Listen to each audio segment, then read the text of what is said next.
Oh, this is space. I'm in space.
Hey, what's going on, everybody? How you doing?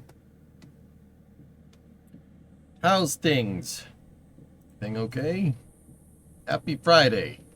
Today is Friday in California. Oh, shoot! Oh, boy. Well, in my stupor, my rushed stupor to get everything done today, I didn't get in early to work on the car, so we're gonna make a call an audible, and we're gonna play KSP today. I also don't have my beer. Yeah, yeah. Weird, man. Weird. Who's this guy? Don't worry about it. Don't worry. I had to mow the lawn, so you know. I don't like this EJ. Get the other one back. Give me a week. Be back. It'll be back.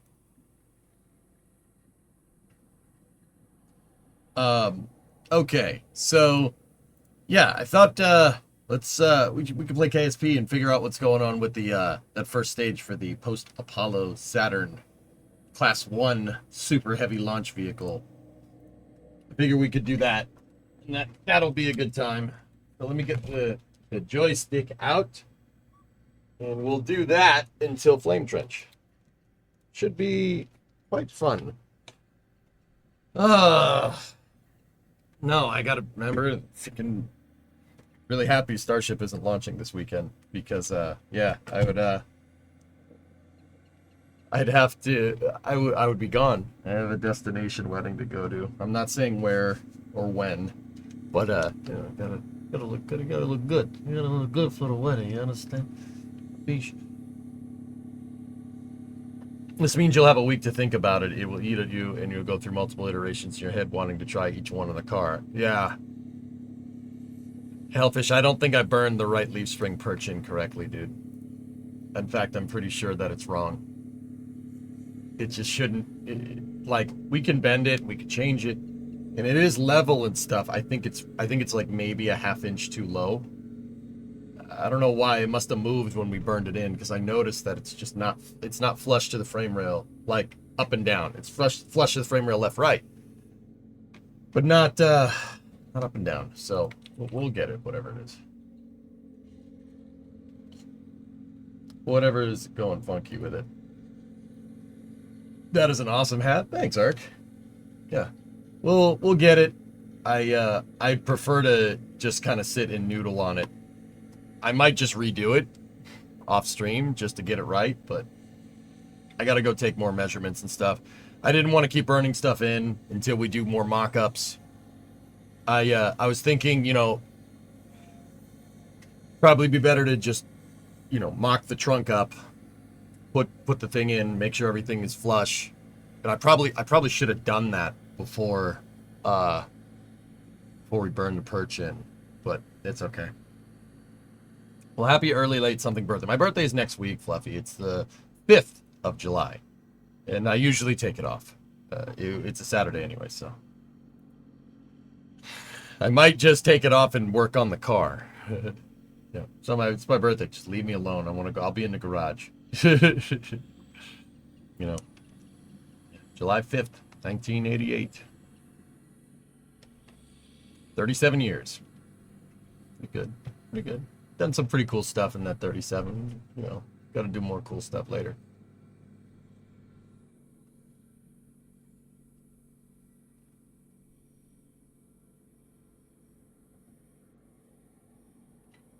Yeah, I tacked and checked it. I tacked and checked it. It moved. It moves. I didn't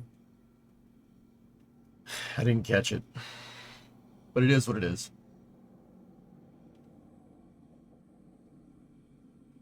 You need your aviators on? You met Ken Bowersocks on July 5th one year. Nice, Dan. There you go. Wait, so who's who? YouTube is decided to not show like people's names, so I don't know who the hell is who.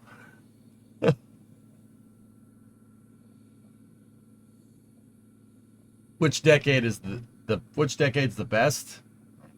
I don't know. 35, that's not that old. You know what, dude? I always say this. I'm not really like preoccupied with age. I don't like, with the exception of my back, I don't really feel old. Like, you know. Up here though, I'm still, and I've heard a lot of older folks say this. Like, dude, I'm 25 in my mind. Like, it's not. I'm like, wait, how did I? 25? How did I get to be 37? When did that happen? You know, like, wait a minute. You know, so I'm not like, I don't know, dude. I don't really let it bother me. Like, my back was kind of messing. My back was screwing with me. I'm like, man, you're getting old. But then dude, I swear, I must have knocked something back into alignment. I think I have not had any back pain since I hung upside down on that inversion table. Like, nothing, not soreness, nothing. I don't know if I fixed something or broke something even more. And at this point, I'm kind of too afraid to ask. But yeah, dude, I feel great. I feel like I run a mile right now. I can't, to be sure, but we will change that throughout the rest of the summer. Yeah, all systems. Yeah, not all systems. Grab Shark. Yeah, I know what you mean. Did you know Napster was 26 years ago? I don't know. The other thing is, like, I'm just kind of more fascinated by the passage of time. That's wild to me. Like, I never thought I'd get to a point where I could say I was in high school 20 years ago. But I was in high school 20 years ago. I was talking with some viewers off of stream the other day, and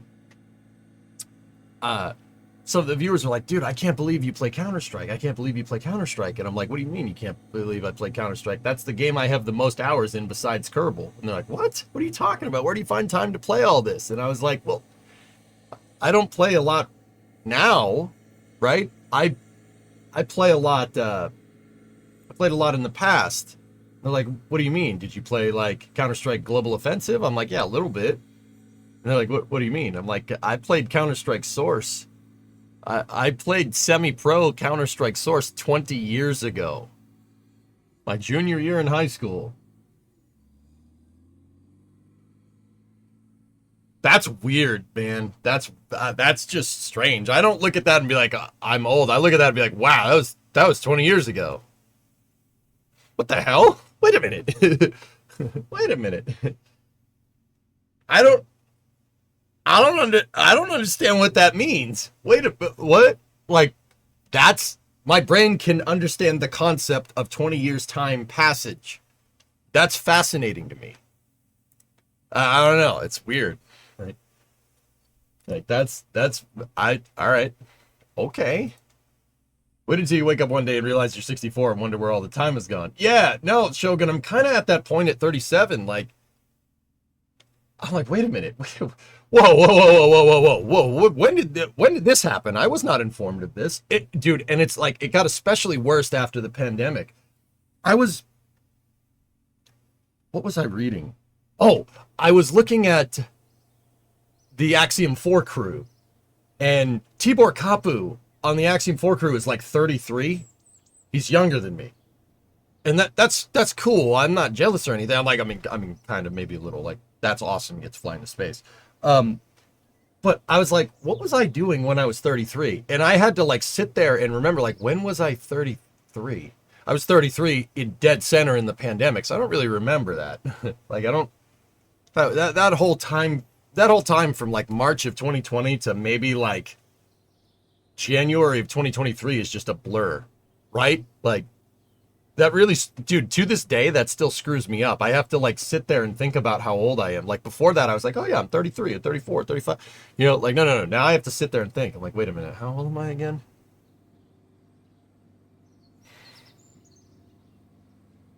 Oh, Michigan Wolverine fan. My dad's a doctor and says you most likely stretched out your spine and it came into alignment and it's very difficult to kill that nerve.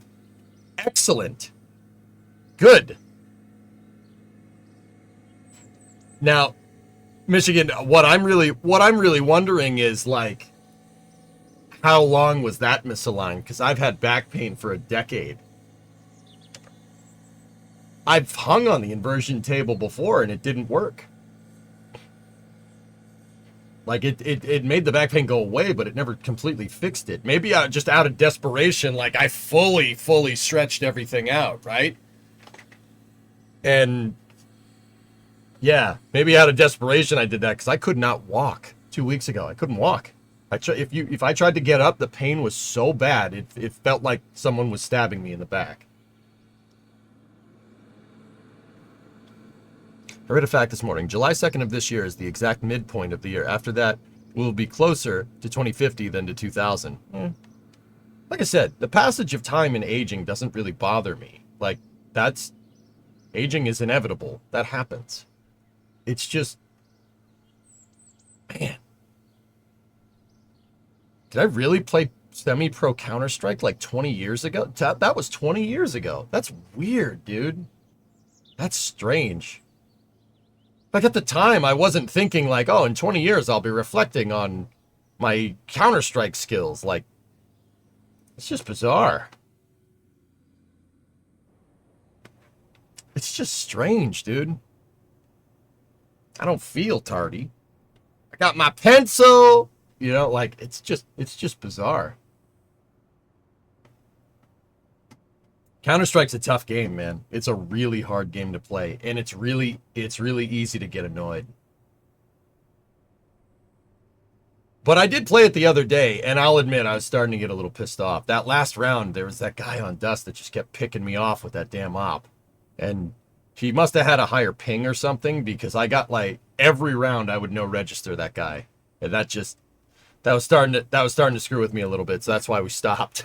That and the Axiom 4 coverage started. So I think if we do play Counter-Strike on stream, like maybe 1 to 2 games, have some fun, and then stop, you know? We is considered retro now. Strange. Last for an explanation. Here's what probably happened. You probably picked up that air conditioner on the loading dock. Your muscles pulled on your spine and pulled something out of alignment. When you did the inversion table, you fully relaxed for the first time and allowed to relax. Yeah, I guess so, dude. Have a busy day and I won't be around as much, but I wanted to just make sure I said happy birthday. We appreciate you, man. Thanks, dude. Thanks. Yeah. That's the reason why I avoid competitive. It just frustrates you. You got to keep a cool head, Nils. And I used to be able to do it. It's extremely difficult to do on stream because you get streamer brain. I'm telling you, man, streaming is like a debuff to intelligence. It's really difficult to like keep your composure on stream. It's tough, dude. Like, I don't know. Yeah, I used to be able to do it, but like on stream, yeah, no. That's a whole different ball game.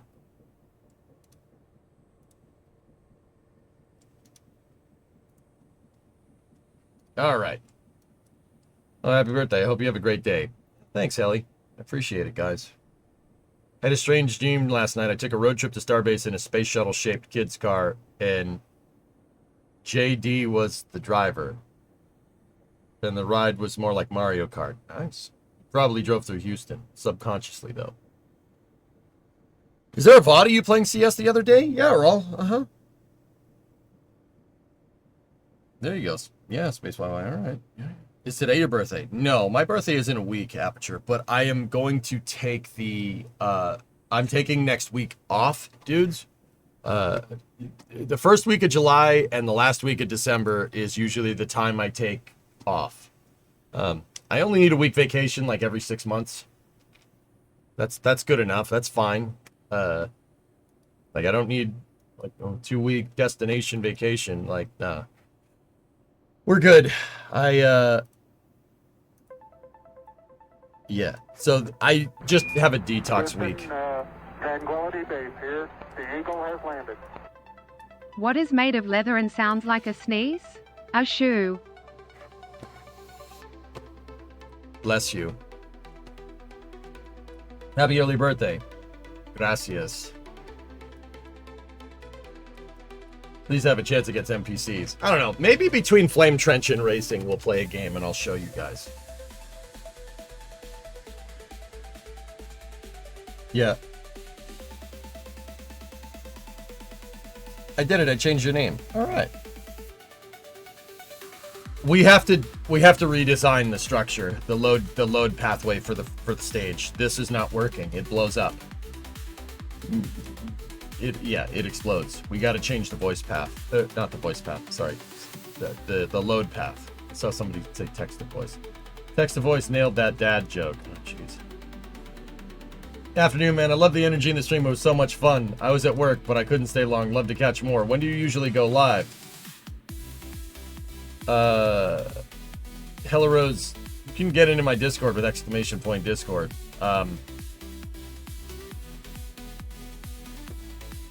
I usually go live at noontime, but I'm gonna take a week off. You're catching me on the last stream before my vacation. Happy early birthday, thank you.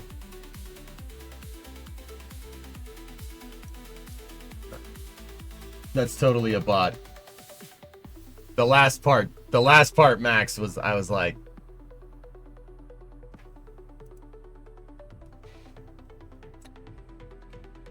yeah, all right. Get in my Discord, pal. Also, your new car. Did you pull the trigger on the Mercedes? You did. Nice, Zerax. Dude, now you can go anywhere you want. My suggestion, Zerax? Technic Museum Spire. Go. Schnell. Weiter. Weiter. Schnell! Spire! Go! Do it this weekend, man. It's a great road trip in the car, dude. You're not that far away. Go and throttle up. My suggestion is to keep your distance, because right now, I'm dangerous. Now, you know what's dangerous? That thing. I did not get the load pathing right. We have to take the aft skirt out of the primary load path. Was there 2 years ago on Space Creator Day? Well, go again! Mein Freund, you have bought the automobile. Now use it. Use the auto. Use it. Schnell.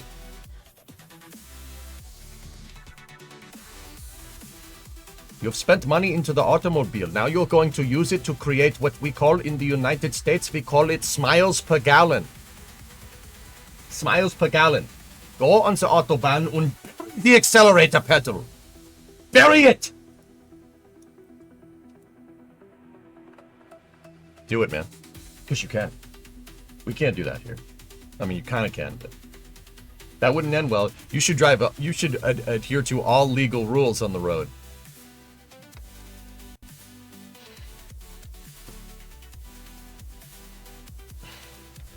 Saw Guns N' Roses yesterday. Seeing Maiden tomorrow. It's a good week. Whoosh!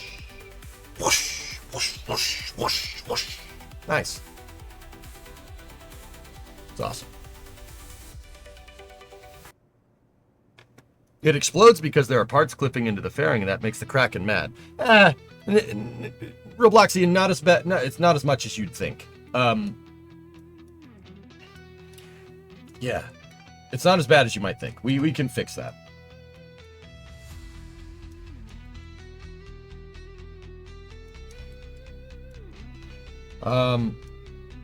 Yeah, unfortunately, after all the strut work that we did, this is going to require a redesign. But that's okay. It's better to redesign it now than redesign it later. There's a beetle somewhere near me with an engine from an STI stuffed into it with the license plate Schnell. Achtung, Liebe, das Auto. Nice. Redesign it after the first full stack launch failure. Yep. When you guys, it's just a thing. When you build big vehicles like this, you run into structural problems.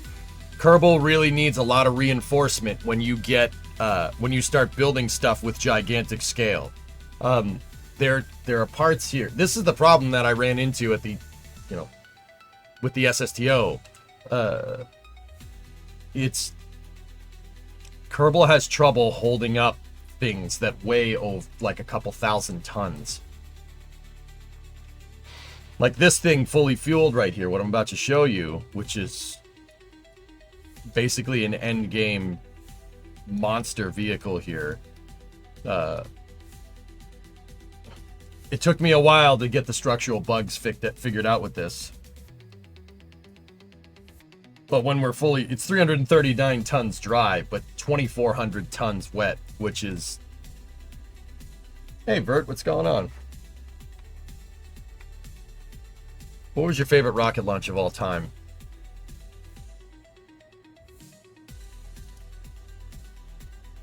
What do you mean? What one that I've seen? I don't know. Have I seen a Starship launch in person? I saw Flight 7 and Flight 8, dude. Oh, yeah. I regret voting on this, by the way.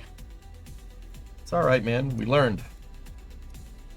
It's a good idea. And, dude, you know what the thing is, Zerax? That works.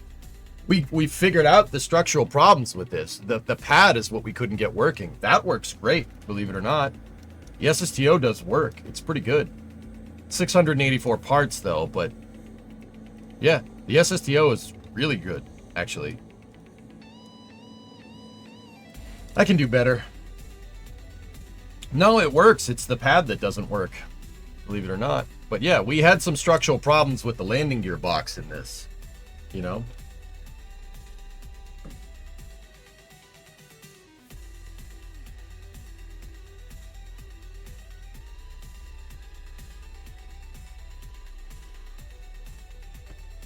But anyway.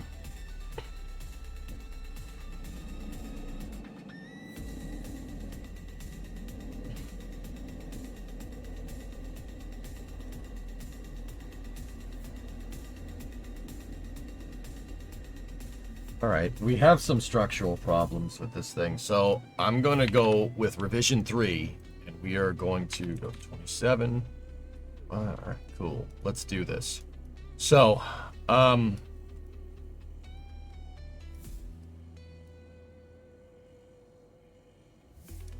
basically have to go back through here and we have to go and mess with the fairings.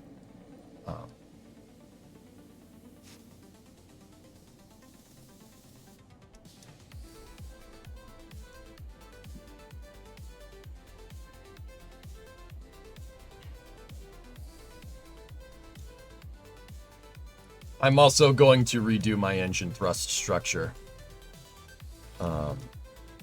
Yeah, that's going to need to be redone as well. The thrust structure doesn't... I mean, it works, but everything is attached to the skirt. And if I had to venture a guess as to why this is happening, it looks like the aerodynamic load on the skirt is counteracting the upward pushing force from the engines. But then again, it does brake basically right at ignition. So...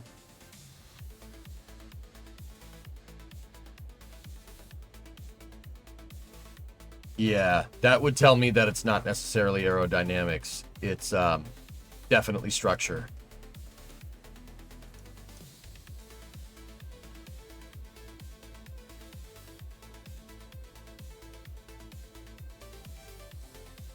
How are we going to get at this?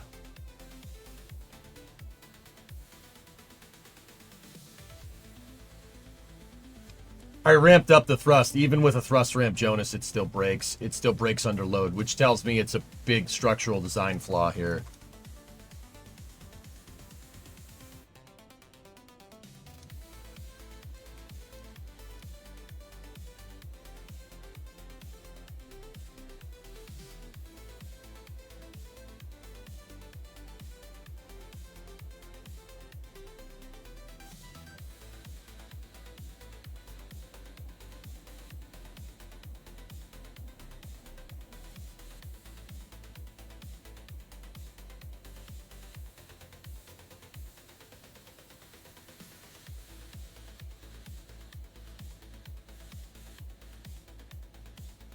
Okay. Let me get a new control node here. We deleted the ruler control node, so we're going to need that back. So I'm going to add the ruler control node back to these pieces here, and we're going to change it a little bit. So let's go right here.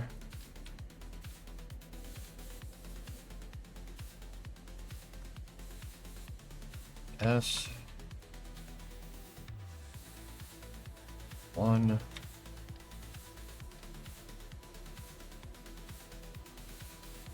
ruler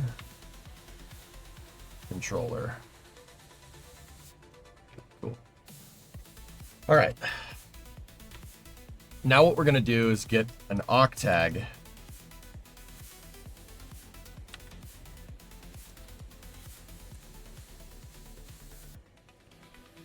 And I'm going to move the octag up.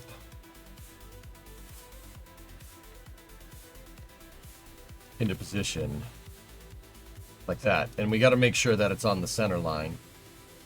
Yeah, cool. She is centered. Excellent.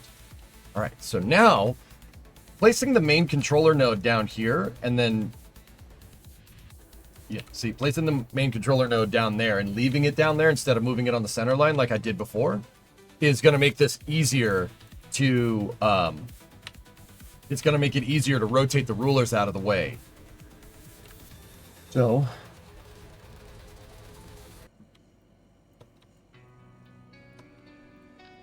let's make another ruler. And what I'm going to do is basically just get measurements because we got the proportions right. It's just the structure of the design. The structural design of this is incorrect. So,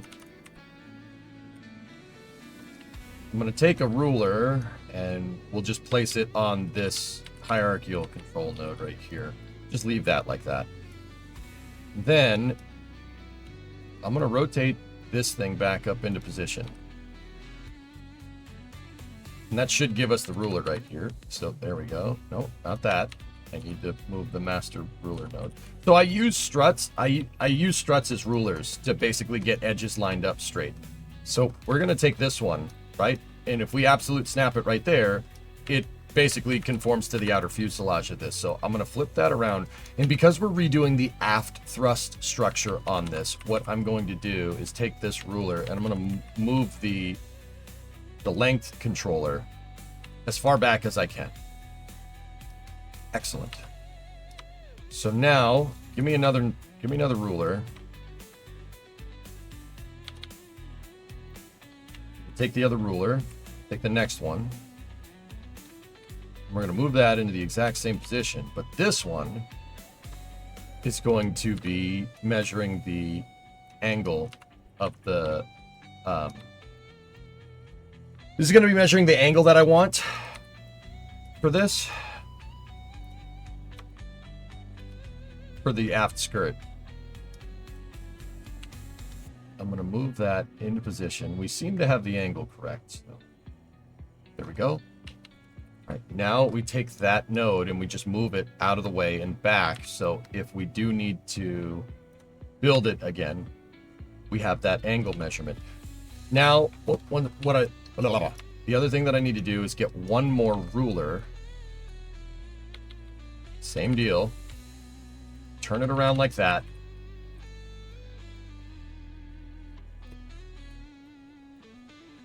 And then this needs to measure the back end of this. So just take that ruler, turn it straight down, and then rotate it around. Then an absolute snapping position should measure the exact bottom. Perfect. Excellent. All right.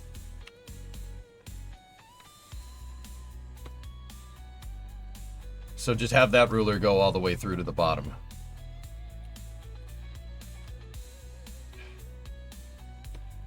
And in case I need to redo the aft thrust structure, there we go. And now, if I want to get the rulers out of the way, if I don't need those there anymore, all I do is take the master control node, we and then open up the rotation controller, and just rotate it off to the side. And now the jig is rotated out of the way, so we don't move it out of the way. And then if we put the node back into position, everything lines up. I don't think I have the angle of that skirt exactly right either. At least it's not on a round number. So, yeah, we're going to have to redo it. Okay, so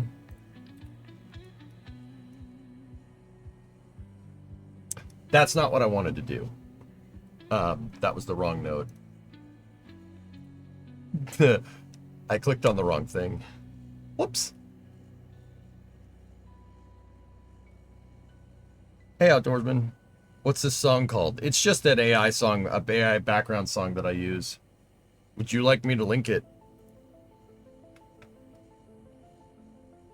It's called Neon Lights and Wired Nights.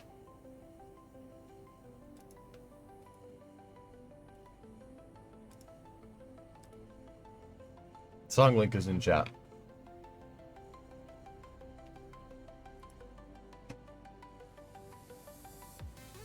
It's looking good. Thanks, Assassin. Well,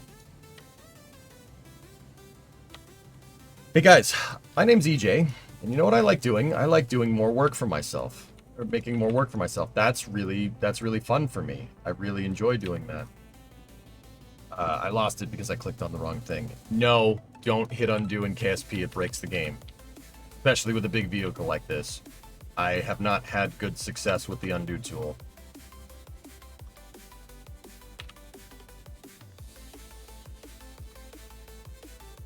So, you guys saw what I just did, so...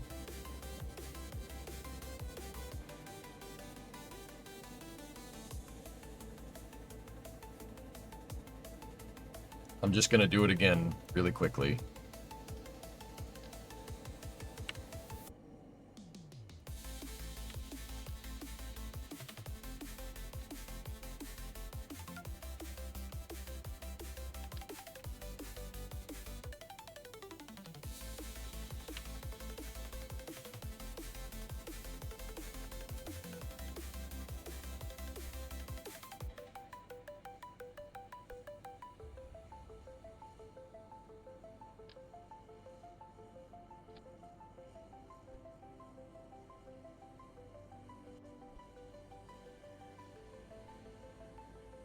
So most of the structure on this actually stays together pretty well. I was actually pretty happy with all the struts that we did. But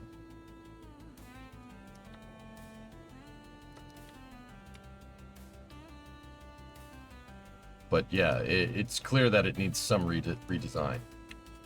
Yeah. Don't click on that one this time when you try to go and make the thing. EJ, how about you don't break the whole dang thing that you're trying to fix. Cool. What's better than work? Rework.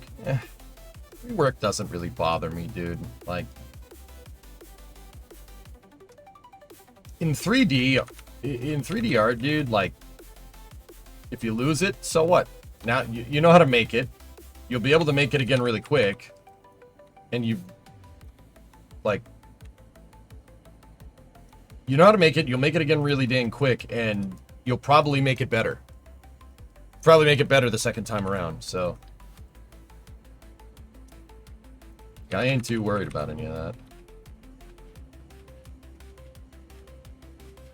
And, you know, jumping back in and getting our feet wet in KSP again is... I'm remembering all my old building tricks. It's good.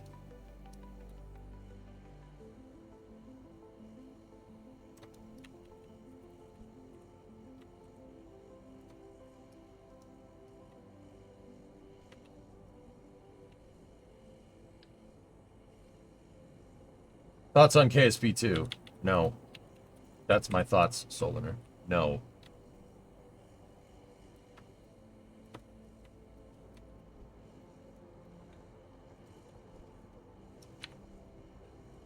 As for thoughts on KSP 2? No. Refuses to elaborate. Solinar, I don't really like what went down and how that all ended, so I'm not... Yeah. Nah. We'll play Kerbal 1. Kerbal 1 is fine. So, we need the vertical ruler right there. Yeah, I was a little bit off. It's good. It's okay.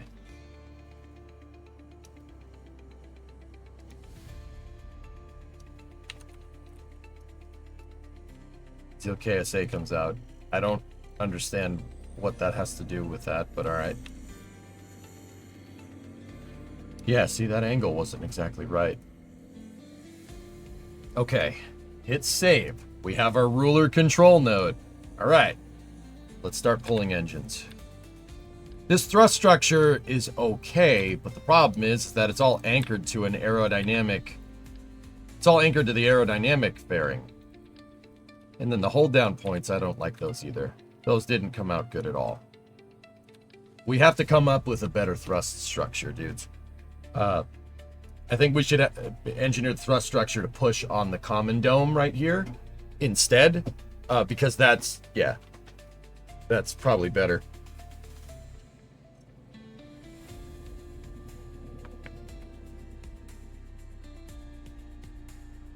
Hey Kate, here on YouTube today.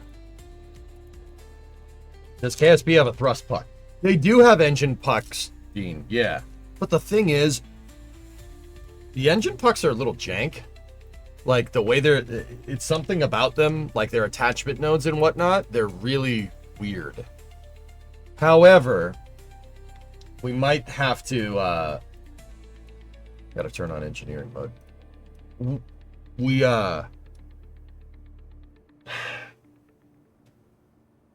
I might have to end up using them. They do have them in the game. They are useful, but sometimes they run struts automatically where you don't really want them, and sometimes structurally they act very strange, and they aerodynamically they also act very weird. Yeah, it's not really good. But anyway, all right. Now I got to start undoing struts from the aft skirt. Let's remove that.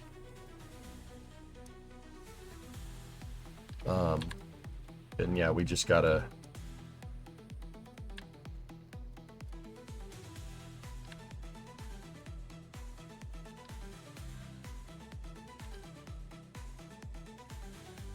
Okay. All right. So the aft skirt piece is pretty cool, but it is in my primary load path. So let's learn about hierarchies in Kerbal here for a second. KSP 1.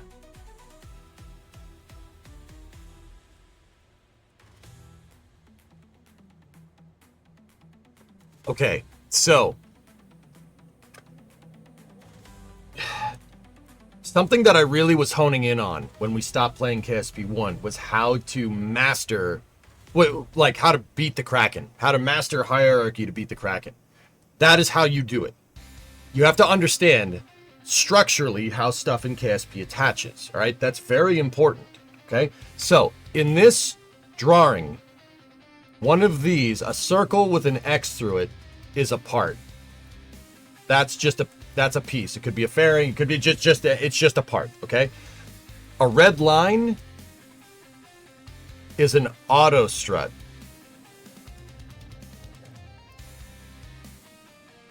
Okay? And then let's say blue is a regular strut.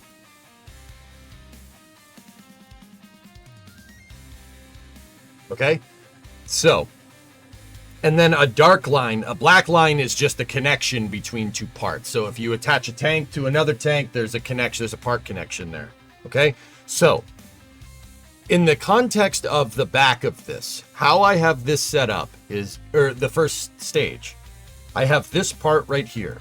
That is our inner stage.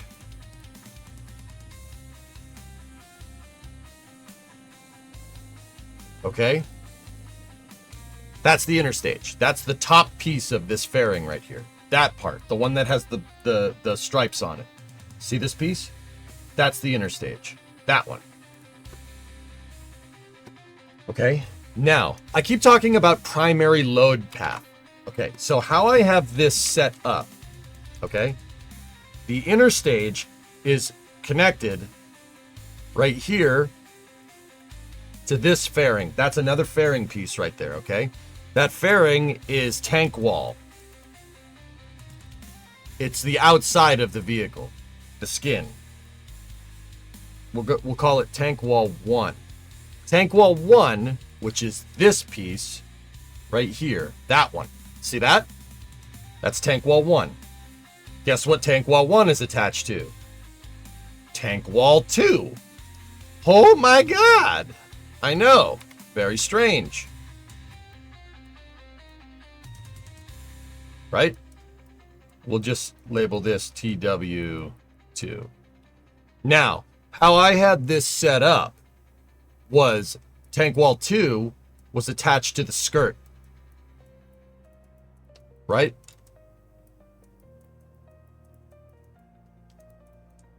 Was attached to the aft skirt. That is this piece right here. You can see if I select tank wall 2, it highlights the skirt. Right? And if I select tank wall 1, it highlights tank wall 2 and the skirt.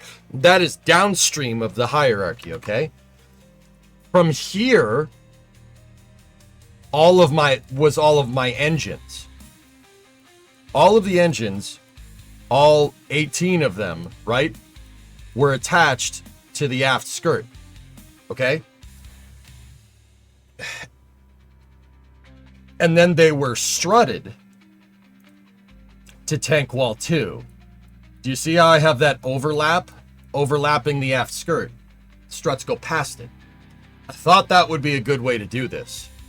What I'm learning is that no, it's not. Now, I know what people are going to ask. Okay, well, what about your fuel tanks? How are the fuel tanks attached? So I have fuel tanks in 4 times symmetry going off of the inner stage, right? They're going off of the inner stage right there. That's the 4 fuel tanks. And then the 4 fuel tanks are connected to 4 more fuel tanks. Like this. And then those are connected to another set down here. Like this. Right? So it kind of looks like a tree almost. So my fuel tanks are kind of hanging in this design. I'm quickly figuring out that that's probably not a good way to do this. What was happening here is the aft skirt was getting pushed up, and the connection between tank wall 2 and aft skirt was breaking. Right? It's breaking. I'm pretty damn sure. Because every time we had a problem, the aft skirt comes loose, right? And if that thing comes loose inside of the fairing, right, it's going to start rattling around in there, and it's going to bop the fuel tanks right here, here, here, and here, right? You're going to bop the fuel tanks. That's not good. Now, my fuel tanks are strutted to tank wall 2 like that, right? It's strutted together like that. And then they're also strutted to tank wall 2 down like that. I know this drawing's getting pretty crappy. Basically, what I'm trying to do is create a web of structure in this hierarchy. That's not really good for absorbing the load. The reason why is because, once again, I think 2 of the big things is using the aft aerodynamic skirt, which is not supposed to be structural in this design. Using it to create thrust structure seemed like a good idea at the time, but it absolutely wasn't. So my new design is going to have My new design is not going to do any of this. This is a bad idea. What we need to do is to make the bottom part. Let's just erase all that.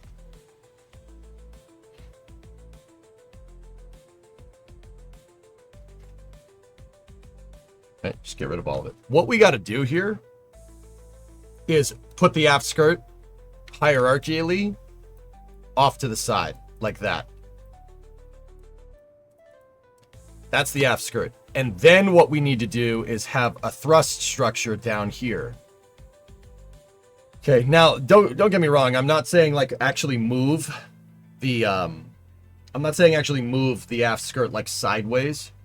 This is kind of a non-dimensional map of the hierarchy, meaning like that's not exactly where everything is in 3D space. This is just connections, right? And then from here, we need to have a thrust structure, and that thrust structure needs to go out like this, right? And split. And then we need to split it again like that. And each one, let's say we split it 18 times, or we split it 9 times, right? And you see how it splits every time?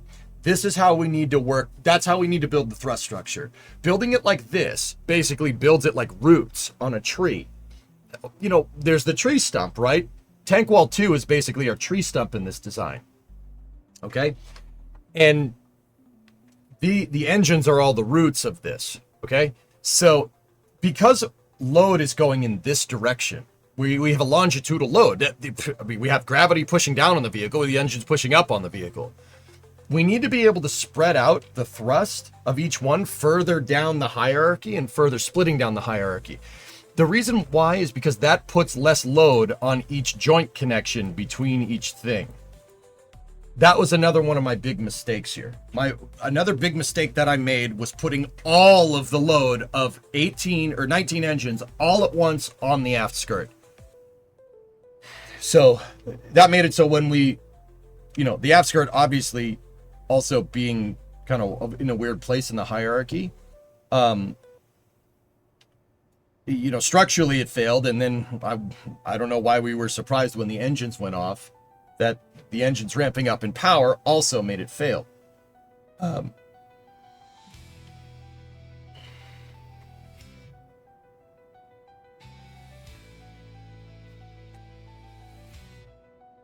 So we gotta make multiple thrust pucks. That is not unheard of in real rocket design, guys. That's not unheard of.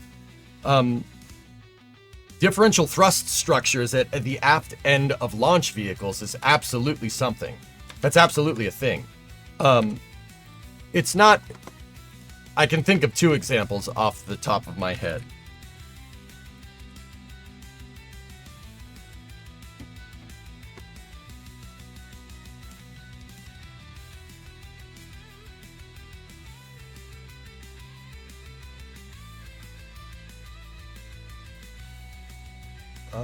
Give me one moment.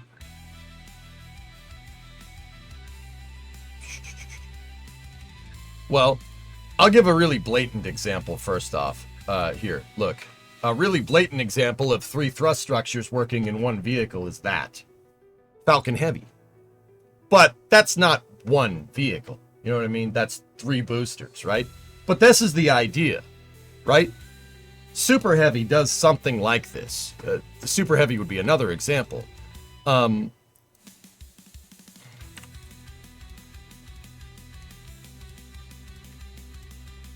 if we go like type in Super Heavy booster engine section, look, you can see very distinctively 3 different thrust structures here.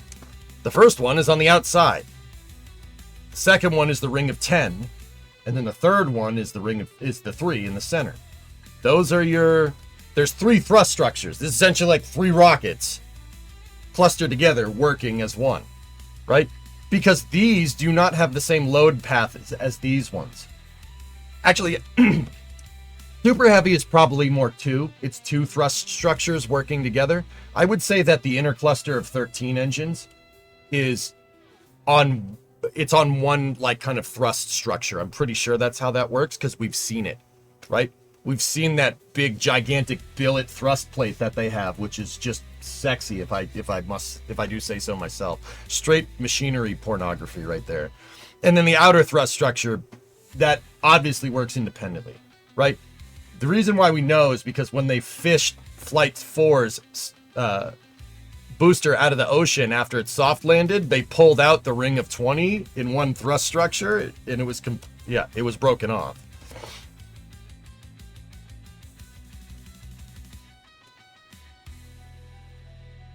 Yeah, Aperture, absolutely. Doesn't Stoke have multiple thrust pucks?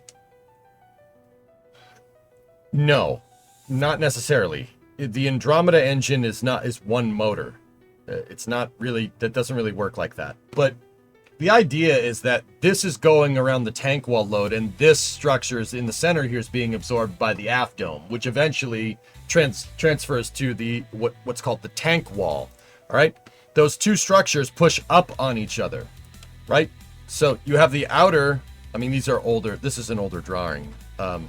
So the outer 20 are pushing on this, right, and then pushing on that, right. The inner 13 are pushing on the aft dome of the booster, and the aft dome eventually finds the tank wall up here. That is exactly this to a T. You have two things pushing on two different structures, and the two structures meet up, and they meet up at the strongest part of the entire vehicle. Strongest part of the vehicle is the tank wall under pressure. That's the strongest part. That has to, think about it, it has to hold up the whole damn rocket. Fully fueled, and then it has to handle 15 million pounds of thrust coming out the back. Right? They meet up at the strongest part, which is the tank wall, under pressure. See what I'm saying? We got to do the same thing. We got to do something similar to that. That would be a lot easier. So maybe what we can do with our, we have our hierarchy. Maybe we can attach our outer ring to the aft skirt and the inner ring of engines to the thrust structure. To tank wall 2. So that's a good idea. We should do that. That will spread the load. And then, actually, well, that doesn't get us 1 degree of removal, though. That's what I'm kind of wondering about.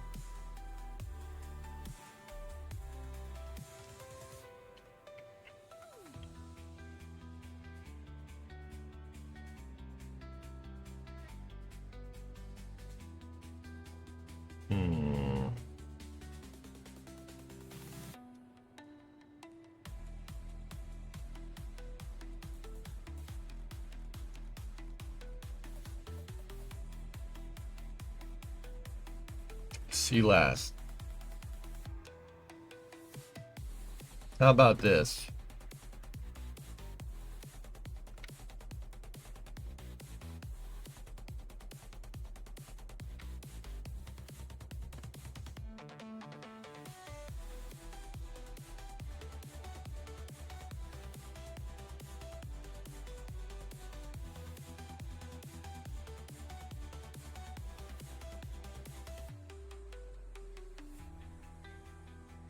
That's a lot of extra mass, Zerax, but I don't hate it.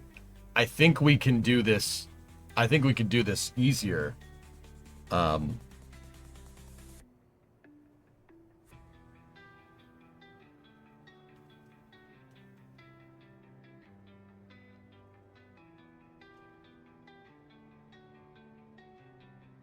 throttled it a bunch of times and it held. Yeah, put 2,000 tons in front of it and then talk to me. I'm serious. Because that's the next thing. The next thing is that we need... the fuel tanks. I'm not sure I kind of like how that's all working.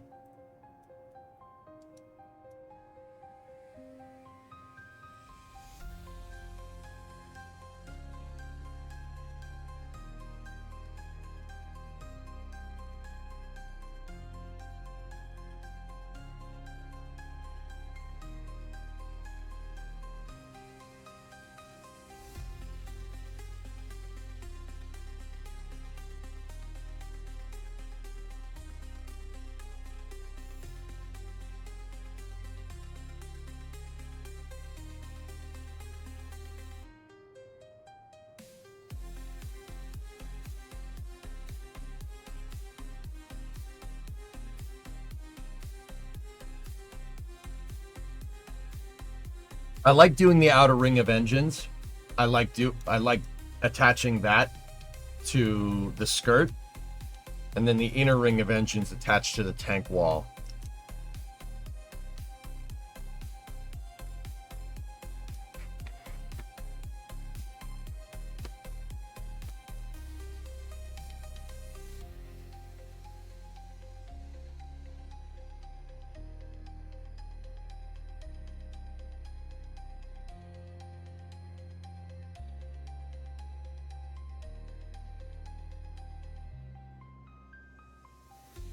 Should be Pandaroo.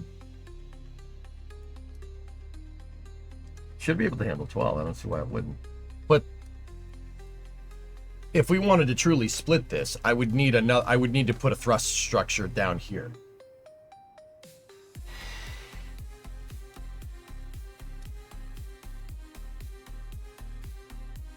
And then everything would have to push on the tank wall, which I don't have a problem with. Let me separate this. And what we'll do is give me this thing called interstage nodes. Interstage nodes. And then the next thing I'm going to do is put a nose cone just on the end of that real quick. So interstage nodes are things that you can attach the fairing to, or anything to, on fairings, right? So this is effectively splitting the thrust structure. If I have the aft skirt on its own interstage node, and then I make one more fairing back here for Xerax, it's basically going to mimic that thrust structure that you just linked. I'm going to use a fairing for it because that's less parts, right? Because we're already going to have a lot of parts from the engine. We should be able to have essentially two thrust structures feeding into one. And that should split up everything nice and equal. Okay?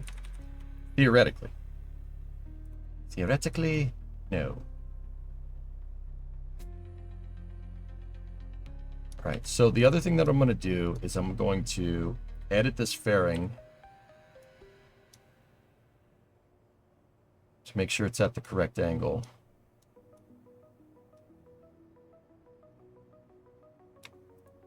Go. All right, so that's the revised aft skirt right there. And now what we got to do is we got to make an engine structure. We got to make an engine structure out of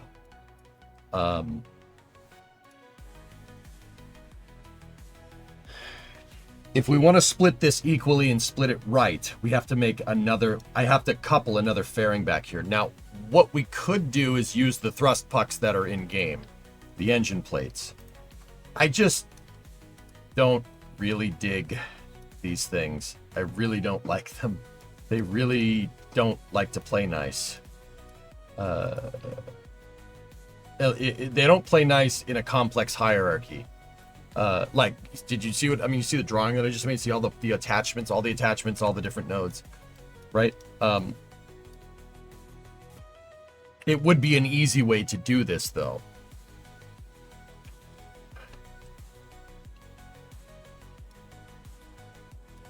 They don't force heaviest part, J-Speed. They force grandparent strut, which is okay. That's fine. That's fine, but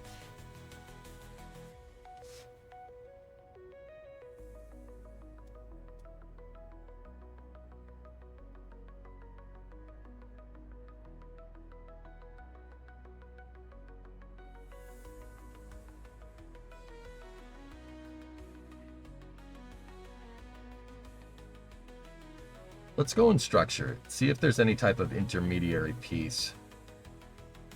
I do like the structural tubes.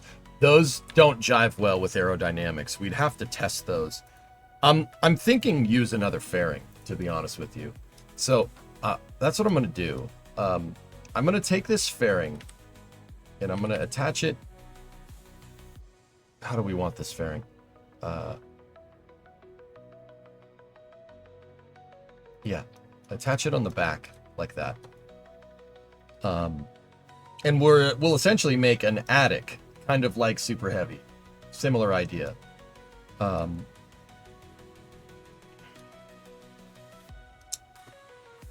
want to make sure we attach this thing correctly. So what I do is to cover up one attachment node, so we make sure we place this thing right. And attach it to the correct interstage node. Yeah, I want the back of the fairing attached to the interstage node on tank wall. There we go. Perfect. Put the thing around. And now that nose cone is the attachment node for motors or whatever. So I will activate grandparent strut. Okay, so this fairing, we don't even need to draw the fairing shape, to be honest with you. I mean, we could. Doesn't really matter.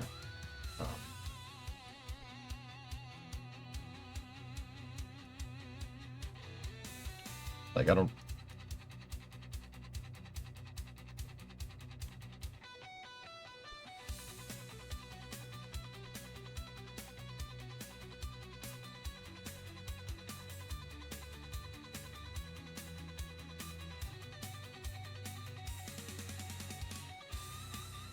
No, I don't think we need to.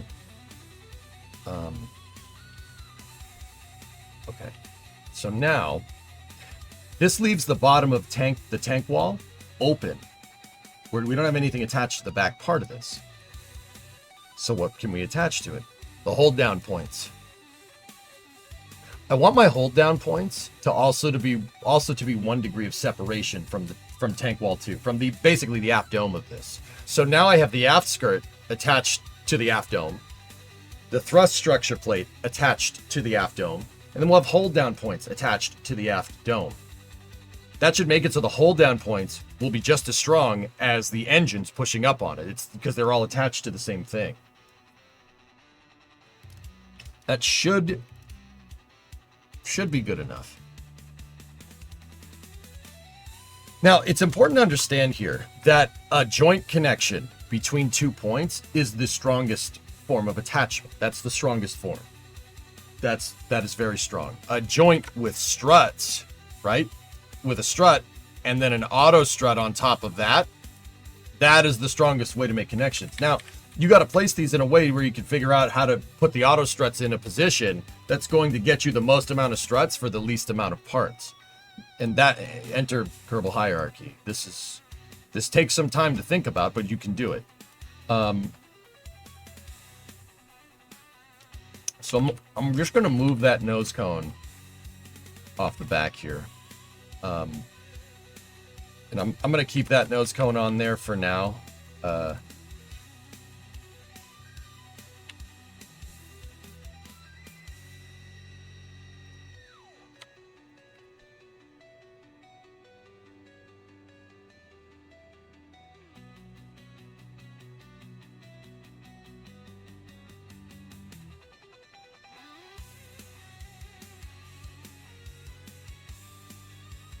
You know what? The first way I want to design this, I just changed my mind. The first way I want to design this is to have 7 engines pushing on tank wall directly. And then I need 12 engines pushing on the aft skirt directly. That's how I want to make this. Let's try that first. Because I don't like the idea of putting another thrust structure in there. I'm not sure we're going to need it. And I'm pretty sure having the intermediary part is the aft skirt here is going to help disperse the thrust because it's 1 degree off of the tank wall. And it puts less thrust on the aft skirt, right? The aft skirt is out of the direct load path of the hierarchy. Yeah. And that should work. Can you attach engine plates to each other? Of course you can. Isn't it better to overbuild? Well, yeah, Pandaroo, but I don't think we need to be honest with you. I'm not sure we have to.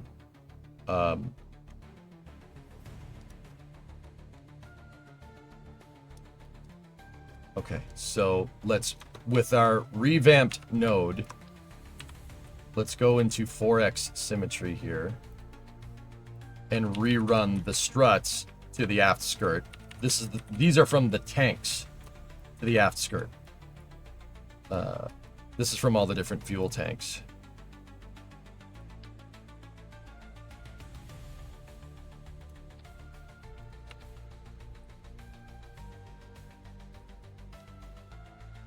There.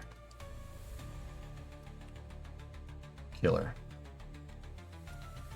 All right. Now, we are going to need 12 engine mounts for the aft skirt. So let's do well.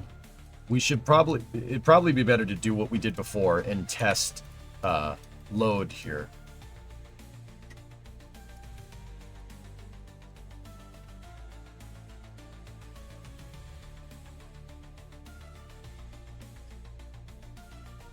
Okay, so let's think about this thing. Let's think about this. How do we want this set up? Well, we know that the stage, right? The first stage is 1,900 tons by itself. It's carrying a lot of fuel. That's fine. The second stage, we know that we have a payload capacity here. The scaled payload capacity should be about 267 tons. Compared to, that's 60% of scale of the actual vehicle's theoretical tonnage. The real one can move like 450. The real planned one, I should say, should be able to move like 450 tons into low Earth orbit. If we scale it, Kerbal scales about 2/3 scale of real life, give or take, for parts and Delta V and stuff. It's actually a little, it varies. It depends on who made the part, etc., etc. So we have 1,900 tons here in the first stage. We have a payload capacity of 267 tons, right? I don't really have a second stage here, but if I had to put my money on it, the second stage would probably...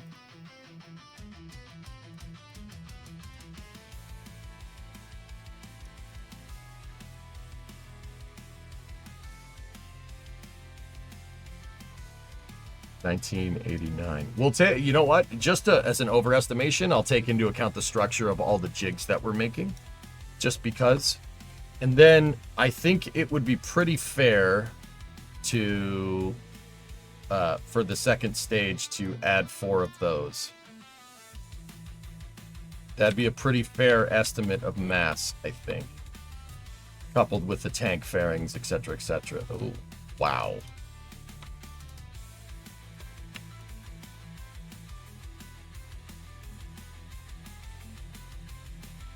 Damn.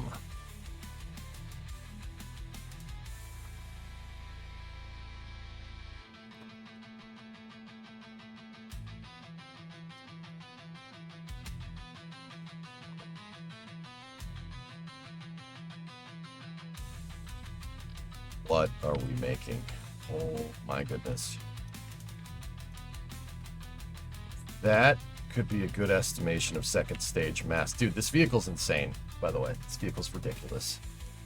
3,700, and that's a guess, because we have to make the tank walls, then we have to make the forward skirt for the second stage. And then we need to plus 267 tons into this design. Those are 288.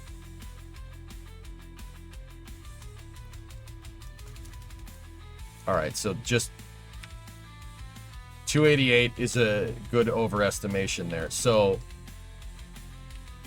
oh boy.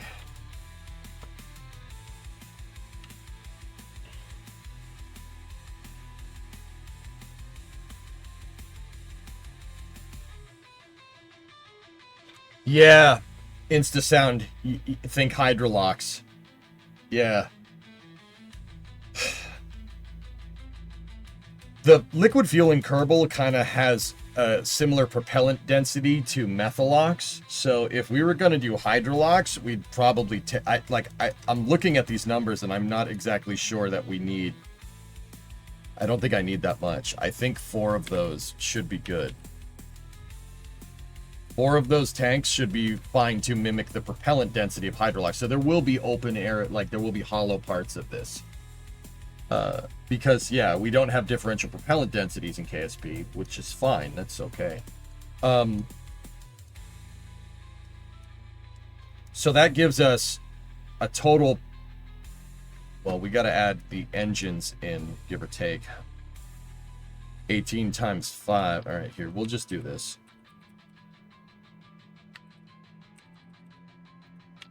Just for now. 1, 2,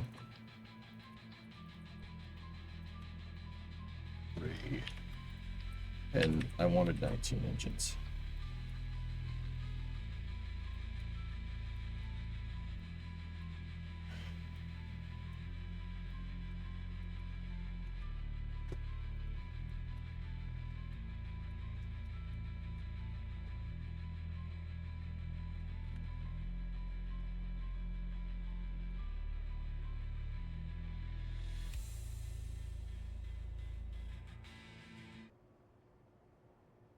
So, couple that with the G-forces, and keep in mind this is where we're napkin mathing this. We could get it. We could do the math out, but so this thing needs to, first of all, it needs to hold up 3,500 tons of first stage, second stage, payload, etc., etc. And you know, I'm gonna overestimate just in case we do need to add those fuel tanks back in.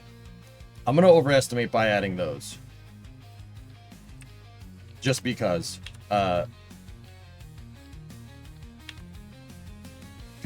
you know, we'll have the hollow space, but if we have to add it back, it's good to take that into account. So 4,100. Now we're going to get into something called load factor here. Like, what's our load safety factor, right? If we want the rocket to hold, like, it has to hold itself up. Well, we can't put it on the launch pad and just have it explode, right? And this is why I've kind of sat here and really thought about this for a second. We need to hold up.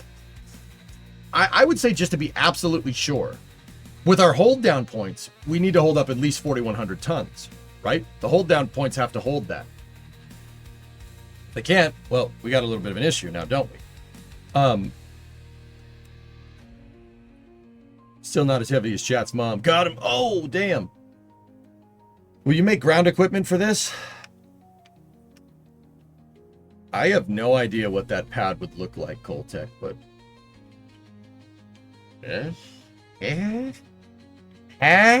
Maybe? Question? Maybe? Maybe not? No? Just launch clamps and call it a day? Well, initially. Monsterfish?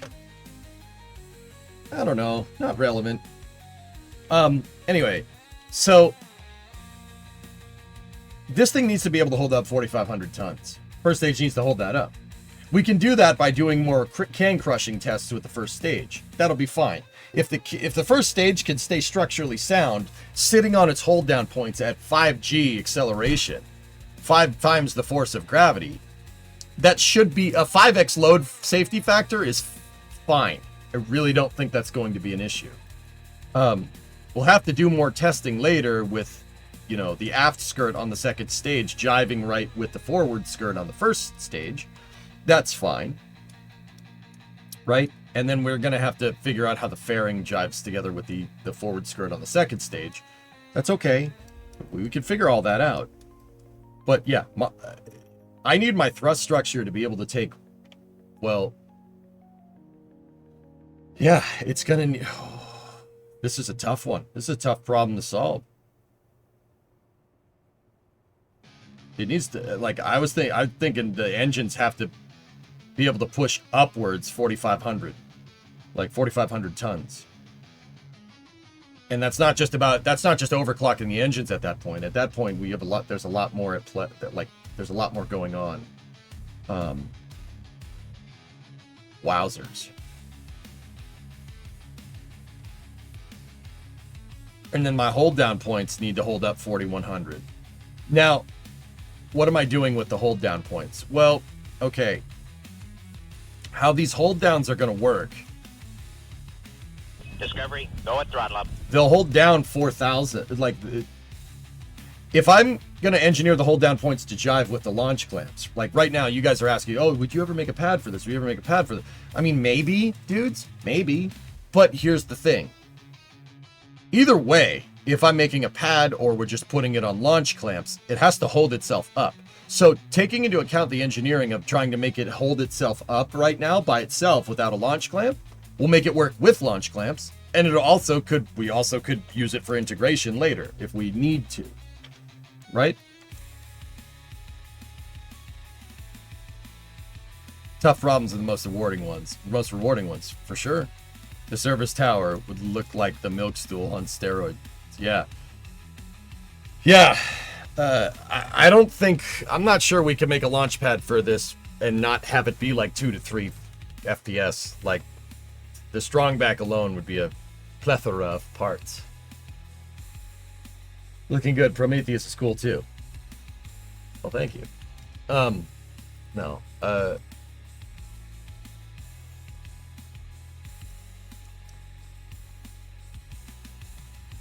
What's up, Paul? How you doing?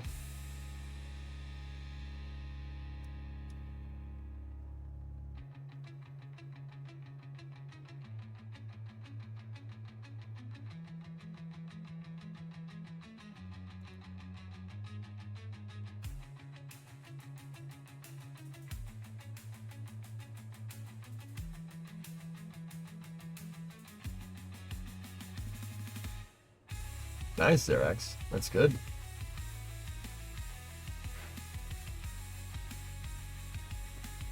What are you holding that up with?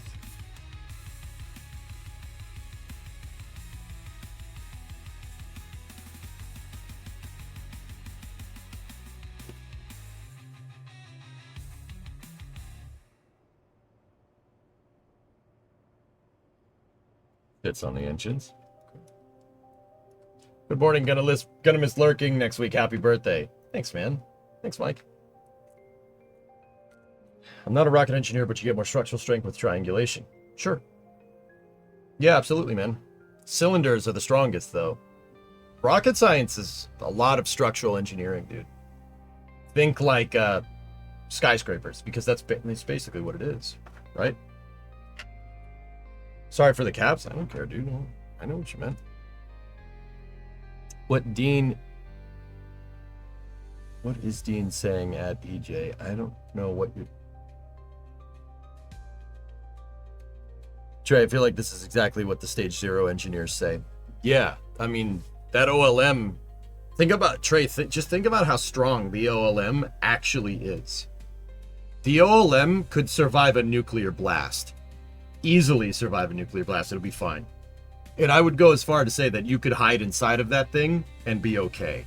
Because think about it. What's going off next to it? How much weight does that thing need to hold up?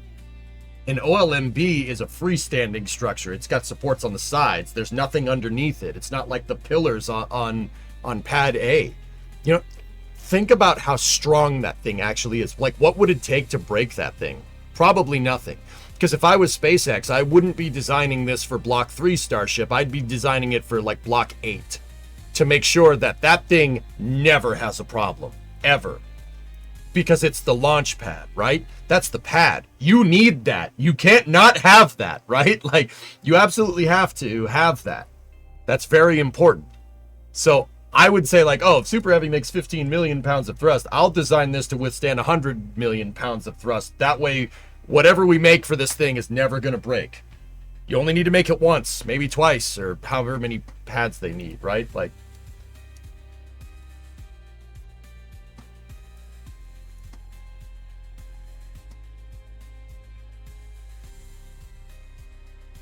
I said that the service structure for Prometheus would be the milk stool on steroids. Yeah, okay.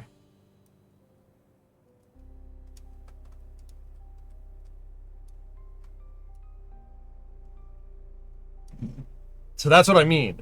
These are insane numbers. That's insane numbers for real life, let alone KSP. This is, guys, if I can get Prometheus to work, the Prometheus rocket it's a super heavy launch vehicle in the KSP universe. 267 tons.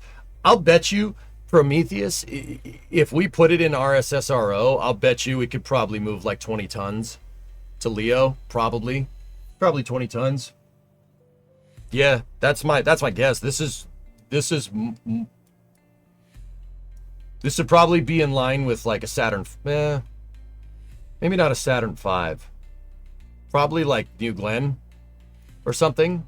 This is a gigantic rocket for KSP, for straight KSP.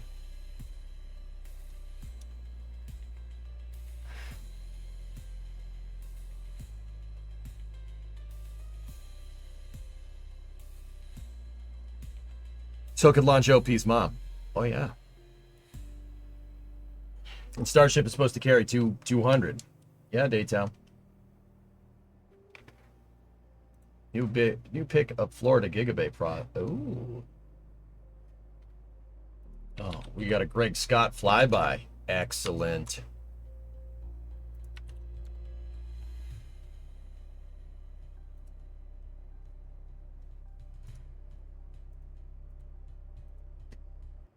Dude.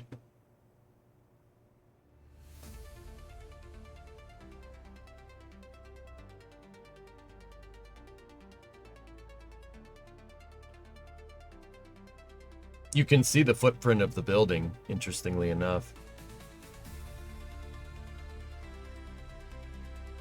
Dude, that's so much concrete. You can already see the processing flow.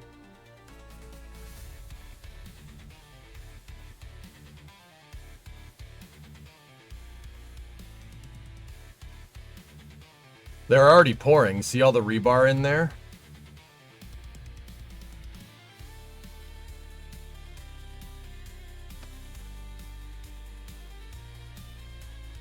Hey, Willian, what's up?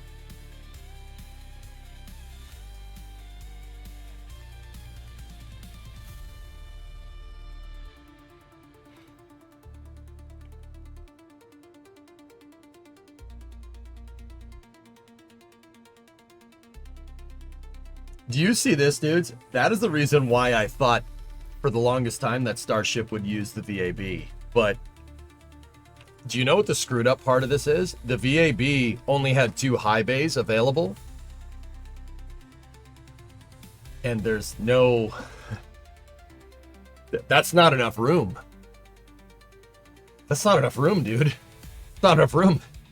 SpaceX has way bigger fish to fry, which is crazy to me. That's absolutely insane that something like this is happening. So we see a transfer aisle, 2 transfer aisles, very distinct right here. I'm wondering, you see right there, there's a flat part that connects into the transfer aisle. So you know that pieces are going to come in here, right? Assembly is going to happen on these stands, and then it's going to move out that way, right? What about over here? What's going to happen over here?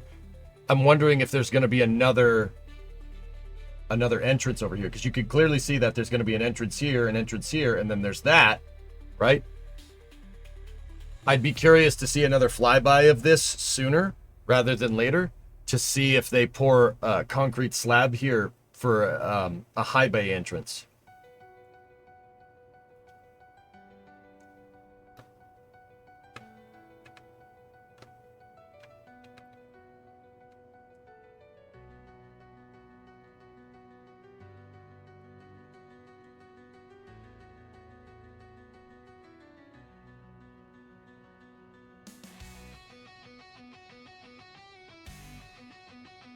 Crazy, man.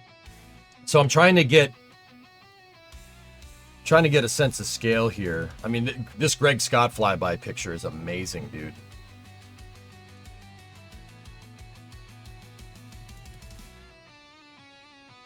I'm trying to see if we can find something that's 9 meter wide.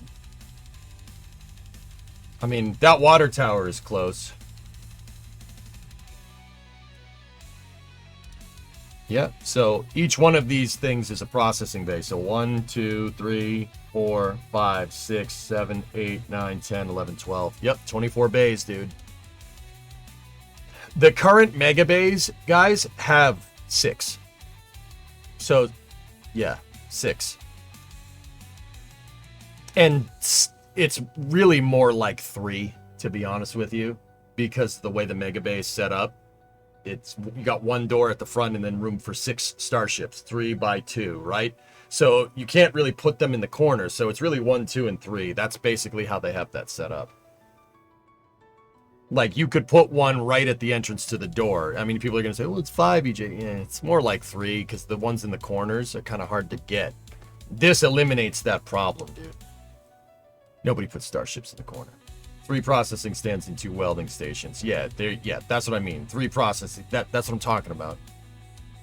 The 2 are in the corners, right? Like that. This eliminates that problem completely. Dude, I just I just hope that SpaceX lets people take a picture of this thing. Because this building will give off this kind of vibes. There's a picture that I have from the Apollo program of a Saturn V second stage getting integrated and just dudes chilling in the background on basically what amounts to a 2-story building that's just kind of sitting up on the side, right? Like this is one of the processing areas for, you know, stack integration, right? So they'll stack the stage and then see this structure right here along with this one. They actually come together and encompass the thing. SpaceX is no doubt going to do something like that. It's just like, you see the dudes just sitting there on on that cart, just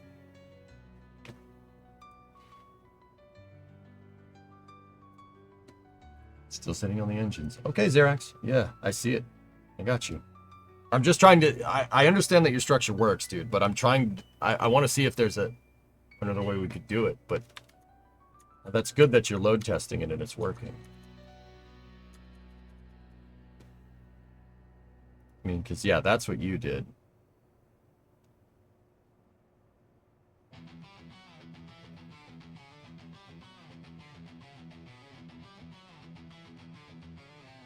Sure, just suggesting. No, I appreciate it. This is just a lot of parts, dude. I'm wondering if we, like, could we replace this ring right here with a fairing, right? And then we eliminate like 50 or 60 parts, you know? I like this. And that's very over-engineered. And I appreciate that, yeah. Megabay 2 really only has 3 processing stands, 1 for welding. Front right, I'm not sure what's there. That's what I'm saying, Andrew. Yeah, this eliminates that bottlenecking problem, because if you want to move something from one processing stand to another, you basically have to stop everything inside of that megabay, right? Or like inside of the megabay. This eliminates that. You want to move one out, you just take it out, put it in the aisle, move it down to stall.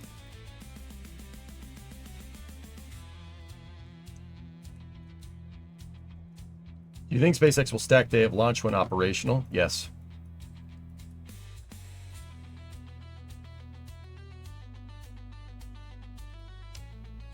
Updated design is still a lot of parts.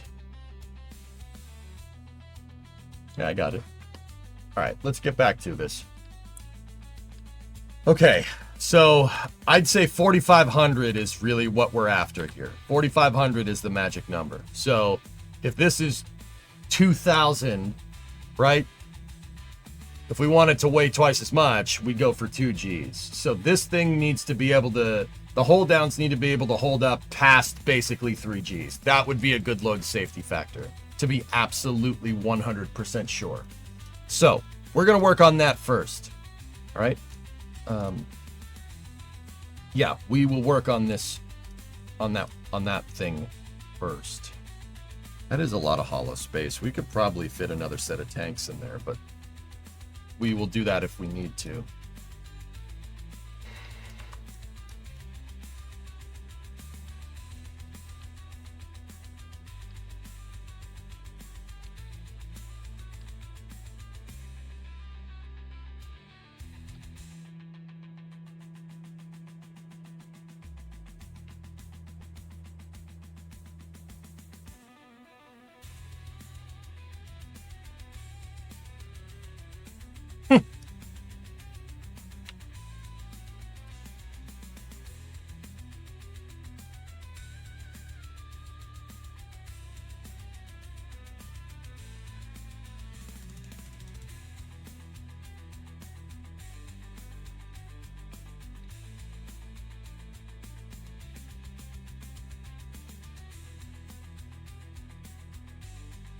SN31 for Raptor 3 is left McGregor. They almost have enough for 1 booster. Whoa, you look different. Do something with the hat. I shaved.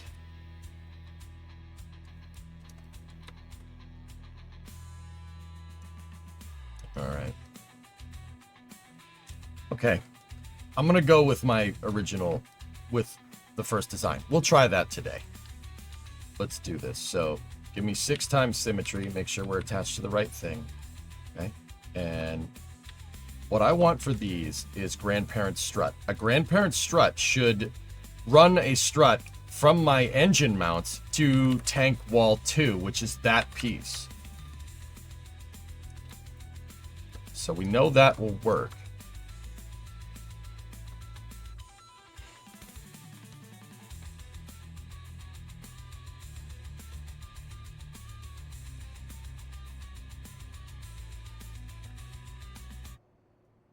Right? Now,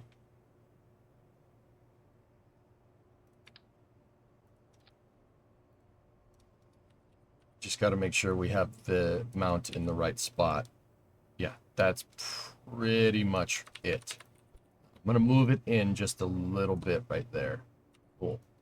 Now what I'll do is I'm just going to copy this piece, get rid of that, and then we need another set. We need another set of 6 because it has 12 on the outer ring. So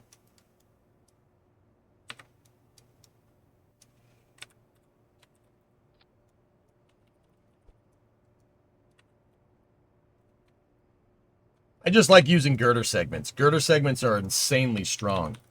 I would be interested to see what like maximum point load on these things would be. Basically, how much can one of these things hold up? Because they're in doing that kind of finite element analysis, I guess would be the right way to say that. I don't know if it's not really FEA, but you get the idea. Doing that kind of thing could be useful if we're developing hold downs for this. Okay. Already, oh my gosh, she's a baby again. Yep. And then we need 6 for the inner ring of engines.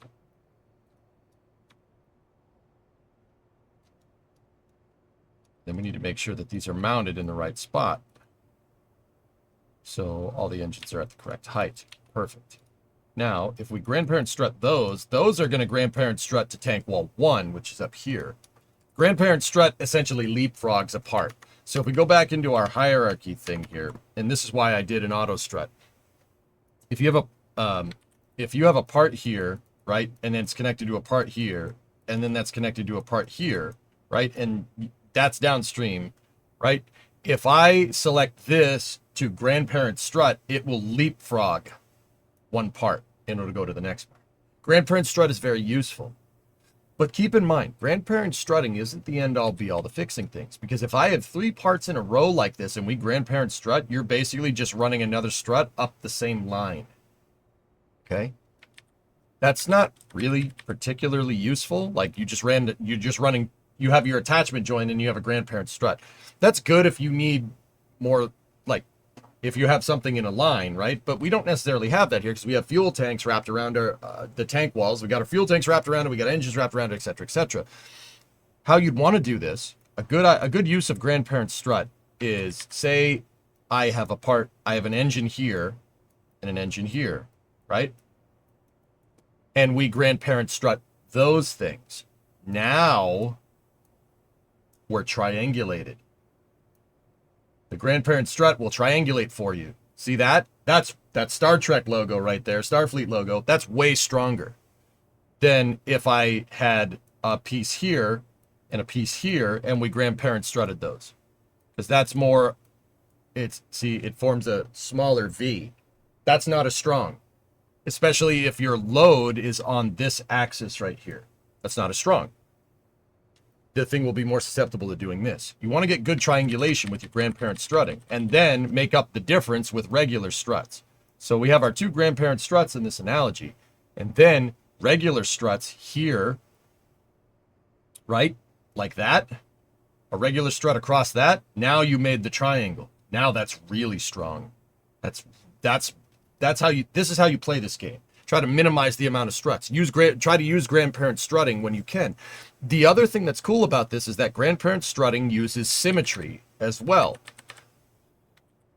It utilizes symmetry. So if you had another set here, another set of parts here, and then another set of parts after that, right? If we grandparent strutted these parts here, they're going to strut to there, right? But because it's working in symmetry, this will pick up that as its grandparent strut, and that will pick up that as its grandparent strut, and it'll run struts. It'll triangulate for you over symmetry. We need to use those to our advantage to keep part count down. You can do that. It's really, really useful. Grandparent struts work over symmetry. That's really important to understand. We can get rid of that. We don't need that. So check this out. Right here, these girder segments are attached to that piece. They're attached to the aft segment. They're attached to tank wall 2. Right? They're attached to that. If we grandparent strut, it'll run a strut. It's running a strut to tank wall 1, which is this fairing up here. Now, there's a way to see all of your auto strutting. If you go into physics, visualize auto struts. Check that out. Pretty cool, huh? But therein kind of shows you, and this is another problem that we need to address. You can see that the grandparent strutting with the fuel tanks is working very well. What's the problem here, dudes? What do you see? What's the problem? You can tell just by how this thing is kind of going together. Look. We're going to have to address this with the tanks. There's not a lot of auto strut going on right here. And that is the precise reason why I put a lot of struts at the back of this, connecting this all together. Because another thing that we're going to end up probably doing is taking the engines and running a strut to the fuel tanks so the fuel tanks can help take the load. That's probably a good idea, and by probably I mean we're doing it. But if you noticed, there wasn't a lot of auto strut action going on here.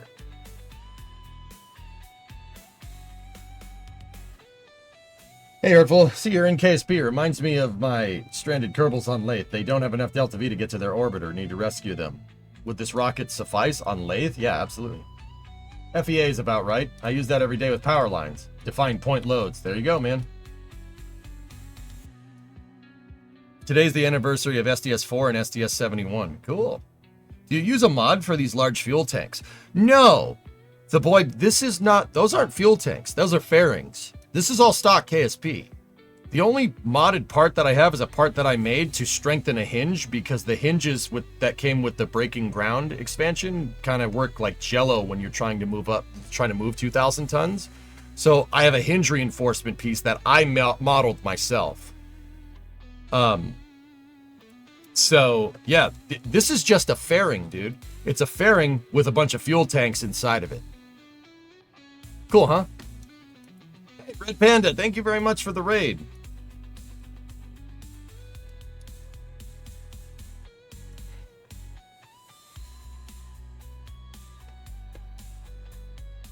I'll do it myself. I like doing that, Neptune. How's the project going? Tal, we got our work cut out for us. And for the life of me, Tal, I cannot figure out how the hell I made Neptune.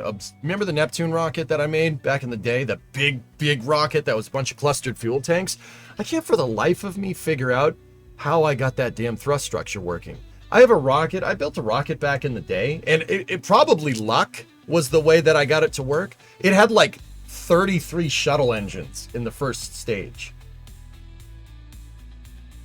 I was trying to build ITS in Kerbal.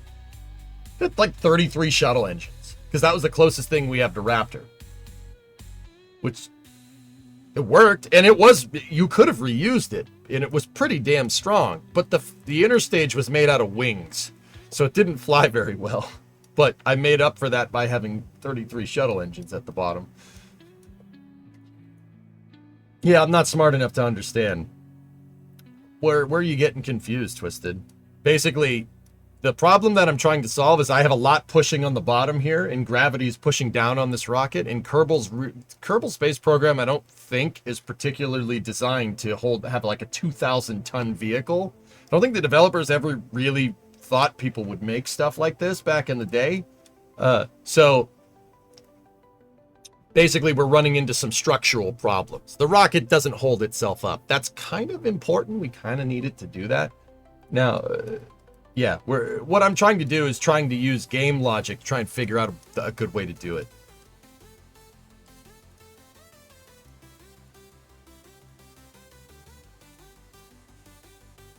Kraken Tech. To an extent, SDX, yeah. That will help us. Now, if we grandparent strut these...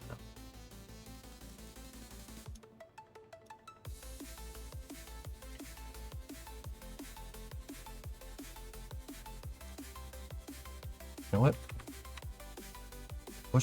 Push each one of these in.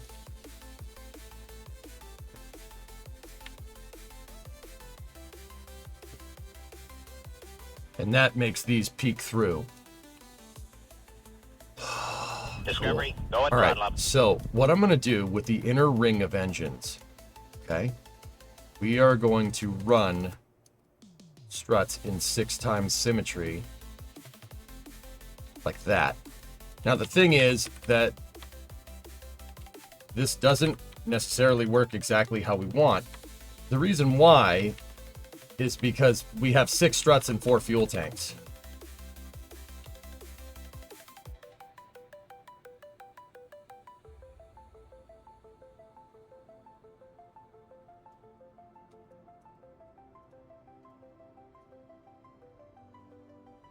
Maybe that's an idea. Hold on. The 375 tank. What if instead of the 5-meter tanks in 4x symmetry, we took the 375 tanks and put them in 6x symmetry? Does that fit? Oh, it fits and then some. Easy.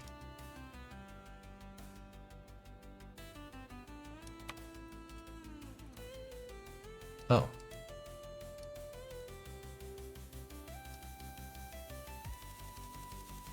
I see more room for engines if you ask me. Bio, 69-month resub. Thank you. What about... I mean, more engines, more fuel tanks, more better, Vulcan. So.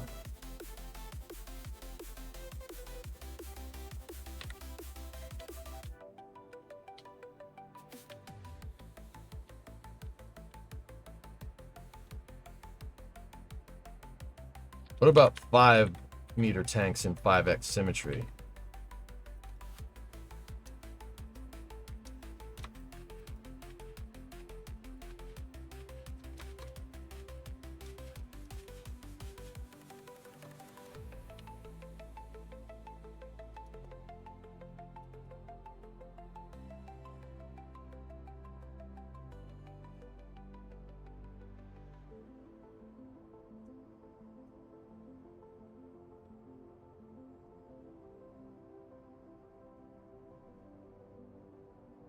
I'm okay with doing that. Are you guys okay with doing that? Now, I know what some people are going to say. Some people are going to say, oh, your fuel tanks are overlapping, dude. That's kind of lame. Hear me out. Check this out.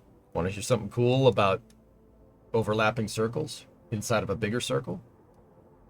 The area that the fuel tanks, or the volume that the fuel tanks overlap, is directly proportional to the empty volume right here, because circles. So I don't have anything in the center. No fuel tank in the center. See this volume right here? The total volume there and the total volume here between the tanks in 6x symmetry and this empty space that inherently happens, right, is the same volume. They're equally proportional to each other. So I never mind per my building rules, I don't mind clipping tanks like that. I don't mind doing it as long as you encircle it with a fairing. Because that hollow space becomes the displaced area of the overlapping fuel tanks, in my mind. That works. I think that's a perfectly logical building rule. As long as you wrap it in a fairing, you're good to go. So, guys, I think, one, that's going to get us more kick out of this first stage. It's going to have way more fuel, which is good. We might need to overclock some engines, but this thing is going to be an absolute monster of a vehicle, right? So that'll make it so when we do go to run 6 struts here, one of the struts is going right to a fuel tank. And that'll make it so I can hook in my engine structure into my fuel tanks. Because remember, when we were doing the auto strut thing, there weren't many struts that connected the actual engine section to that. Long story short, we add more struts and more boosters, only in this design, I mean, it's the old Kerbal moniker, more struts and more boosters. The only thing is I'm doing that all clustered inside of a fairing. The rules still apply, okay? There was an old saying back in the day when Kerbal came out, more struts and more boosters if it doesn't work. I mean, that's applicable here. I'd say that's fair.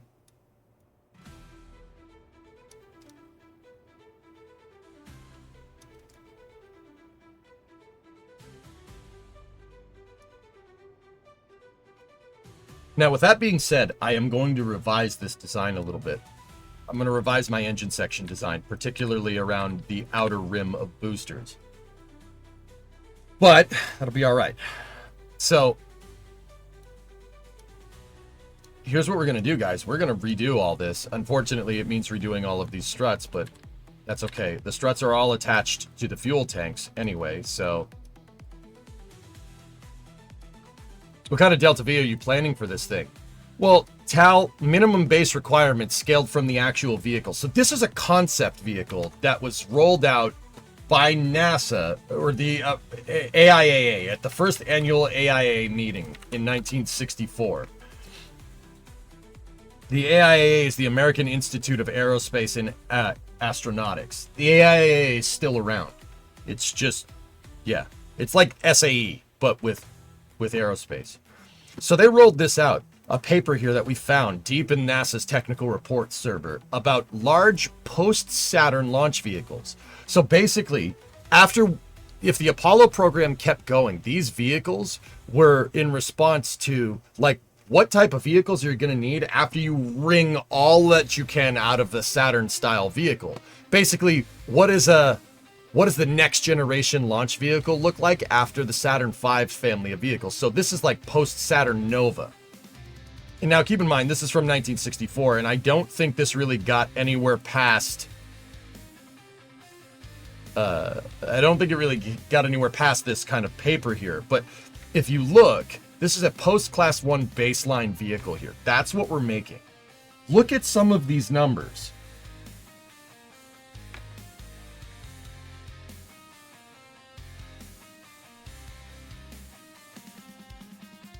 No problem, Dons. All good. Your launch pad will dislike you. Well, Vulcan, some of the big problems that I never was able to figure out, and albeit it was in mission mode and limitations of how much I know about this stuff at the time, was getting Kerbal to hold big things up in the air. That was the big one. I couldn't get the SSDO to be held up on its pad because it weighed 2,400 tons fully fueled. The loads here involved are insane. They're insane for real life. Like the space shuttle stack in real life was 2,000 tons. So, I mean, that's pretty legit in my mind. How do 18 F1s compare to 30-ish Raptor 3s? 18 F1s? 30 million pounds of thrust.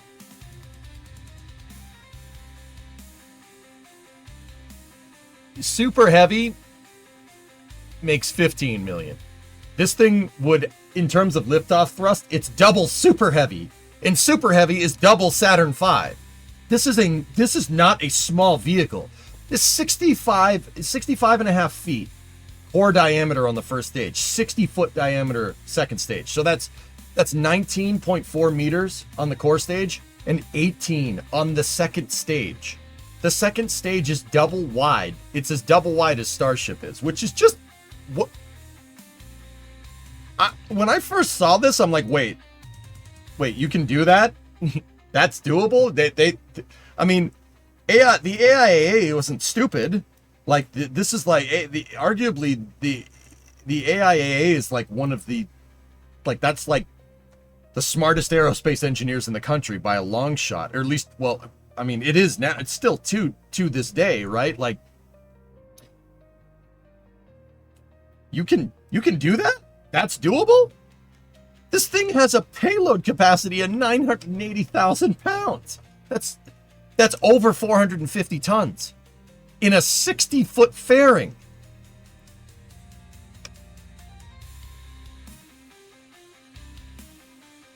Whew.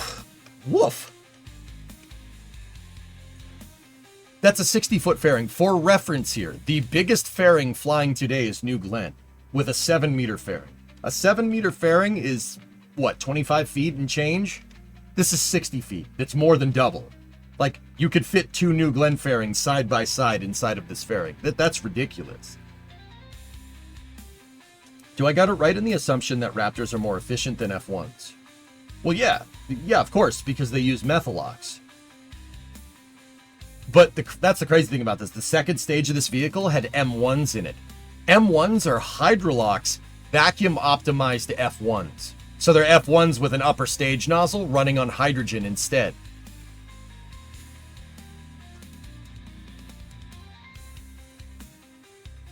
Dude, they make 1.5 million pounds of thrust each. That's 7,000 kilonewtons per motor. And there's 3 of them in the upper stage. Dude, the second stage on this thing almost has as much lift, as much thrust as Super Heavy. Like, dude, this thing, I love it. Frick it. You know, like, that's why I like the Apollo engineers. That's why I love reading about this stuff. They're just like, wait, oh, we're going to have some problems? Like, oh, Saturn V only moves 100 tons into space? Huh. All right. Let's just make a 400-ton vehicle. Whatever. It's fine. Just make it bigger. It's fine. Just make it bigger. Saturn 1B isn't enough to get people to the moon? Fine. Just let's make it bigger. It's got a 6-meter core. All right, let's move to a 10-meter core and put 5 F1 engines in the bottom. Just make it bigger. It's fine. Just make it bigger. How are we going to put this together? Just make a bigger building. Just make a bigger building. Well, how are we going to get it to stand up? I don't know. Just make it bigger. It's fine. Like, just add more engines. It's like, I love the confidence you have to show off these numbers and be like, yeah, we can do that. And there's no doubt in my mind that they probably could have. The rocket could almost launch that, what is that, a frigate into space? It's crazy, dude. Can you imagine what you could do with 450-ton launch capacity? Like, I don't even give a frick if the vehicle's expendable at that point. Who cares? Who cares if it's expendable? You can move 450 tons into space. Dude, you could build the ISS in one shot. One launch. You could do that. One launch.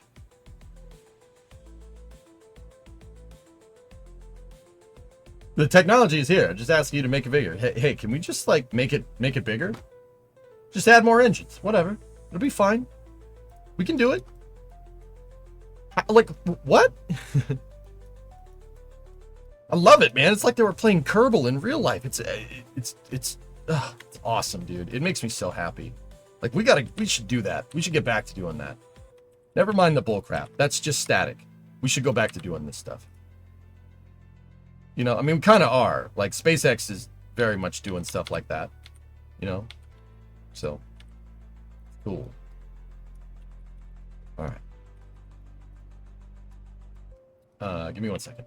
Let me set this bearing expansion. That one. Yep.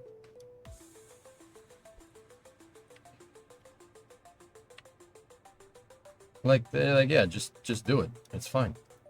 Okay, whatever. Just drink it. Whatever. Just yeah, of course you can just make this. Of course we could just make it move 450 tons into space. Why not? Like, why can't you do that?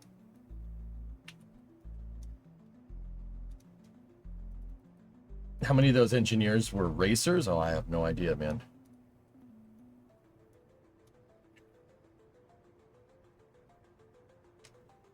I just thought of something.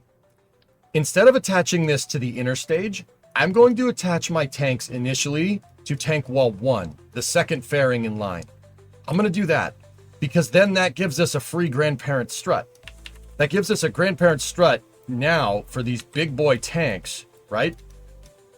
We move them back into position and we hit grandparent strut. It'll grandparent strut them to the inner stage, giving us a ton of reinforcement. See? Grandparent struts to the inner stage piece. Yeah. That's going to make this thing way stronger.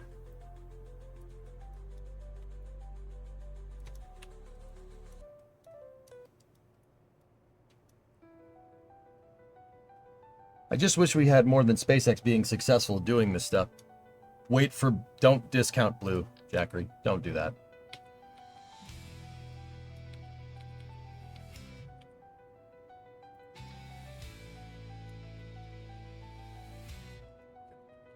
And then for strutting purposes, I always overlap my tanks just a smidge. I overlap them by 20 centimeters. There are reasons for this. I'll tell you about it in a sec. Okay, and now the bottom tanks.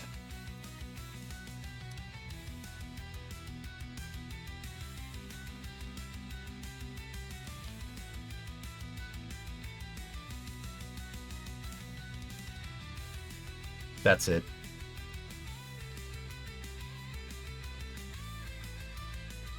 Dude.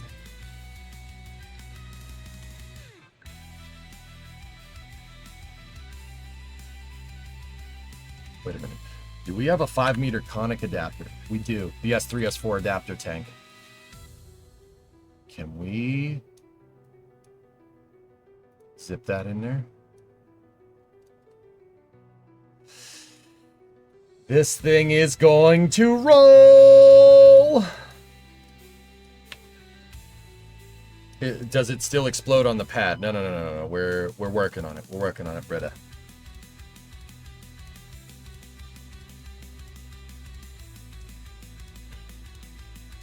Okay. Those cones right there will be perfect for attaching for secondary strutting the engines. Now, if we take this thing, right, and we grandparent strut it, because we're in symmetry, right? These conic tanks are going to be attached to the big tank right there. And then if we grandparent strut these things should strut to tank wall 2, because that's where they're attached. Let's revisualize the auto struts and see that web working for us.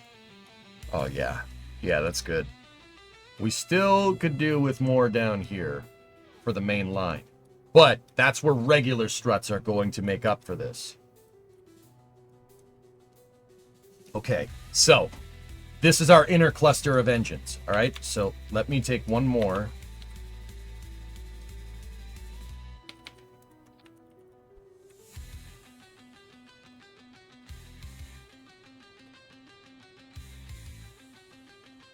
Now we clip that through.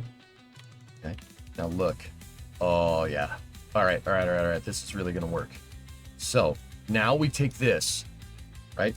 We run 6x strut from the inner ring of engine mounts, the girder segment, right? We can run it all the way up here, and then we run that directly to the tankage. Boom. Boom.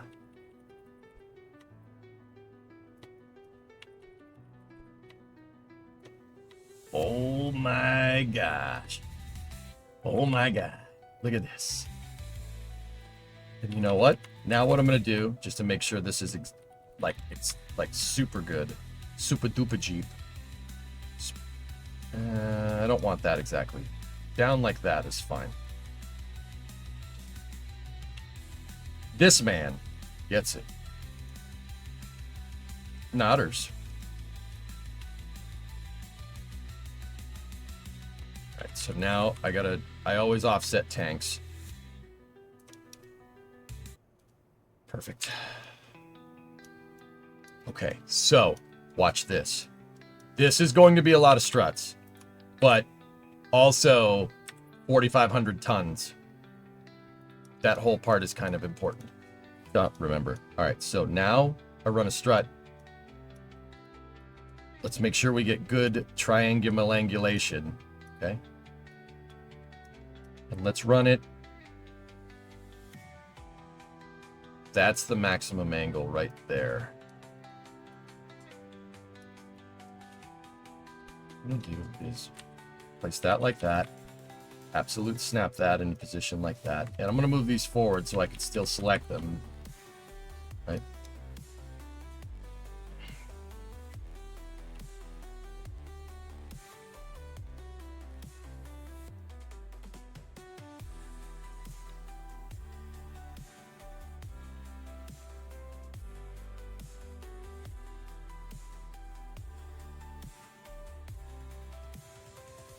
Killer. Now give me one more over here and attach it down on the line like that, right? Get us a little bit of crisscross action. You know what I'm saying? I'm gonna get this fricker to go, man. We'll get it to go. And we know that crisscross, those struts are perfect. So now, if I make this fairing a little hollow, we can see this a little bit better. We've basically created a structure here that has the inner tanks pushing on tank wall 2, but they're also pushing on the fuel tanks, right? Some of that load will get transferred through the struts, and some of it, all of it will get distributed, right? It's distributed load. This will distribute to 3 tanks. That one will distribute to those 3 tanks. See how each one of these has 3 struts going off? It kind of looks like a Mercedes symbol, right?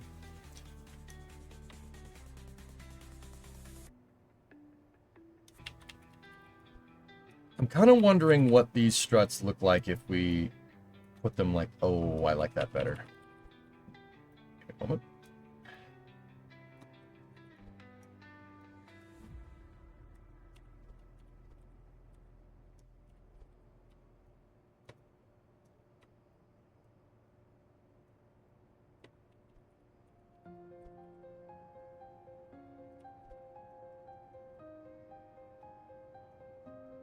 Oh, yeah.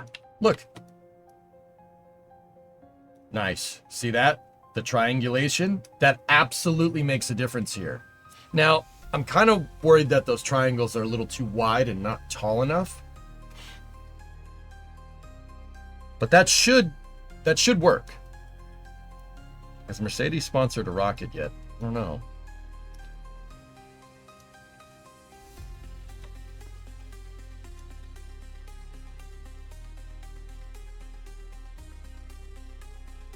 Hey, you burnt out on KSP and now you can't play for more than 20 minutes.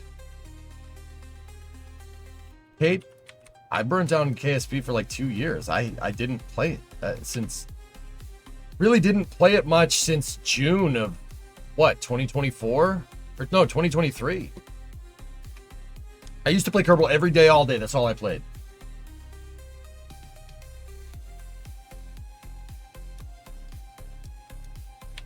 But yeah, it took me a while to get back to it. Don't worry. I bet you by the end of this series you'll want to play it again.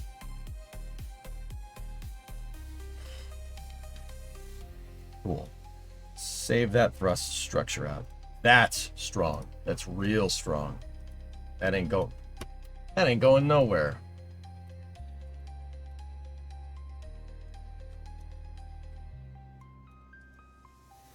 Now, the other thing we have to do here, this is underneath this. We need to run a strut from the tanks to the tank wall 2 fairing plate.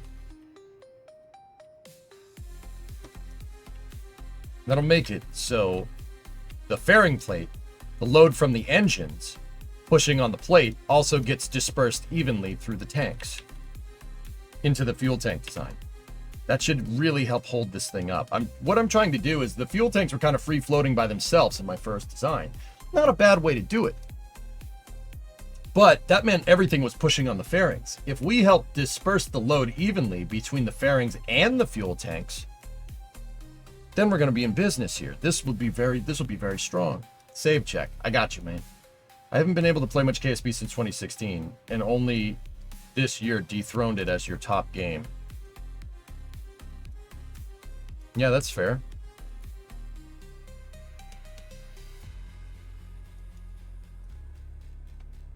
This is the first stage. There's not enough engines. Not even close. I'm working on it, dude.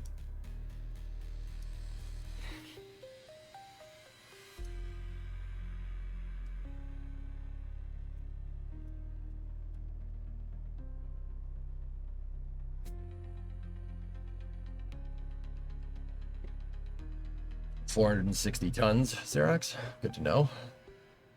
Is this the biggest rocket? This will be, when we're done with it, Pigeon, it'll be one of the bigger ones that I've made. This is space. Older Buffalo I'm in gifted space. 5 subs. Thanks, man.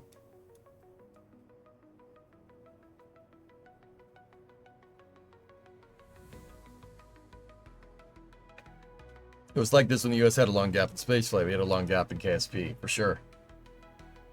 Wouldn't trusses work better than struts? Well, I have trusses right there, Shogun.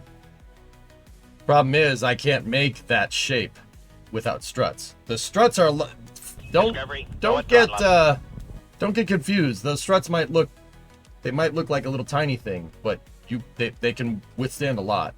One thing I always thought would be cool for them to add is strut thickness, so like a slider here to increase the diameter of the strut so it would look right. If these struts were like 4 or 5 times the diameter, which is what they would be on a real one if this was really the case, like they'd be like, say the strut is this thick, it would be this thick otherwise, right? If you could set the diameter, this would look a lot better. Hey Urban, 73 month resub.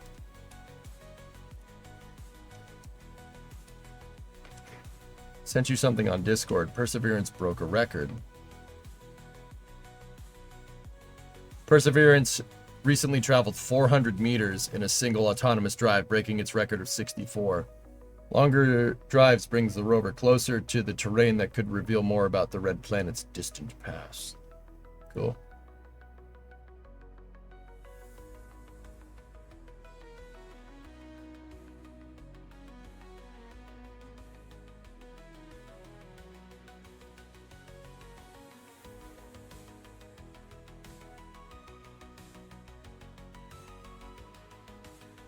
Yeah, username for sure.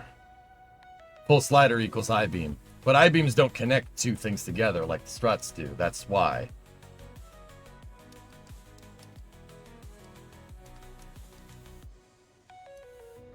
Think of the struts in KSP like a weld. I've basically made a structure that welded this girder segment to the tanks. That's a good way to think about them. All right, so now what we got to do is we got to work on having the tanks disperse load correctly. Conic tank disperse load through the aft skirt right there. Actually, let's do that in reverse. Let's go from fairing to tank like that.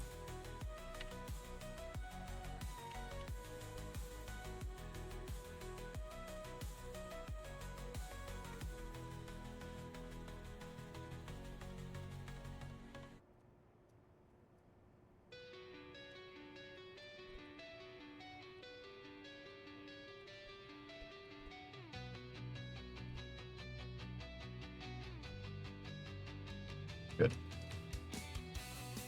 And now what we need is a set of struts out here that connects each tank together.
Yeah, that strut can look like that. That's fine.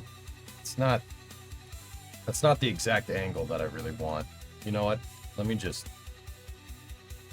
put it out here. I'm just going to reset rotation on that and put them like that. That's fine. We don't need to finagle them too much. Now, the next thing that we need here is we need to attach to the shell, tank wall 2 shell. So that's this piece right here. Just a set of struts that go up to it like that. This is to make sure that the tanks don't move around inside of the fairings.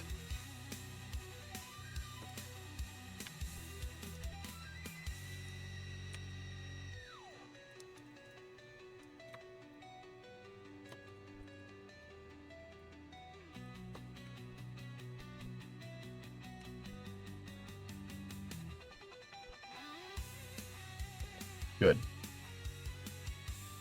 Now, another one right here that goes to the aft skirt right there.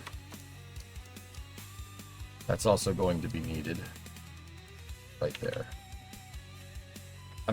What these struts are here for is to just make sure that everything kind of jives together.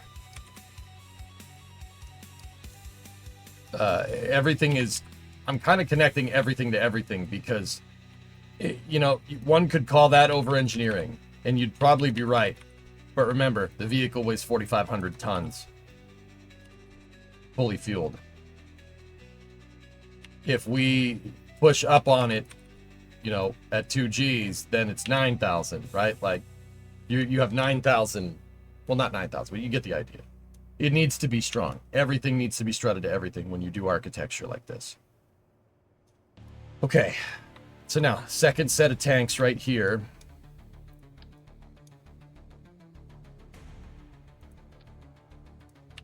Strut that to the aft skirt.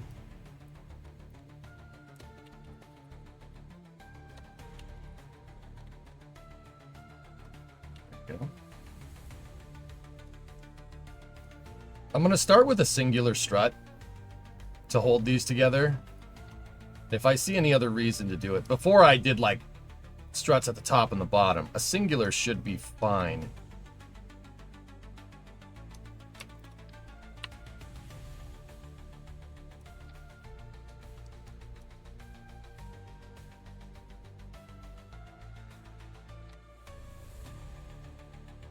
And then we can finalize. We can do more finalization with the struts a little bit later. I usually take the time to place them and angle them and make them look good, but yeah, this is fine. Making a heavy booster. That's the first stage. Second stage is going to take up that. That's the payload fairing up there. Yes, we're making a heavy. This thing is... Major Postal, this thing is not small.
Points. I like that part with the strut. Yeah, me too, man.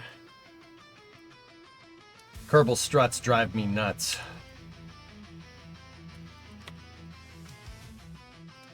You know?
There we go. Okay.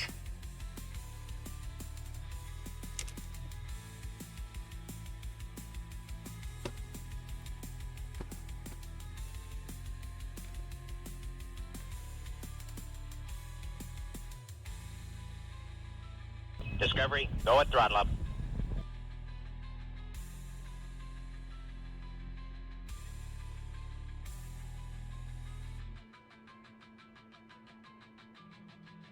Dendal, 42-month resub. Look at that.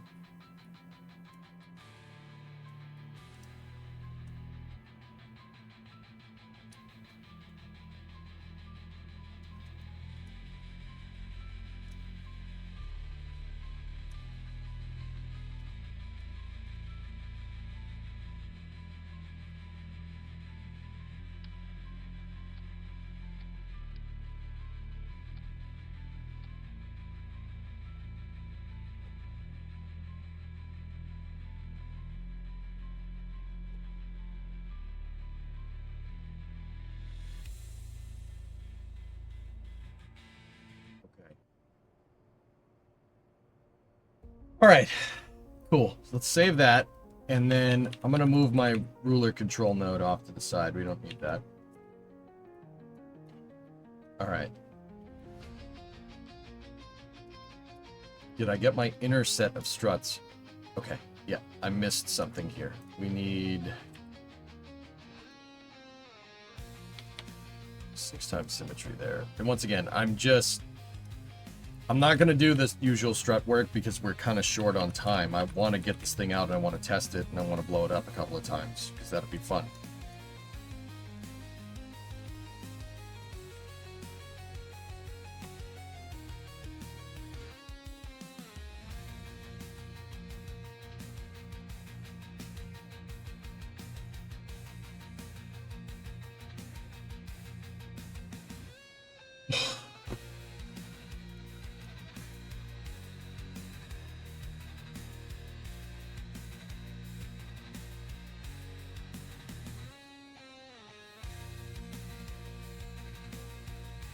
Yeah, Jack, it's a good stuff. Some of these songs are getting pretty damn good.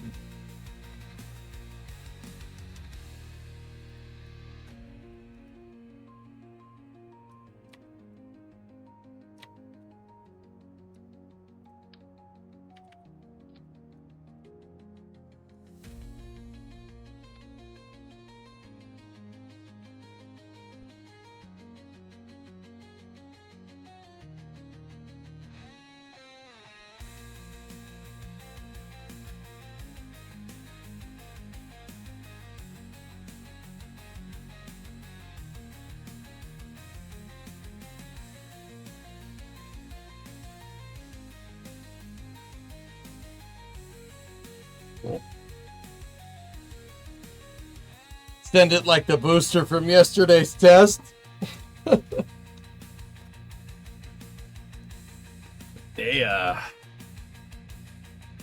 I mean, the fortunate thing about that, I was thinking about it, Postal. The fortunate thing about that booster is that it's doesn't have many moving parts. There's only so many things that could fail. And this is what I mean about like solid rocket boosters. One could make the argument that, you know, like if Northrop Grumman went ahead and made like Omega or something, or somebody decided to make a heavy launch vehicle using only solids and like a liquid fuel upper stage, you can make the argument that you could do a rapid iterative program, right? You could do a rapid iterative program. All right, it blows up. We know exactly what went wrong. There's only like 4 or 5 parts down there, you know, like there's only the aft segment, the throat, the liner, and the nozzle extension, and then the 2 TVCs, and that's it. There's only so many moving parts down there. Only sort of like, you could just make another one. Just make another one. It's just a cylinder, right? I mean, it's a little more complicated than that, but the point is like that's a little bit easier to do analysis on. I would say it's not easier, it's different, actually, now that I'm thinking about it. So my argument kind of goes out the window. There's not as many moving parts as like a liquid fuel engine, you know? But, yeah. you could make, like, if you figured it out, you prototype real quick, and then you could mass produce those things. There's no way that solid rocket boosters are more complicated to manufacture than a liquid fuel booster. Totally, I mean, it is a totally different manufacturing process, but the point still stands, you know, like.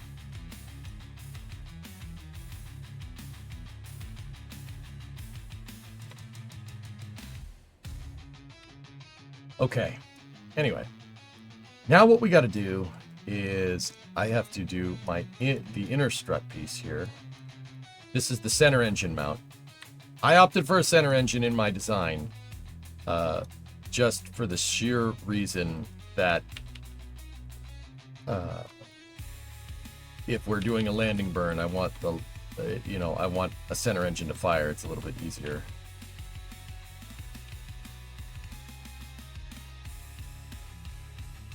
Now, what I want here is a singular strut going from that to there, to the aft skirt. It's a freaking spider web, I know. Now, on top of that, attached to the tank wall 2 bearing, I want struts up here to the aft skirt like that. It might see, I know it seems like I'm just indiscriminately placing struts, but I assure you there's a method to my madness here.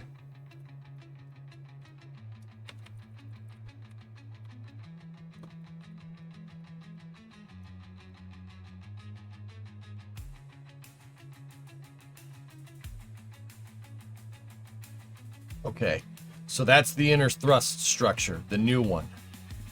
We're still going to have to figure out hold downs. That's going to be hard to do, but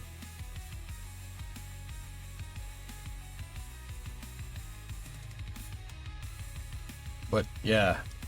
Oh gosh, it looks like a spider web. But here, no, look at it from far away. It'll make more sense. It doesn't make more. Okay, that doesn't. You know what? Just it's strong in there. Okay, it's strong. We'll leave it at that. It's nice and strong in there.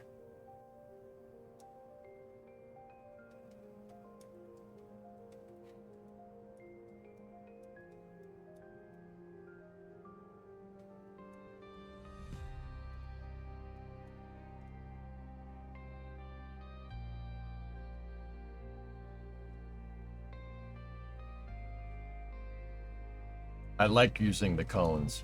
The cones have more fuel and they take up more space in the aft section. Okay. Now we got to make the thrust structure for the outer ring of engines. There needs to be 12 of them. Okay, so we have 7 in the center, 7 in the middle, 12 on the outside. Do struts add significant mass to the craft? Not really. No, Nader. They're 5 kilograms. That is the reason why I build my thrust structures out of struts. They're basically titanium. Yeah, the struts in this game are insanely strong.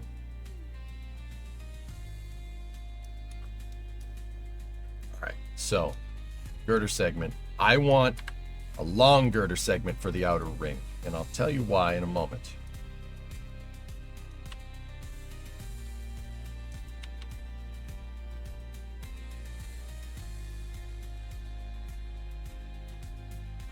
You know what, dude? I'll be honest with you. I don't remember if it's agnostic of size. Sorry. I don't remember off the top of my head.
Really hope this thing doesn't pop. I mean, because there's a possibility that Kerbal won't like this. That, you know, that would suck, but that's life. That's life.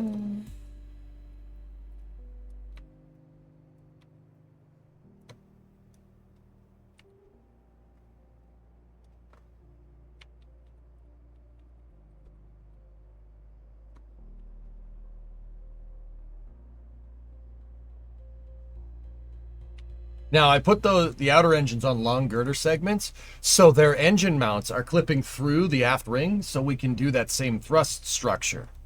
See? See what I did there? Having them clip through like that makes it so I can attach pieces.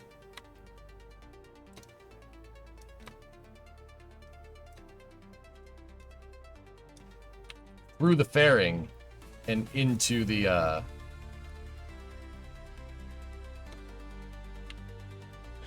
tank walls. So we can do stuff like that. See? Makes it really easy. And it hides the struts, so you don't see them.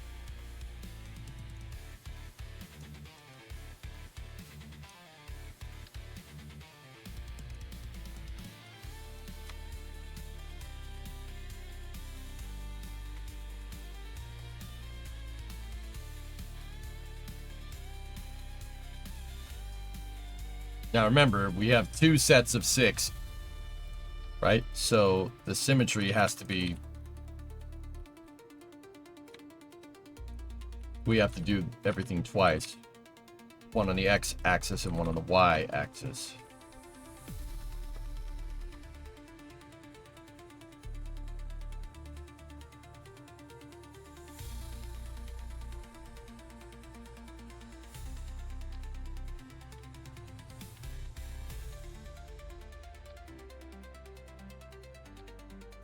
And this one, just because of the symmetry of the tanks, has to be split over 2 struts.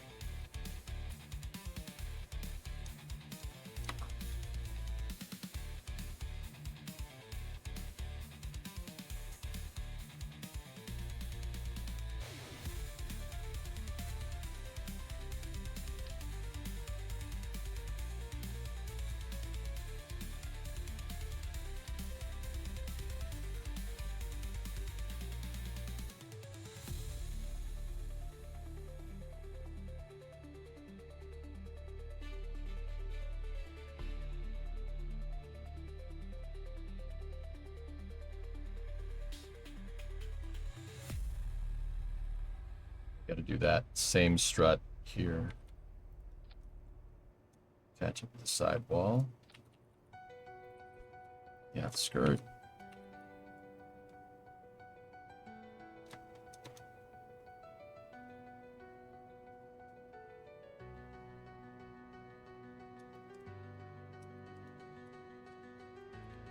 Apply a fuel grain pattern. Bind the thrust limiter to a cow controller. Kyron, we've done it. I did it for my space shuttle. Block 5 Collins. We programmed a cow controller to aggressively trail off the thrust curve, increasing burn time. And we mimicked the thrust tail off in SRB's separation for the shuttle. My shuttle SRBs separate exactly like the real ones, i.e. they go psh, and then they kind of go back like that. Yeah, because of the regressive thrust curve. Heck, the SRB is still technically firing when we separate, so they don't even shut off. When they separate, the thrust limiter is at like 1 kilonewton or something. So when they separate, that gets them to actually kind of stay in that, going in that direction, just like the real ones. Because the SRBs don't really shut off, guys. They don't like stop working. They'll stay on fire for a little while. Problem is what happens is that you don't have enough fuel to sustain the high surface area of your combustion chamber, i.e. that when they get to the very end, you don't have fuel to sustain the volume of your combustion chamber, because with an SRB, your combustion chamber gets bigger over time, right? So SRBs, what happens is when there's residual, when there isn't enough fuel and there's just residual in there, it can't maintain chamber pressure anymore, and it just shoots fire out the back. It's not able to compress the to like have compression inside of your combustion chamber, so inside of your SRB, and be able to accelerate it out the back. That doesn't mean that there isn't fuel in there still. So that's called a tail off. That happens. That happens with model rocket engines. It happens with high-powered rocketry. It happens with the shuttle SRBs. So when they stop firing, it basically just shoots flames out the back. Now, what we did on mine was I took the thrust. We can't really replicate it in KSP, so I took a cal controller and programmed the thrust controller to go to 1 at a certain amount of time. And when we separate the boosters, my SRBs are still burning propellant, but they're making 1 kilonewton of thrust. So when they separate, my SRBs still have the smoke trails behind them on the shuttle. And because they're still maintaining thrust, they don't flip out of control because they're still making some thrust, like they're flamed out, but you still get fire shooting out the back, right? So on the real one, you notice the shuttle SRBs, they separate and they kind of stay there, right? Kind of stick in one spot. It's because of that residual thrust, as opposed to like an Atlas V or Vulcan SRMs, when they separate, they start flipping out of control, right? The shuttle or SLS just, and they stay like that. That's because of the residual thrust, because it has, like I said, it has a regressive thrust curve and the thrust tails off, right? So they're still making thrust. They're just not making any thrust to be useful. There's just flames shooting out the back. But that residual thrust that they do have makes it so they keep going forward. So when they separate, they don't like flip all the way around. It's really trick stuff, man. Hey, how's your car project going? Did you see the new car to Cletus's fleet? Yeah, the one with the jet, Bandit. That's cool. Yeah, car's going good. I bought a bracket for the leaf springs back there, and it came bent. It was incorrectly manufactured. Now, that does happen. Like, the stamping is okay, but yeah, one of the parts wasn't welded in right. So, my problem is when I burned that stupid thing in, now everything else is crooked because one of the brackets for my rear leaf spring perch was burned in crooked. So people are gonna hate me for this, but I'm probably gonna take the right rear perch off, drill the spot welds, fix that stupid bracket, and re-weld it back in. Yep. I'll probably do that over break because that just pissed me off. Bandit, it's in the right spot, but so like if we hooked the rear suspension back up, this rear suspension is true, but the problem is the rear suspension is true, but the bracket is bent. So the part with the suspension is fine, like the part that holds the suspension, it's this back bracket that goes to the back bumper. And because that one of the brackets is like bent backwards, my rear bumper cross member is sideways. It's like tilted. It's rolled to the passenger side of the car, and it's infuriating, to be honest with you. Like, I paid $100 for that stupid thing. It better be friggin' perfect. It's like Chrysler wouldn't have even accepted that leaf spring perch on the factory in the 60s. That's how out of whack it is. It's out of whack by about a half inch. It's frustrating. Frustrating is, yeah, because I'm trying to learn and I'm trying to do it right. And the crazy thing is that I burned that leaf spring perch in perfect. Like, the plug welds were amazing. And now I have to redo it because I didn't notice the bracket was out of whack. But I didn't notice until we tried to hook something else up. How could I have? If it's bent, why not complain and get a new one? Bree,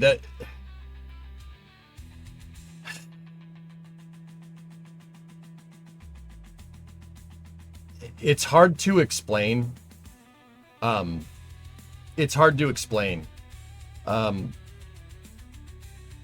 Long story short, whenever you buy repop parts, like, there's a chance that they come bent. There's a chance that they come broken. There's a chance that they don't get manufactured right. This isn't necessarily a marked, I mean, kind of is, but this isn't necessarily a mark towards that. That's just how the industry works. That's kind of the norm. You can't really complain about it. It's like, some parts come crooked. It happens. Even AMD on their website has a disclaimer that's like, some of this stuff might come bent. It gets bent. It gets handled. It gets moved around. It gets shipped. Like, part of it might be bent. It happens. which, like, that sucks, but what are you gonna do? Like, they made these parts. They didn't get the tool and die from Chrysler to make these parts. It's a repopped part. What that actually means is that the tool and die, the stamping press that was made off of a part, a real Chrysler part, like that was manufactured from the factory that someone made a mold for, and they made a stamping for it. The stamping isn't one-to-one it's not the exact same tooling that they were using in the 60s. It was remanufactured. It was basically back engineered off of factory parts. Now, because of that, yeah, you're going to get defects. It's not going to come out exactly right, because with tooling and like how manufacturing works with tooling and die, if you have your original stamp part. So how these parts are made is that they're on a big stamping press, and the press stamps the piece out, and you have the piece, right? If you tried to make a copy of that, you would want the original source. You would want to make a copy of the die that made this, but those are long gone. They were gone 56 years ago. Chrysler scrapped them and probably made new dies with them, right? So the parts that they used to stamp out reproduction parts were made because someone took apart a Chrysler, that took apart the original one and made a tooling and die copy off of the stamped part and not the tool and die. So parts do come broken. The parts don't exactly come out right. They come out close, and you have to finagle them on purpose. Now, with that being said, this thing was welded incorrectly. So I don't know. I might, we could just fix it. It's a couple of spot welds to drill out on the part, and then we could replug weld it, realign the part and make it stronger, which I don't have a problem with doing that. It's just, I put the stupid thing in the damn car hoping that, like, it would be straight, and it wasn't. And I didn't notice until I put everything together and started measuring everything. Now, that's my fault. But that's my inexperience showing. What are we doing today for After Hours? Love GTA Racing last week. Anymore? We're doing Friday Night Racing, so we're playing Assetto Corsa, Andromeda. It's kind of like GTA Racing, but it's a little more involved. But it is fun. You should learn how to fairing edit so you can clean up that engine section and reduce the amount of fairings needed. I segmented these fairings on purpose, 95. It's to disperse load. Yeah, I don't know if you were here for that part. It used to be the parts that were made at the end of the design life had variances due to die tooling and the molds being worn out. That's correct. Yep. You were in a deep comp game. You were earning that gold Nova too. Guys, I want to go bowling. So yeah, it's not. If I go and I say this part wasn't welded right, if I go to AMD and I call them like, yo, this part wasn't made right, they're going to be like, well, what they're going to say is that, well, yeah, of course. It's never going to be exactly like the real one, you know? And then I'd have to, I have to grind the dang thing off of the car, right? And then what do? Do I send it back to them? Like, I don't know. I mean, maybe we could save myself some time, but also it might be easier. I might be able to drill the spots on that thing and realign it. I might be able to drill the spots on that thing and realign it with it still in the car. It's possible. I'll show you later if we have time. We won't, but so yeah, it's throwing everything out of whack, because the part of the leaf spring, that leaf spring perch that's not good is the part that mounts the rear bumper. So unless I want my rear bumper to be like crooked on the back of the car, it needs to be right. That needs to be straight. Because I spent a lot of time making sure that was perfect, right? When is your week off? It starts at the end of the stream tonight, Kyron. I am taking the rest of the week. I'm taking next week off, guys. I'll be back on the 7th. This is my normal stream detox. I just go and do normie stuff the first week in July and the last week of December. That's the only time off I really take. Unless there's like a Starship launch or something, Where are we going? Nowhere. I have to go to a wedding Krasno, which is why I shaved so I could look good. But vacation. I just go and do normie things for a little while. Yeah. No internet. I just detox completely. Burgers on the 4th? Of course. You're going to have burgers on the 1st? Man.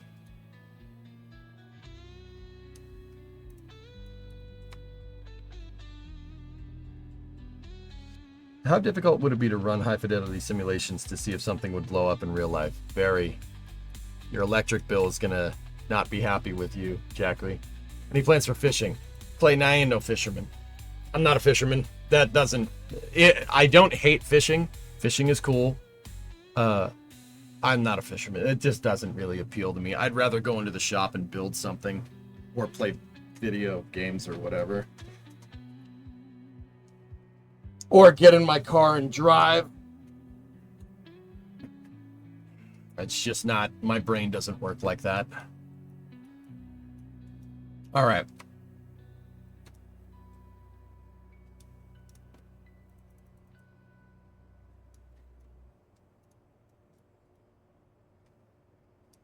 No, we just apologize.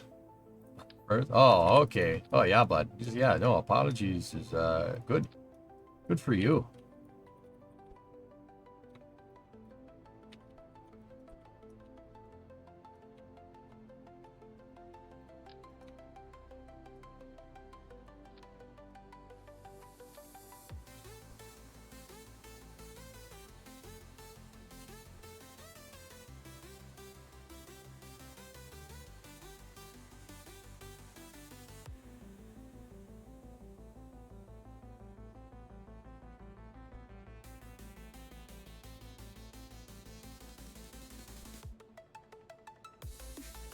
All right.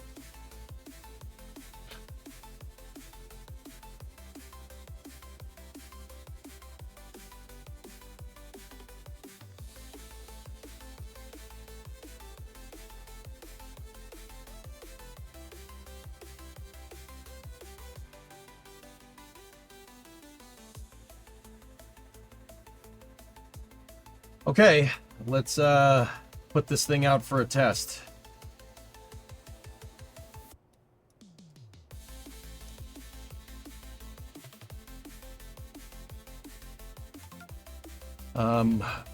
I also need to get the motor overclock working. For now, I'll just put the controller right there.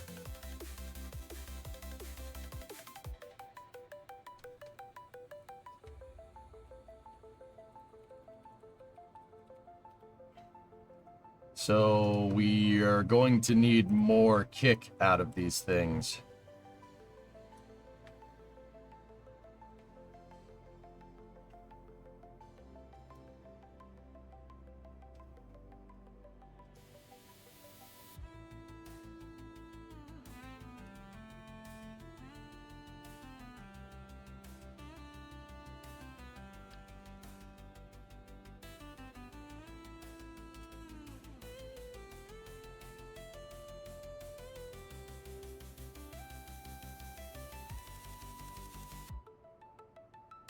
For our calculations for scaled thrust in KSP, I need this number to read 300. That's actually close.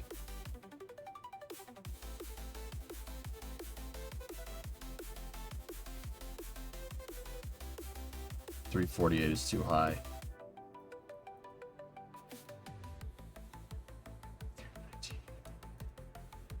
$309. That's good right there. All right, so take that curve, paste that curve there, and there.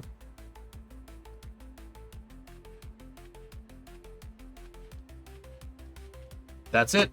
So there's your scaled thrust, dudes. That is the scaled thrust output of the engines, proportional to the real one. These motors would have been insane. All right, so now we go Prometheus, first stage, test.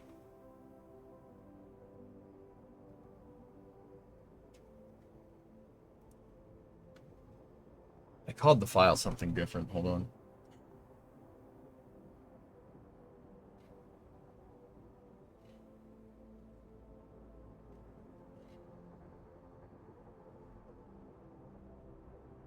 First stage tank test. I just want to make sure we overwrite the other one. Save, overwrite. Okay. So what we're going to do is I'm going to reroute.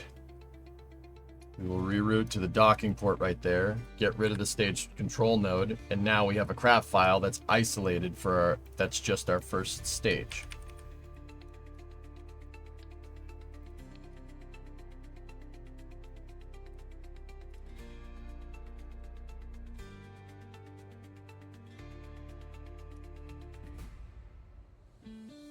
Let's see what it does sitting up on the engines now.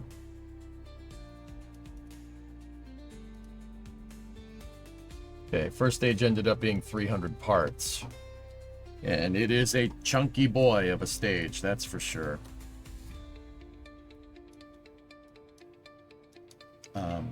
Let's get up here.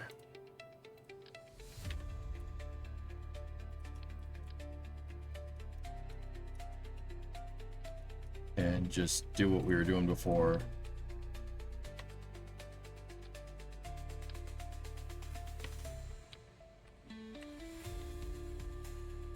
That's fine. Okay. All right. Well, first thing we're going to do is see if this thing stands up by itself. Wait, did I fully fuel it? Oh, well, too late now. We'll check it. Why only 900 meters a second to Delta V? I don't think it has fuel in it. Hold down clamps. We're not even going to go that far. We got to be very, very deliberate with all these tests. Let's just see how she stands up. We'll stress test it here in a second. Maybe experiment with differential throttle with Chungus. Don't do this. Really?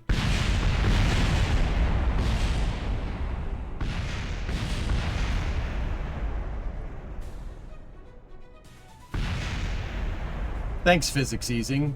Very cool. It was hard to say exactly what popped there.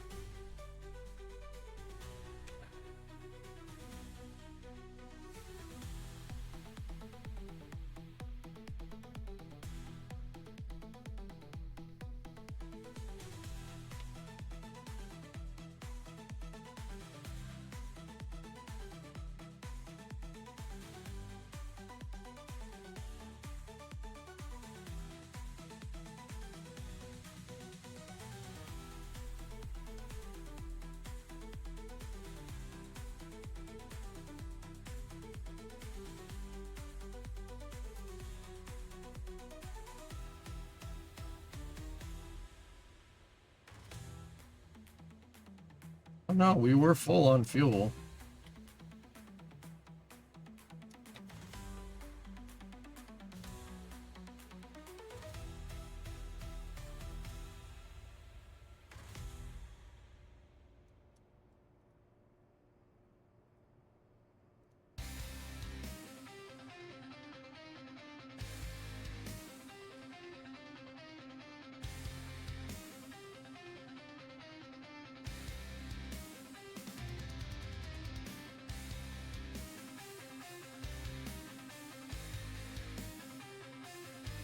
We've done stuff like that, X-Wing, sure.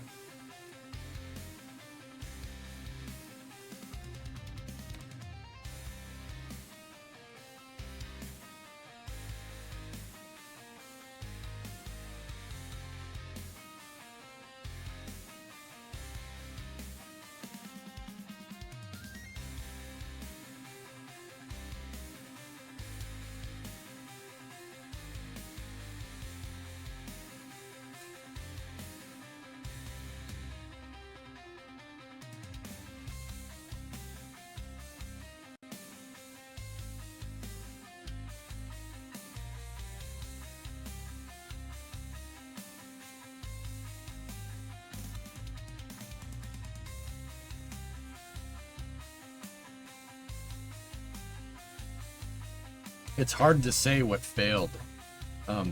We saw the 256s and the 512s really not start to get angry at each other. So I'm going to go ahead and guess that tank wall 2 failed. Or tank wall 1 failed, because that's kind of the main heavy piece of this thing. Do we have all the grandparent strutting activated?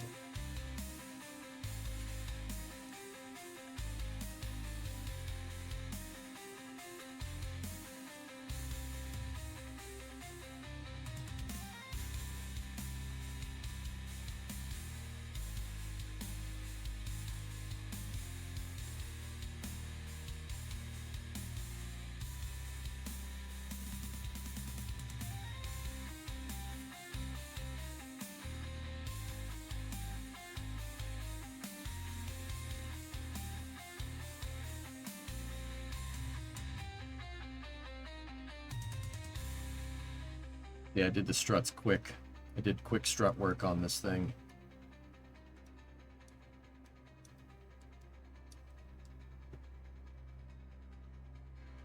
We might need to go back to better strut work.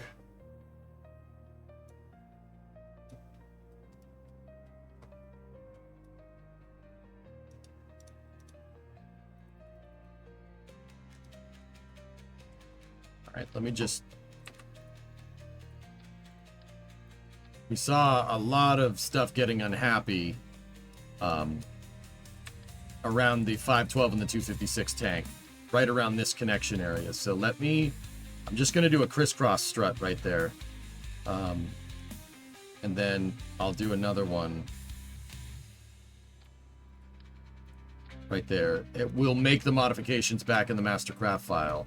I'm just seeing if these crisscrosses are going to make this work. Because we saw a lot of load not be very happy right in this area. The other thing we'll do as a test is give me 6 times symmetry. And we'll 6 times symmetry to the top of the tanks, like that. I think those tanks are actually already grandparent strutted on that axis. Yes, they are. So we actually don't need those. Let's see if those crisscross joints fixed it. Hey, Chief, what's going on?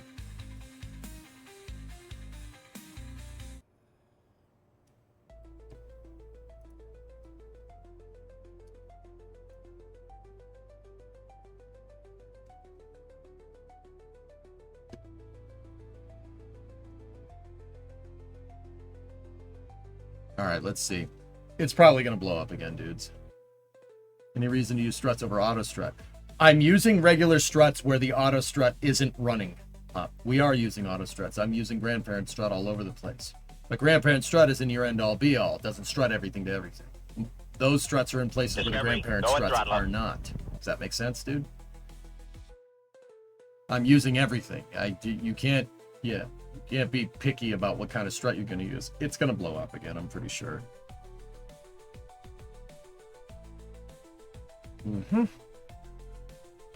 Freaking physics easing my ass.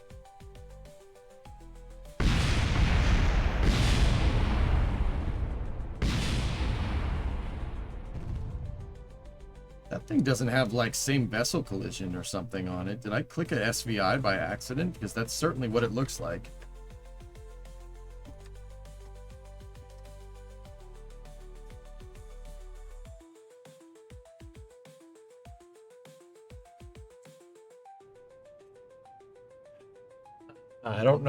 I don't know where we're gonna mount the damn launch clamps 95 or how many we're gonna need, but yeah, I suppose we could try it. Let's start with 8 and just make them look like they're on the sides, you know, and then strut them to heaviest part.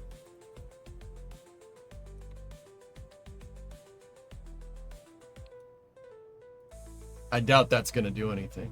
We'll see.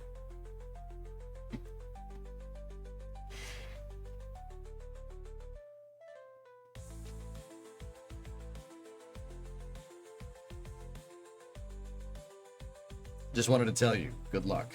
We're all counting on you.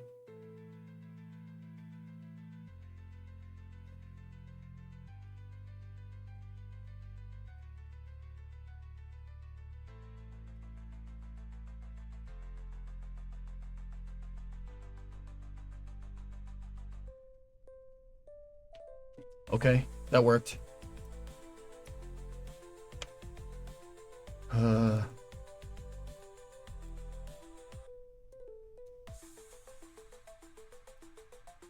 Did anything break? Okay, no nearby objects to focus. It's in one piece.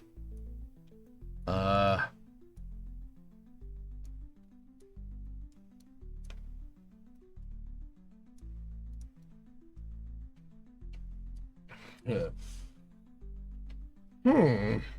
And for that, I request VIP status. No, I give VIP status to people I don't like. It's the VIP dunce cap, dude. It's the cone of shame.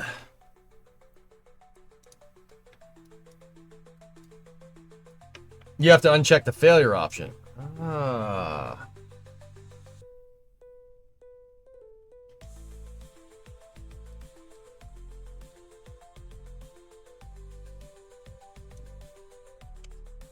Okay, headphone users. I'm gonna turn the engines on, but Kerbal likes to overdrive sound if you do a bunch of actions all at once, like turning on 19 engines all at once. So just headphone users, 10 seconds.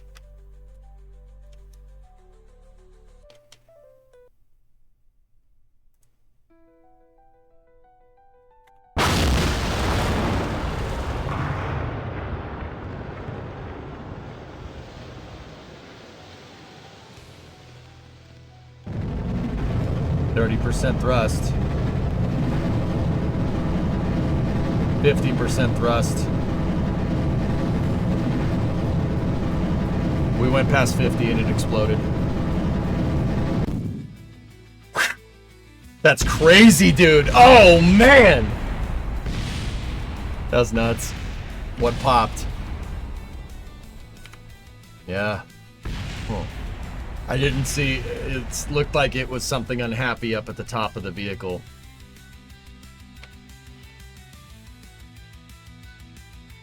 Thrust alone is breaking up the parts. Dude, we have 19 engines that are 300. Each one is 300% overclocked.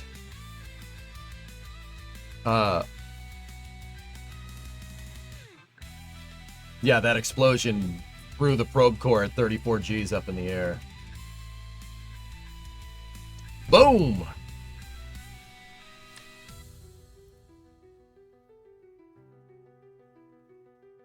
That's what we needed to get the scaled thrust. Yeah, these engines, each one of those ones is 300% overclocked, which means each one of those engines produces, about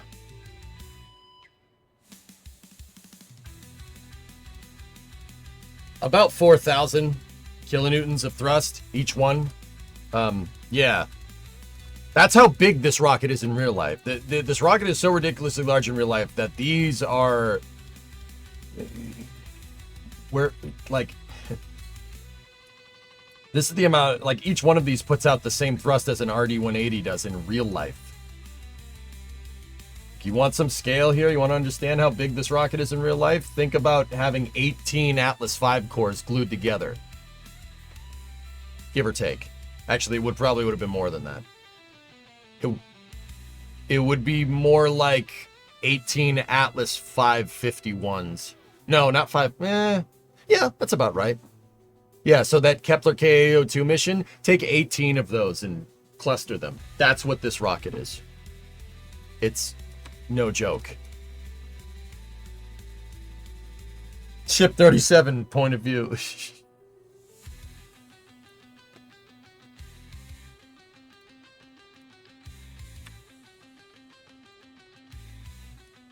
We might need additional attachment, and we'll make these changes. We'll make these changes on the master file. This is just for more rapid prototyping. Okay.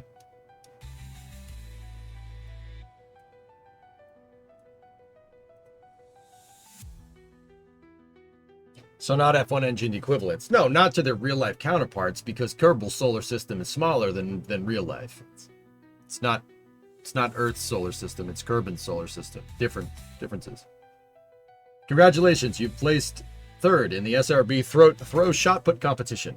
I don't know, man. Yeah, third makes sense, because, yeah, third makes sense.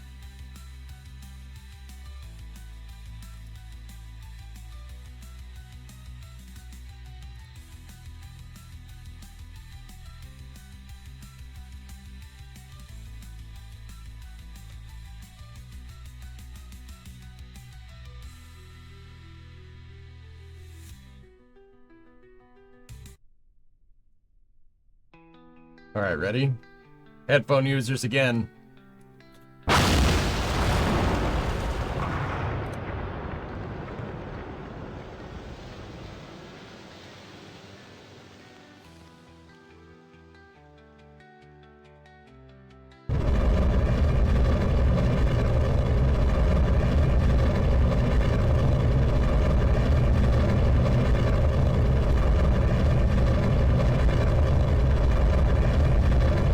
Broke again.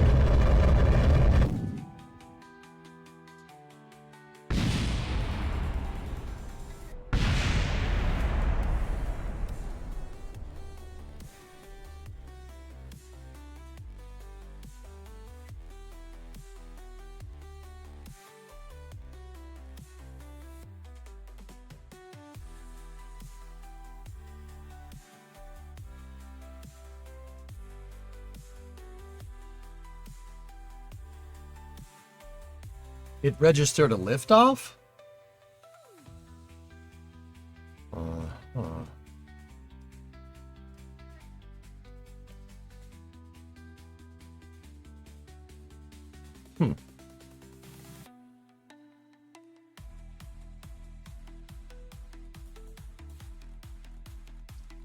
The S3 S4 adapter collided into S3 S4 adapter tank. So it's where that explosion is. Yeah, okay. Engines are breaking off. They're breaking off. That's what's happening. The engines are exploding. They're pushing too much. We need to reinforce them more. Particularly, I'm guessing it's the joint. I'm guessing we're making the joint for the engine very unhappy. Like, the attachment piece is probably not having a good time. So what I'll do,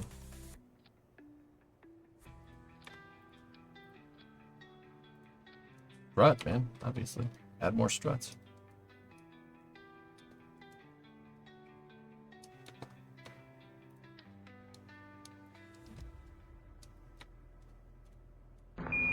Listen, Tranquility Base here. The Eagle has landed. For science. Or science.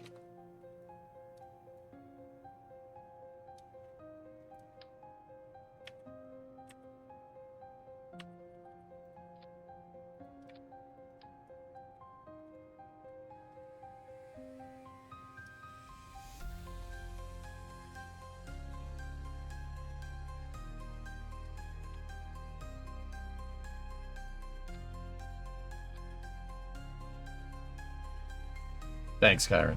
Appreciate you, man. Oh, this is space. I'm in space. Don't do this. I mean, all right, whatever. You know what? I'm trying to get more comfortable with this. Do whatever. It's fine. It's fine. Whatever.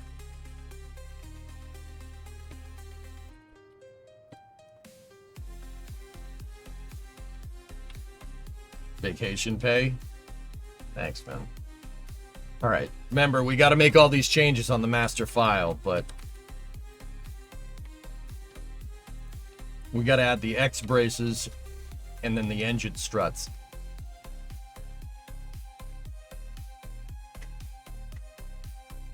Strut the tanks inside together if you haven't already. They're all strutted together, Block. Yeah. This is my first KSP EJ build. This Sith is cool figuring it out. That's all we used to do for hours, man. I want to get back to doing it in July. I really want to see this build through.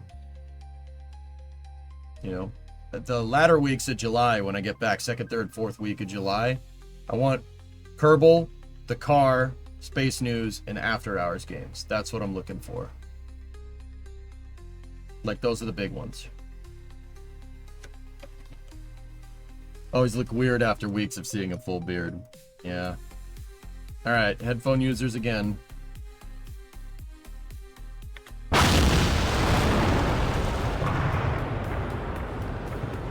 Ramping up in thrust.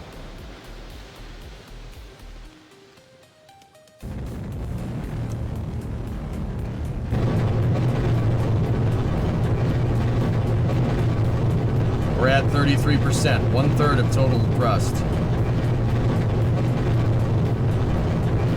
Going up. Going up.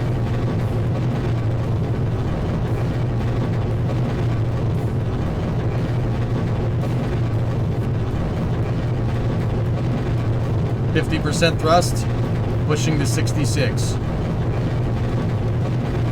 Hold together, baby.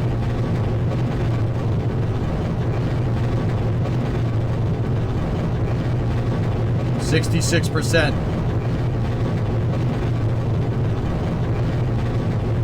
Moving to 75.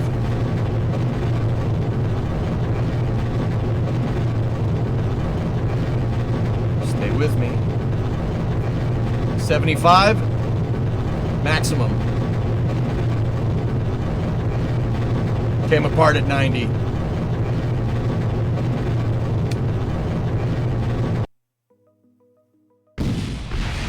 We pushed too hard on that bottom fairing, dudes. We pushed way too hard on that bottom fairing. I know. I saw exactly what happened. Tank wall 2 fairing ripped out. It ripped itself apart. It couldn't take it anymore. Holy crap. That was nuts. Frisbee! Shouldn't you be holding this thing down from the top where the second stage is going to sit? You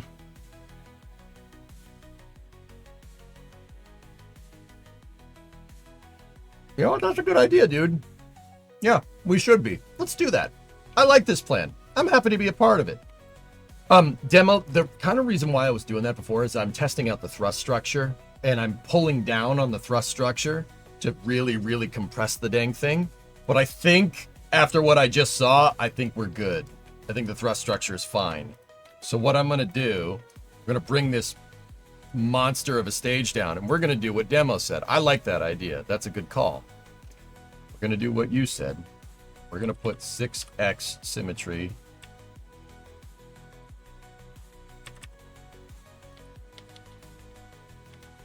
Discovery, go at throttle up.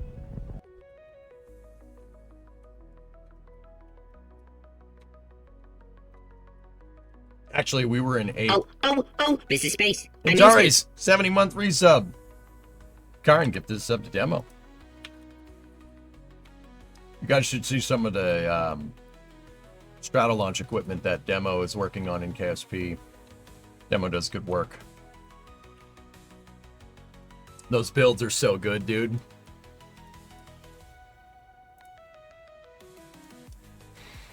Needs a sound suppression system. Let's be real, Robloxian. We've seen what happens when you fire an engine, like a cluster of engines at concrete, and yeah, we've seen what happens there. You're gonna watch the F1 movie. Oh, I lived the F1 movie, dude. I was there when they were filming it, dude.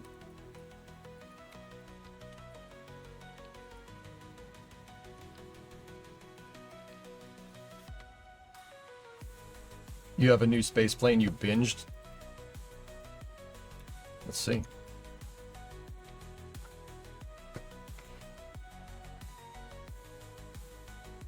See what I mean about Demo's builds? See what I mean? That doesn't suck. I really like that front landing gear, actually. That's pretty good, man. Oh. Woof. Woof. Demo's pretty good, huh? Yeah, pretty good. Is that Skylon? I would say probably yes. Word. Are you kidding me, dude? What the fucking waggles?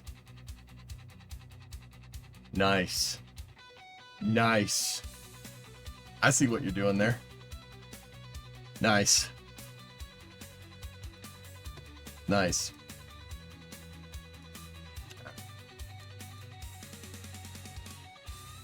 I said funkin' waggles? Ram? Question.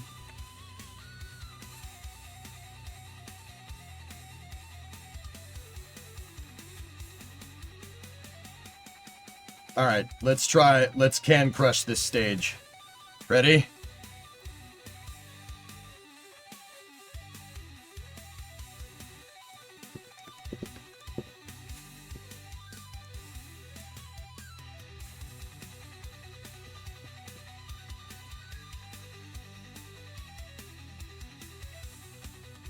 Come on, baby.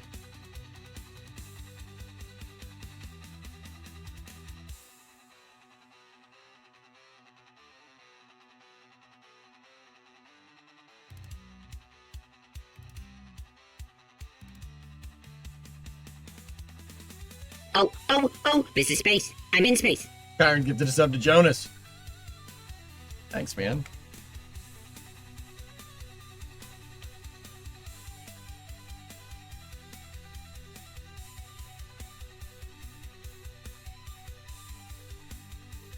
Yeah, it immediately snapped off the hold down points.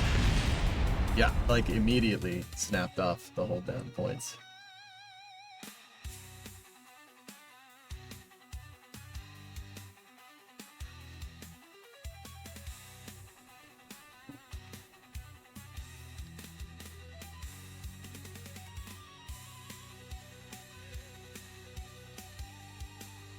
Oh, these had a heaviest part auto strut on it. That's probably why they didn't work. I was gonna go add another set, but why is your booster ship 36ing itself? Because I'm testing it. Like ship 36, man. Stuff blows up. Grim, where do you know how like stuff blows up in real life and I'm just like, it's fine, whatever. Like the BOLE booster. It blew up. So what? So what? It's rockets. Explosions happen. You ideally want them to happen on the test stand. Ship 36, test stand. BOLE booster, test stand. Don't worry about it. It ain't no big deal. Explosions happen, dude. And it happens. Stuff blows up. Make sure it doesn't happen when you go flying.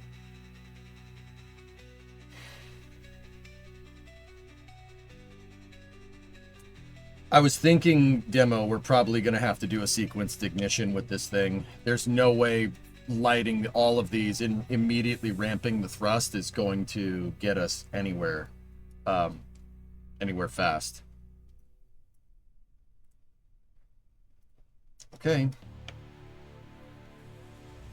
Ready?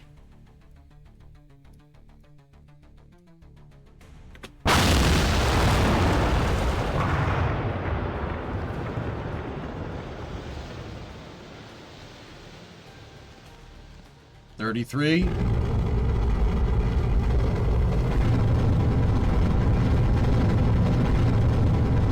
Too much. Too much. The engines are ripping off their mounts. They're making too much power.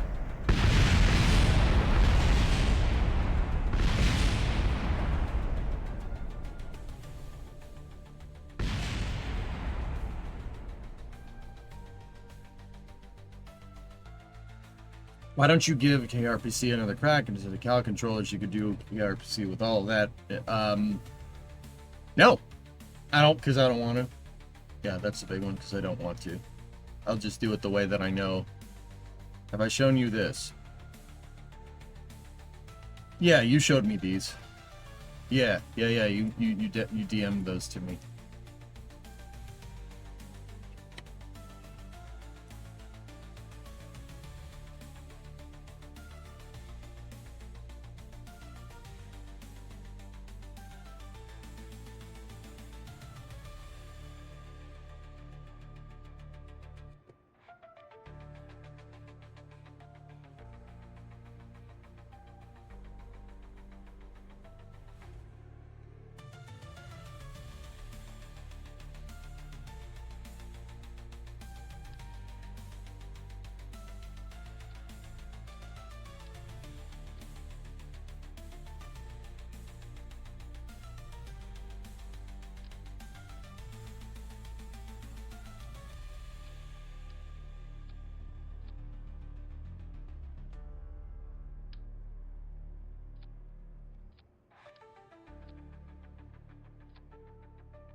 5 struts, maybe?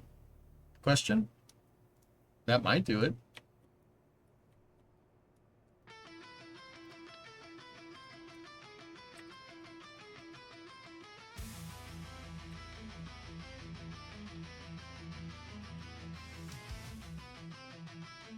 All right, I'm gonna try to start the center 7, then 6, and then 6 more. We'll try to with these upgraded struts. And remember, we got to make these modifications to the master file.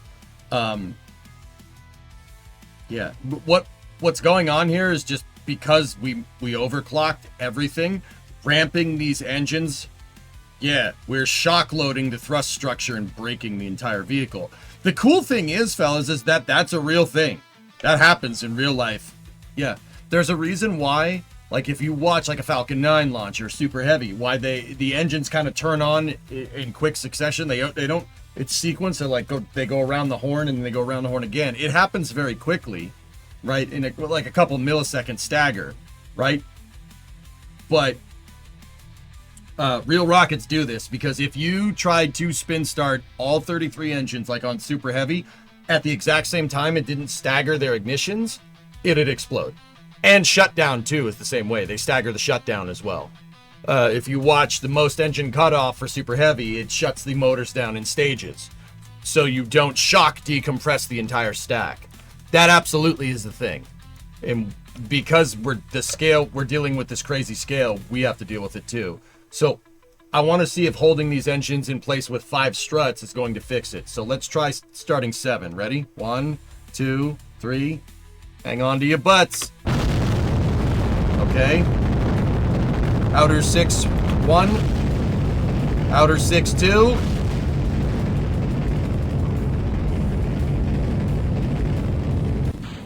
Oh, hey, that was pretty good.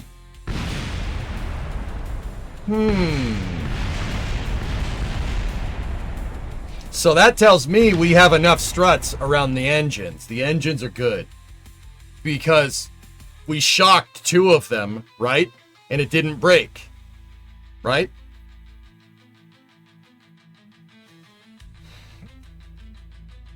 So, all system, the reason why I wanted to start those engines at full blast, dude, is to check to make sure that this connection is not what's breaking. Okay? I wanted to be sure. Now what I'm wondering is it the struts that fixed it? Or are we failing, is load failing somewhere else? I'm starting to think that it might be another point. We might have to just, well, add more struts. So here's what we're gonna do. We're gonna do another test. I want to take all of the struts off of these. Off of the inner 7. And we're going to do that same test, and we're going to see if they blow off the mounts. Because that'll prove that the engine struts are doing something. Right? How many parts? 300? This one probably will explode.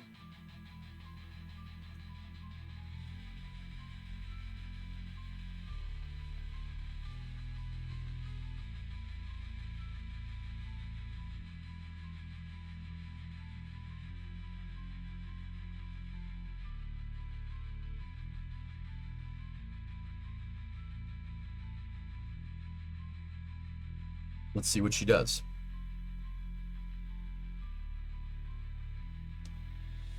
Will it go with less engines at start? Yeah, Sun Temple, it probably will when there's no upper stage attached, though.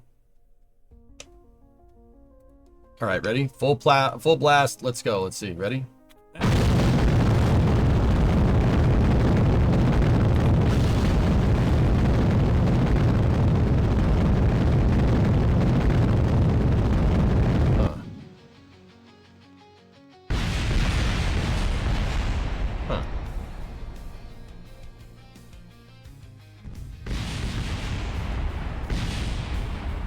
That was inconsistent.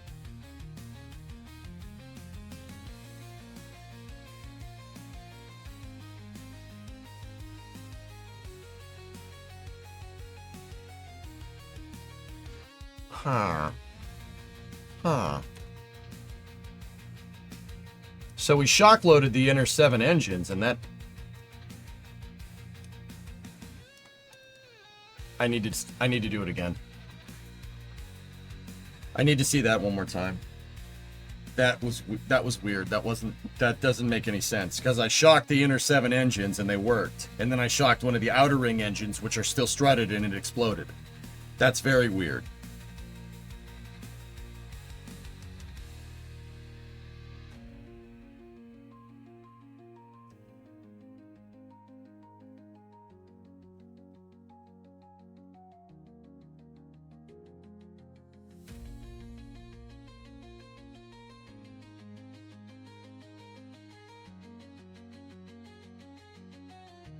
What's that, Phil?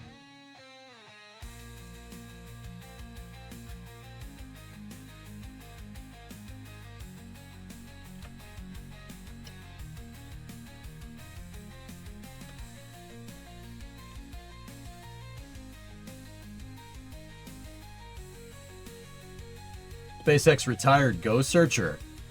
SpaceX retired Go Searcher. What the hell? That's weird, dude. Those are words I never thought I would say, Phil. That's strange, man. Alright.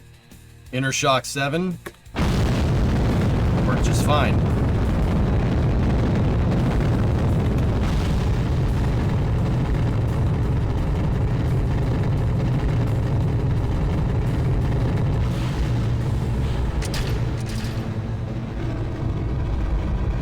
I see what happened. 95, did you see it? The thing's moving up and down, right? And if you try to activate the engines, when the hold down points pull it back down, it blows up.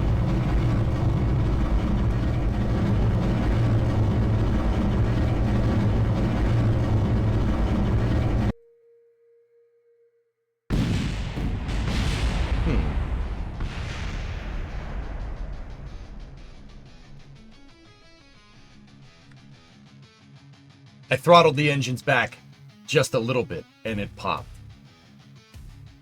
Wow. No, I throttled the engine. I pulled back on the throttle a little bit, and it exploded. Interesting. Interesting.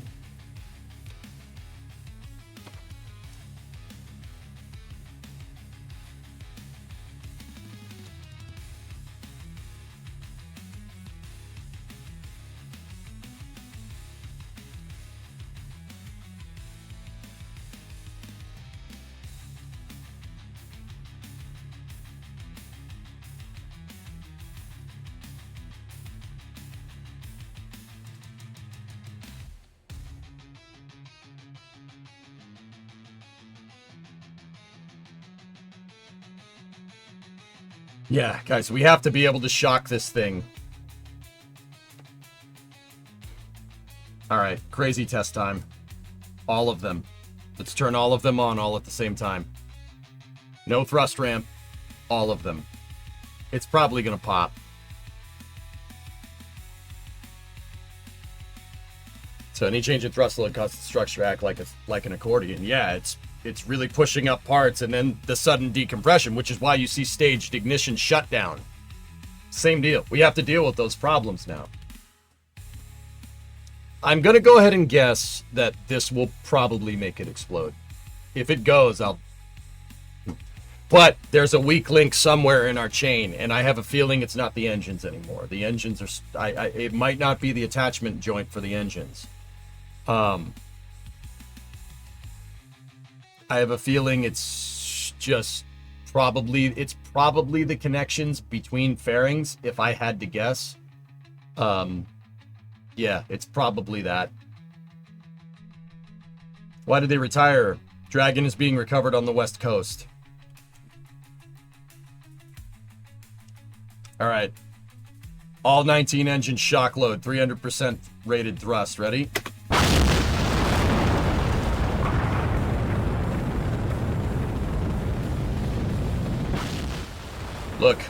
Look, see that? Fairings. It's the tank wall fairing. I'm pretty damn sure. Yeah. There's only one grandparent strut going up the primary load path between the fairings here in this design. Yeah, we gotta strut fairings to fairings. Easy, no problem. Fairing plates to fairing plates, I should say. My assumption is that it's the radial attachment to large tanks to the fairings. Maybe put engine plates on the fairings and node attach tanks into place on engine plates. What?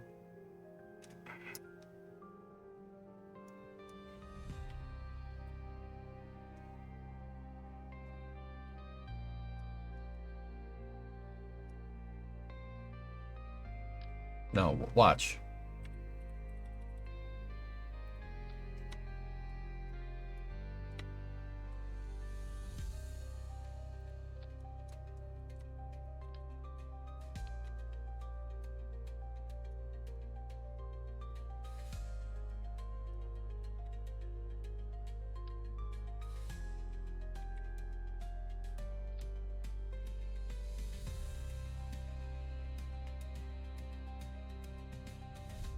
Oh, shoot. They don't go that far. Oh, no.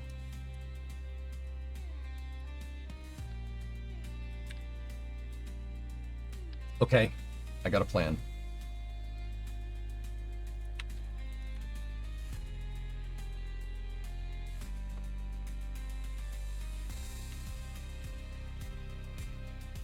No, I don't want a physics-less part here. If I attach a girder segment here, right? We move the girder segment right there, and we grandparent strut that thing, it should grandparent strut to the fairing plate. And then on top of that, put a set of struts on the end and strut them to the fairing. And then I'm doing the same reinforcement down here. Now we already have tank wall 2, the tank wall 2 fairing going to the aft skirt. So I'm going to move my intermediate piece, just like we did before. Move it past the aft skirt fairing. And what we'll do now is if we grandparent strut this thing, that's going to grandparent strut to that fairing right there.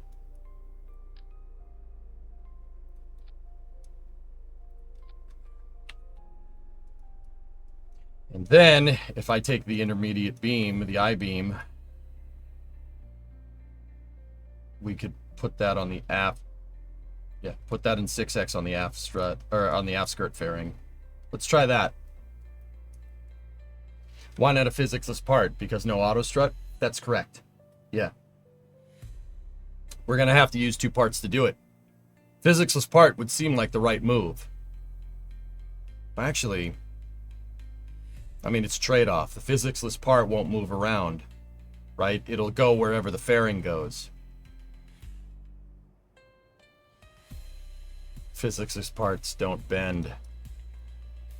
Now, yeah, do we opt for double autos? Do we opt for an auto strut, regular strut designed with a physics part, or use a physics-less part with just a regular strut and no auto strut?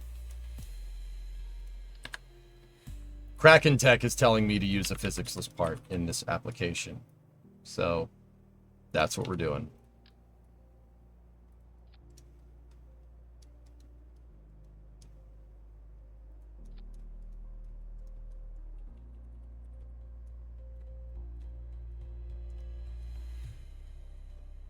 And the other thing that I want to do here is take out my X-brace struts.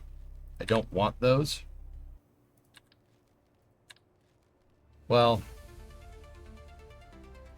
you know what?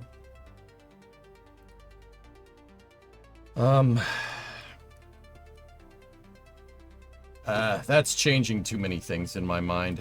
Give me them back.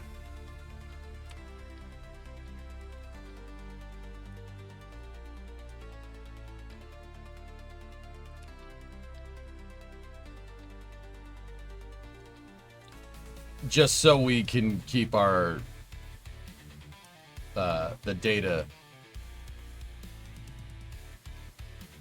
Yeah, keep the data right. All right, get rid of that. Do the same thing. Tank wall 2, right here. Go up here like this. Move that up in front of that dang old tank right there. Go here. Strut to tank 1. Tank wall 1.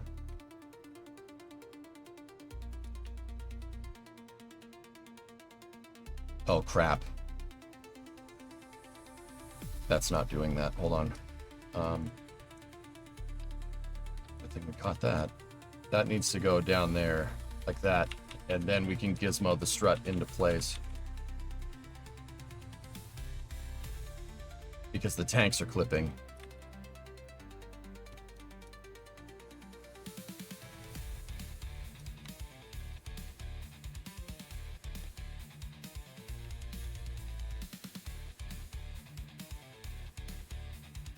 Okay.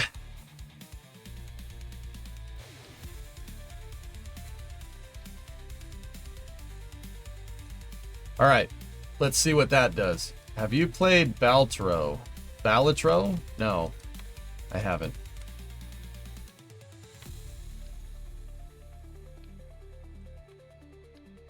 Okay. Let's see what this bad boy does now. How many parts does it have? It's a little over 300. First stages have more parts, guys. Don't worry. The second stage and payload fairing aren't going to be as many parts. Think about Super Heavy versus Starship. There's 33 engines in one and 6 in the other, you know?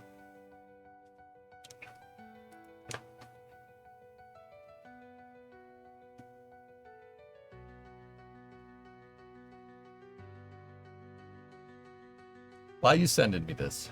95.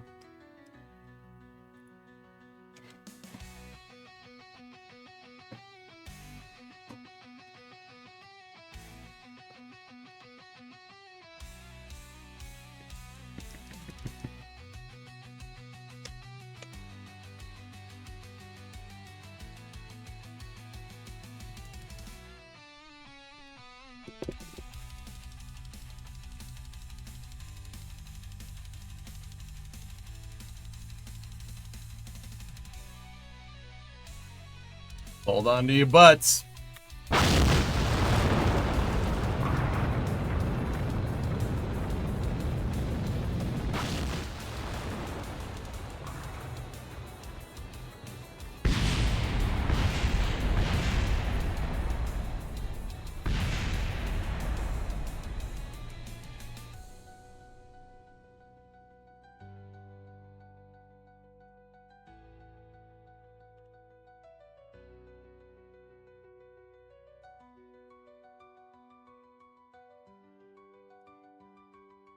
Yeah. Well, we're eliminating possibles here. 95, I think you're right. The radial connection on the tank is what's doing it. That unfortunately means we're going to need to redesign the tank structure, which sucks, but... yeah. An engine plate on the fairing interstage nodes, I think will do us right, dude. The radial attachment point is failing. I noticed because when we pushed this thing, those top tanks, the S4512s, I saw they all bent out like this, which means that all my engines pushed up, and because they're strutted to the cones, right?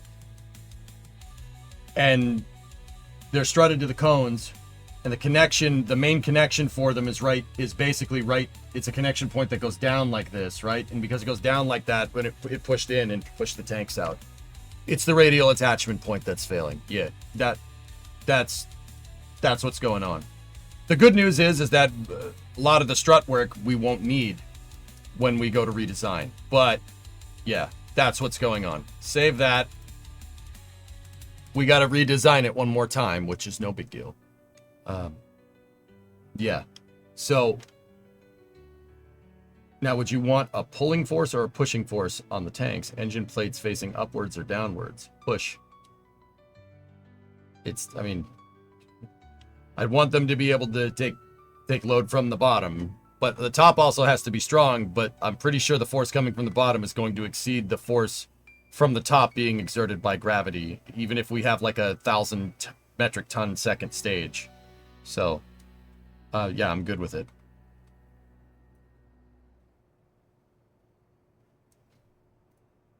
All right, let's go back into the mastercraft file. So, there's a radial attachment point that's failing here, so we got to pull the tanks again. And now I got to go in here, and any struts that were attached to tanks, we have to get rid of. Those ones. Those were all attached to tanks as well.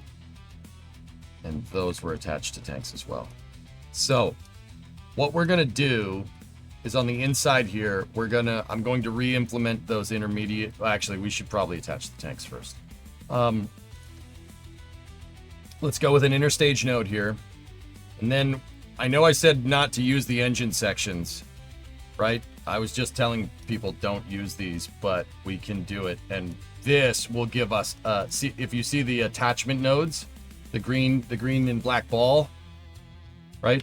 You see those attachment nodes, those are way stronger. The attachment points are way stronger than a radial attach. So it's called node attaching. See, if I just attach this piece on the side, we're not using the ball attachment point. We're just attaching it to the surface on the side. Those aren't very strong. Those points aren't strong. And I had a feeling that might be it. 95, you thought the same thing. I said it's probably further up. Actually, I said it was the fairings. You pretty much predicted that. And now I'm remembering because that's the problem we had with the big SSTO, wasn't it? Radial attached tanks.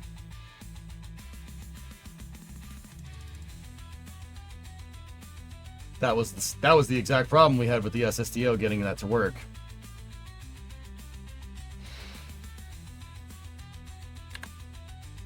Yeah. Lovely.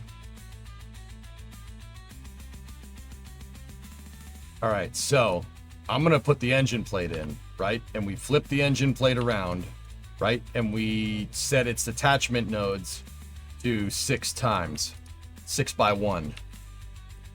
And then what I'll do is we'll take the engine plate now, and we'll have the engine plate act as our intermediate piece. Okay? Like that. So the first thing we'll do, take our struts in 6 times symmetry, run them to the plate.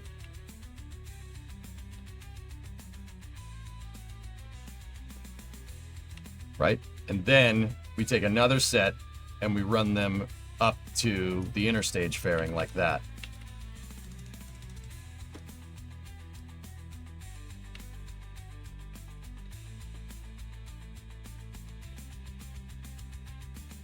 I'm actually going to put these in just a little bit, and I'll tell you why in a moment. Okay, so now what we do is get the same tank stack that we had, right? So get that 5 meter, the big old 5 meter tank, and we will radially, instead of radial attach, we will attach the node. And we'll see if this makes a difference.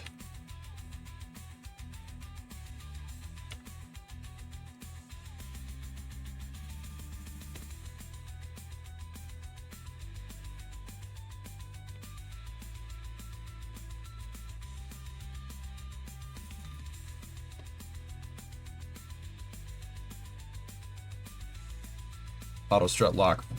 Yep. All right, now take this piece. That's the lower piece that we had. I always offset these. And then we have the grandparent strut. And then we need these, the S3, S4 adapter. 6 times symmetry. Offset them a little bit. Grandparent strut. There we go.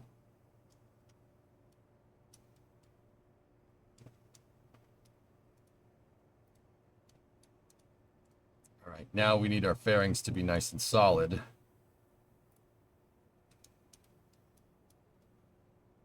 And then we need to make sure our decoupler is not staged. I don't need to separate the tanks mid-flight. This isn't Vulcan. It could be, though. The price is right.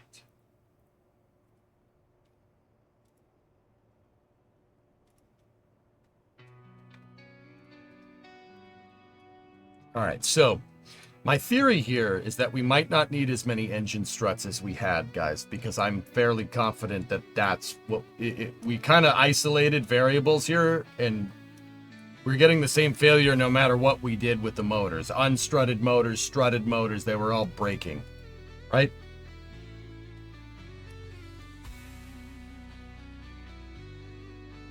So what I'm going to do is quickly, I'm going to get in here and we're going to restrut everything kind of in the same way that we had it. I'm going to run these struts quickly. We'll do a detail pass with the struts a little bit later. So we need to strut tank to tank, tank to tank, and then the cone adapters here need to go tank to tank. Okay, perfect. Now up at the front, we need to strut tank to interstage.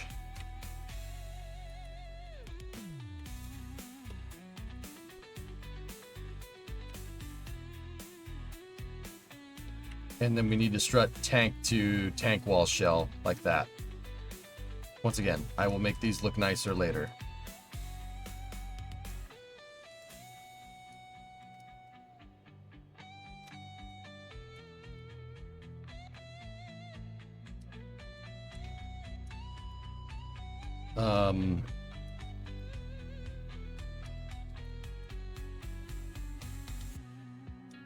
You know, instead of running that strut like that, what I'll do is we'll run an X brace strut to the shell this way.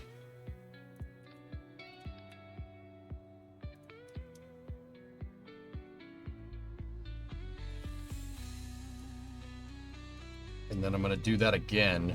It's at the back of these tanks. We're at tank wall 2 at that point.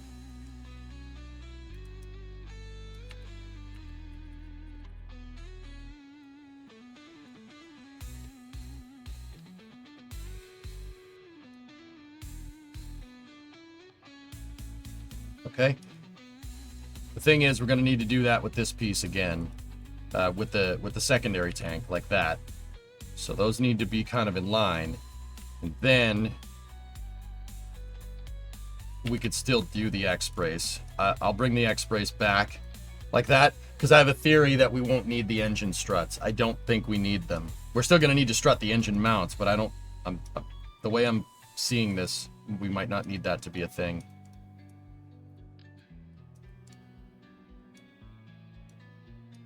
Okay, so back here,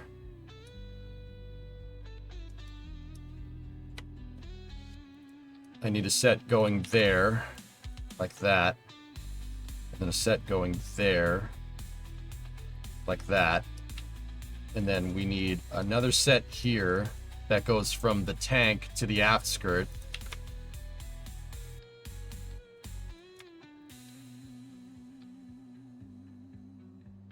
Like that. And then we ideally want one going from the afts, from the conic tanks, crisscrossing like that. All right. So it is rocket science. Yes, precisely. All right. So back here, how did we do this? We had a single strut in the center going straight forward, right? I'm only doing this quick because we're kind of running out of time.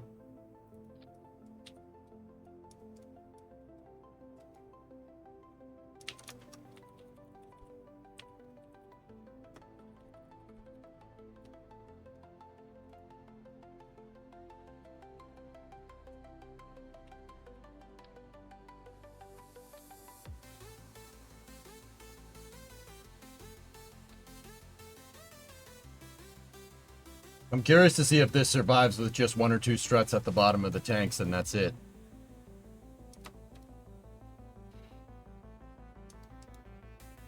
I'm kind of keeping these to a bare minimum, dude, to be honest with you, but yeah.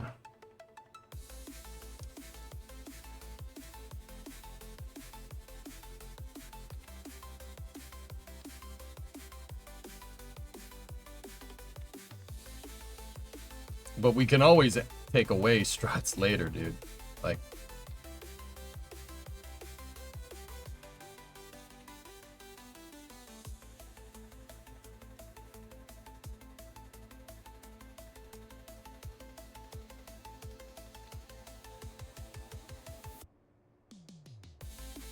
All right. Yeah, make it work and then optimize. Yeah.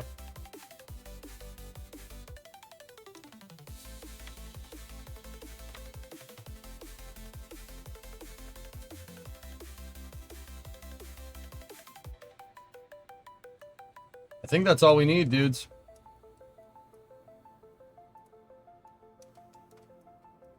Oh, the inner struts. Yeah, these ones. We still have our... Wait, do we have our intermediate? Oh, we don't have the intermediate on the back. I'll re-implement that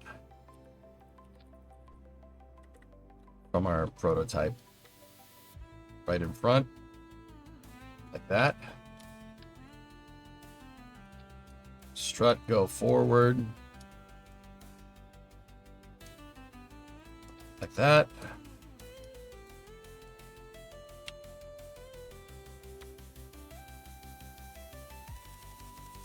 I've never had even half the amounts of the struts on large craft.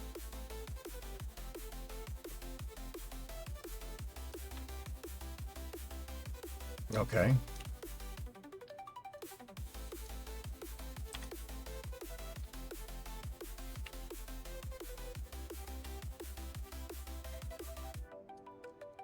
What if your large craft are dumb? And what?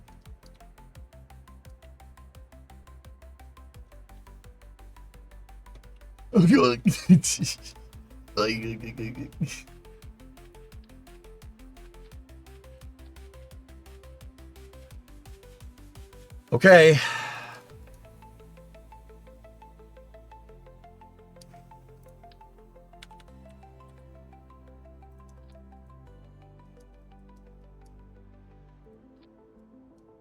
Hmm? No. All right, whatever.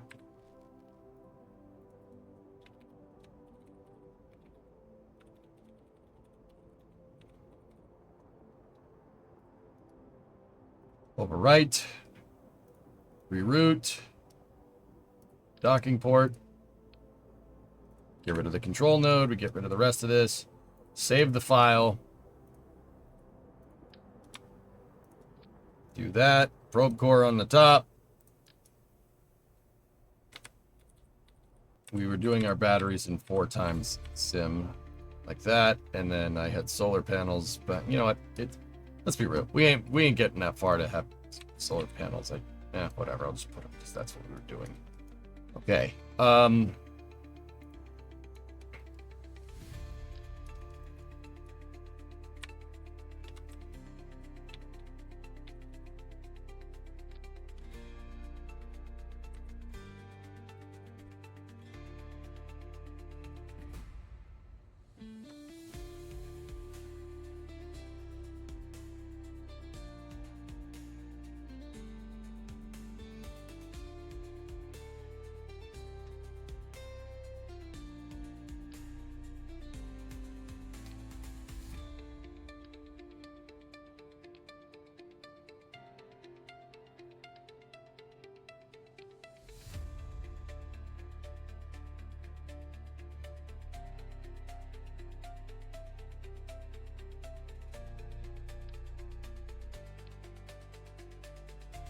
Didn't click on that, but yeah, the game's starting to stall out.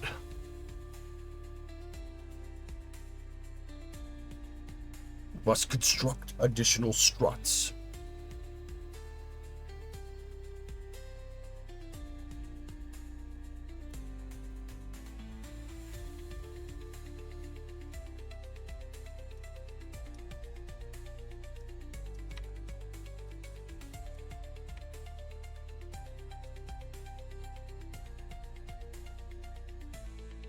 Okay. Actually, 95, you know what would be a good test? No launch clamps. Yeah. Let's start here. See what it does. You honed in on the radial, man. If we got this right, dude, this thing is gonna go real fast.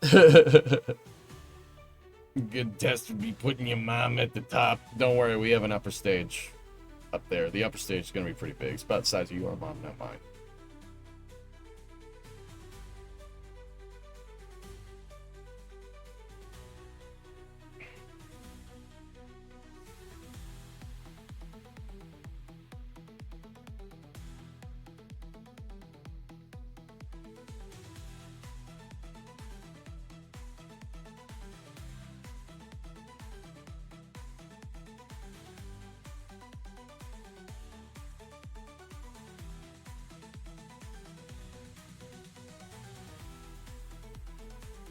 Let's go.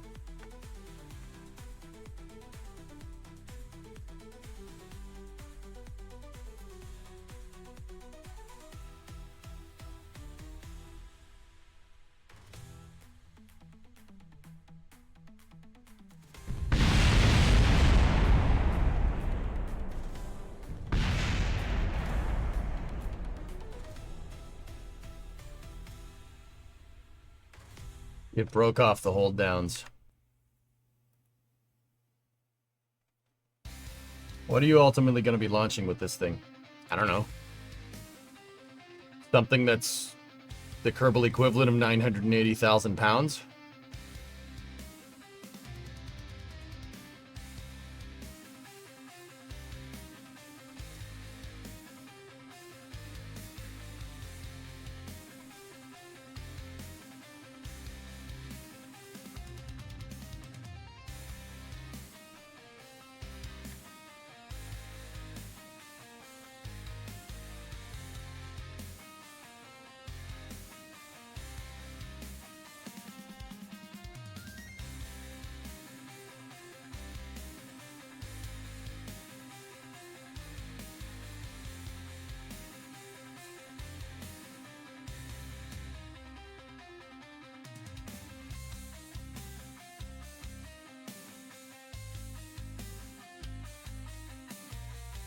Bro, we're gonna launch your X. Damn, dude.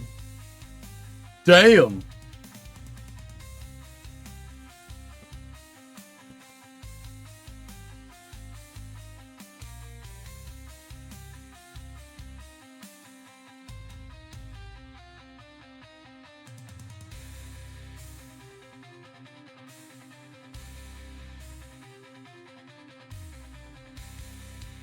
I got 24 minutes, Martin.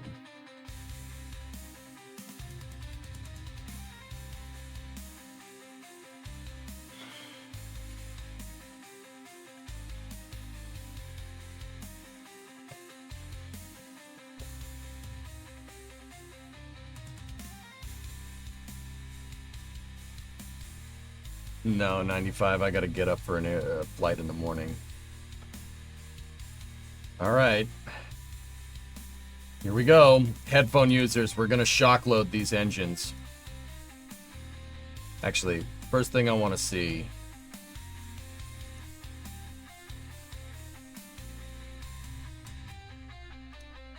Just so we can get a good analog.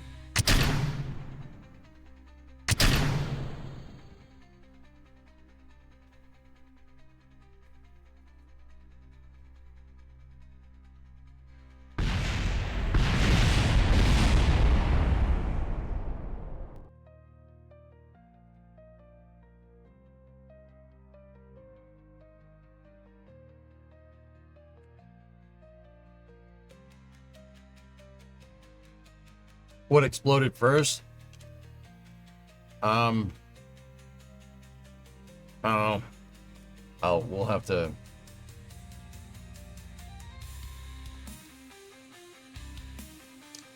All right. Well, that doesn't work. So.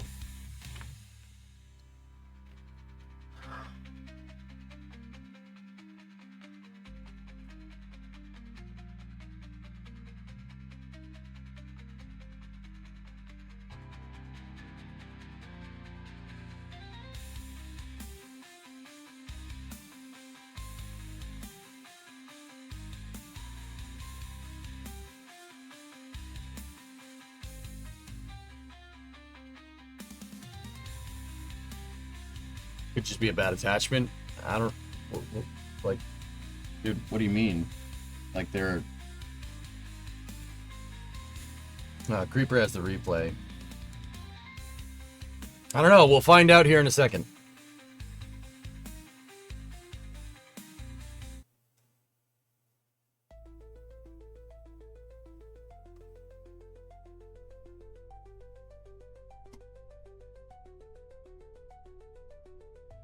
All right, we'll just go back to our shock load test. Ready?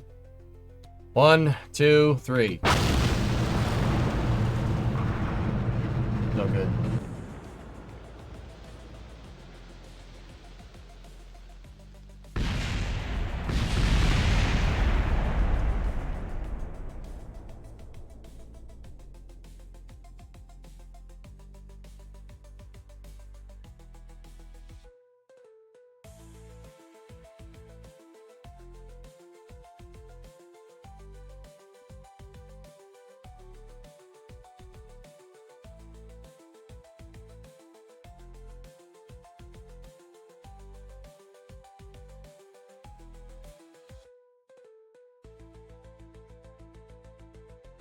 What's breaking it? I don't know.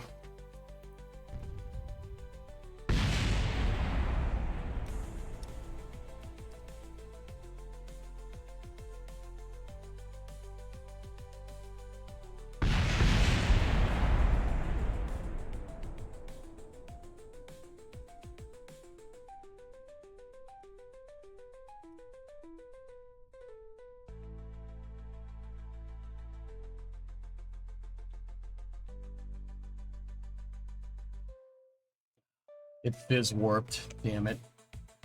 We mem leaked the game. I hate fizz warp breaks the game. I hate it.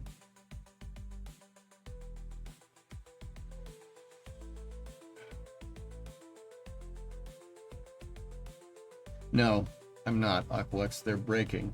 That's what's going on. They're breaking.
I want to see something.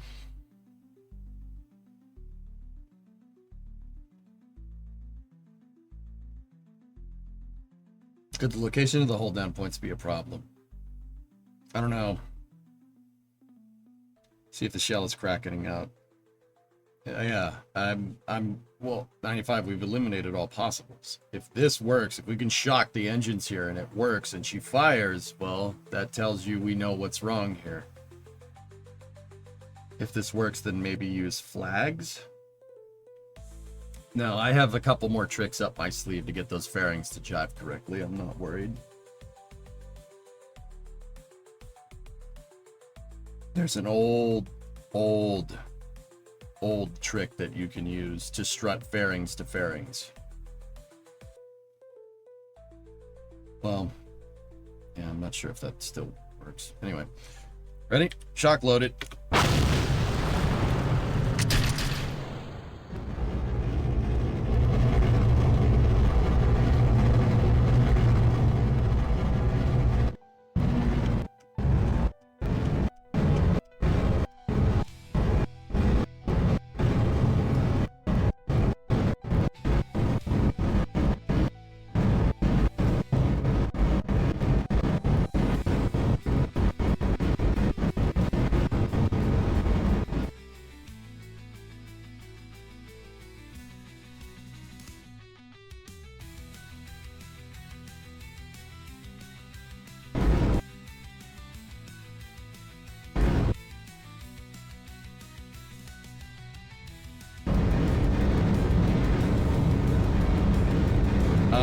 Yeah, I suppose we could Aqualex, but...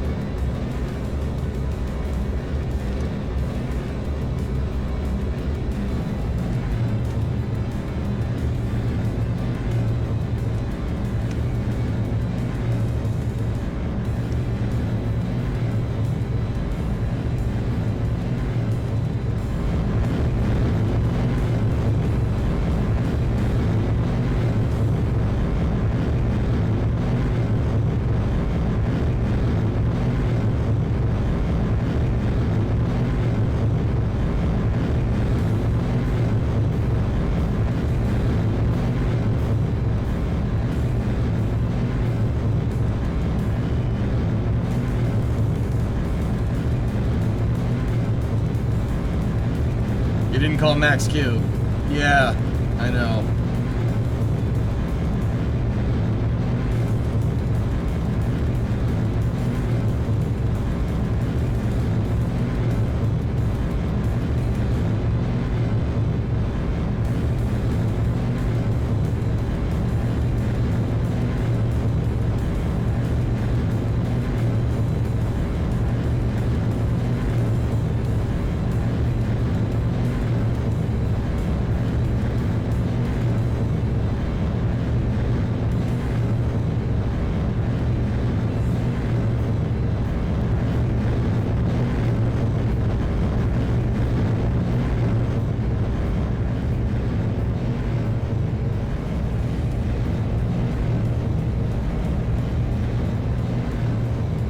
going? We're going up. Can't you see that?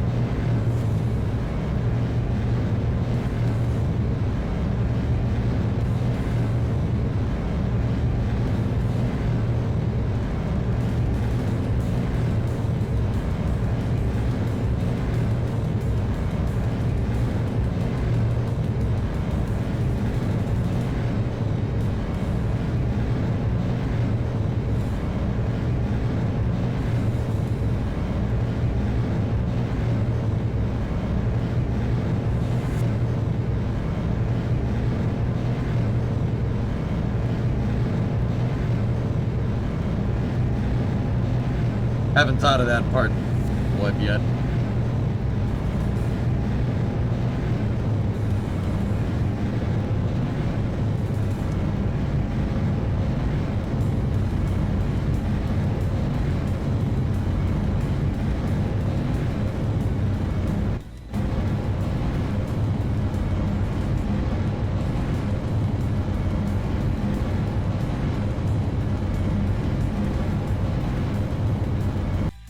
Well, we made it into orbit. What's our leftover mass? 700 tons. Got about 300 tons of propellant left. Yeah.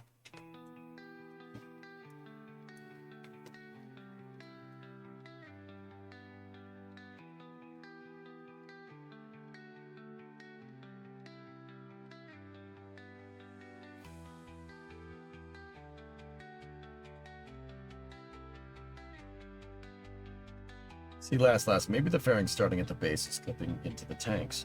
Fairing editing. I don't want to do fairing editing.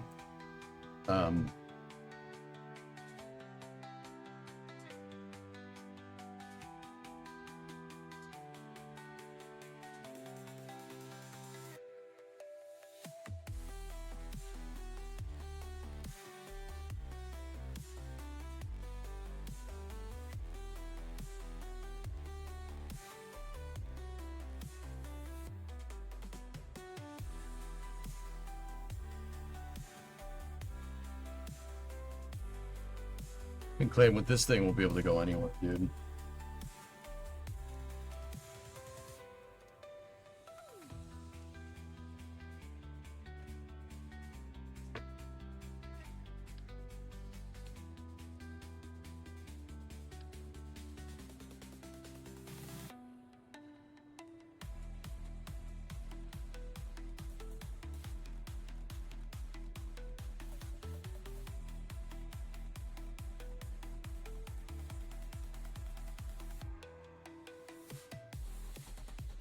I'm just trying to figure out why that's happening.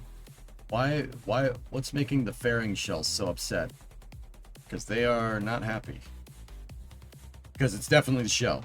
I think we can be very clear. We've isolated this problem. We've eliminated all other possibles.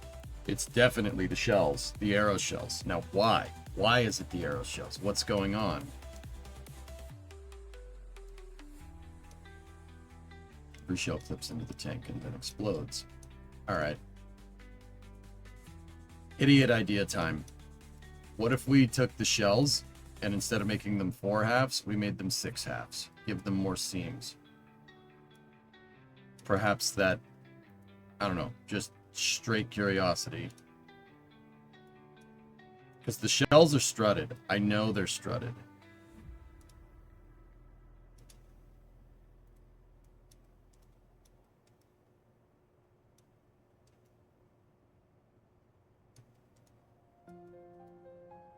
I'm doing it. Yeah, that might do it. Fairings are finicky, man. They do weird stuff like that.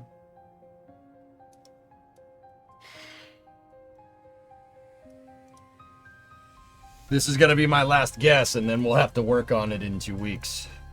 Because we got Flame Trench, baby.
right, this is gonna have to be the last attempt.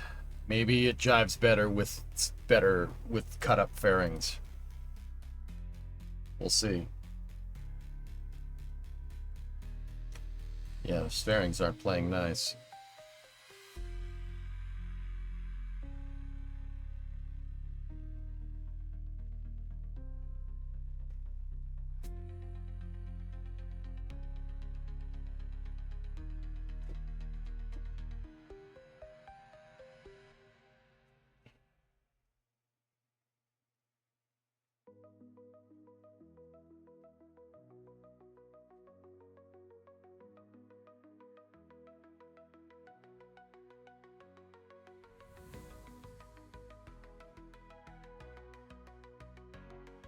You're gonna ask Jason how he made donut fairings? Now I'm hungry. Come on, baby, hold up. Please. Please?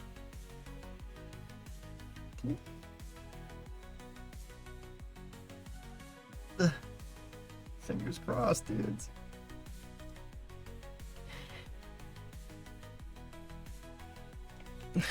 All right, it held up. Please don't explode. Please don't explode. It exploded.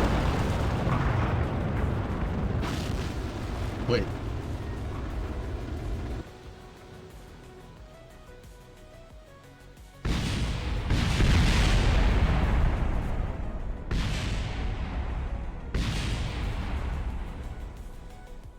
That was a different failure, 95.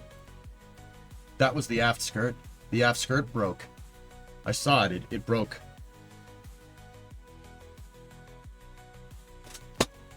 I only have 6 minutes. Hold on. Shut up. Shut up. I only have... Wait, did we change that back thing to 6 segments? Because the other ones didn't freak out. Oh my god, I'm shutting. Oh, this is space. I'm in space. Look at that, Sea Kraken. Jeez, what is that?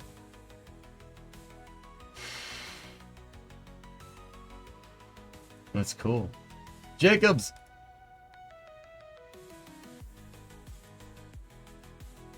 Thanks to ARJ for your gifted sub. Where's he been? I haven't seen him.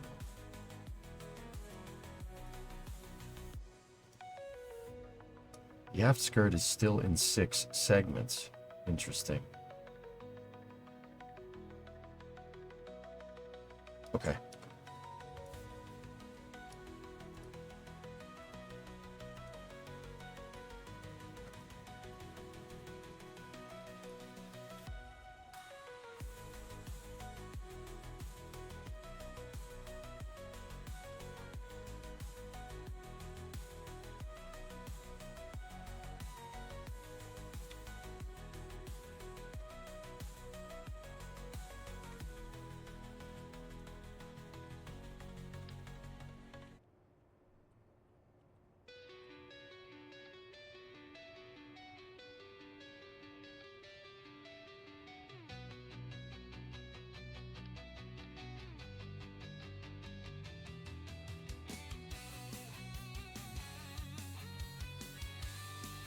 That has 6 struts going to each segment now.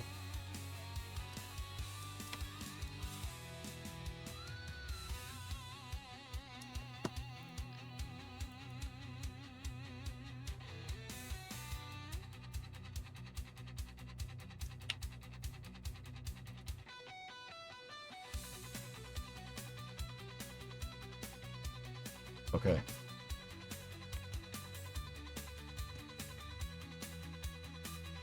The bottom, the aft skirt is what broke, and that didn't have it had 6 segments, but there wasn't the struts going out to each segment. That's what I noticed. Come on, baby. Will you be on Flame Trench? Yes, and I only have 3 minutes before I have to go over there. I want this booster working. Hey, Thor, I want this booster working. Yo quiero.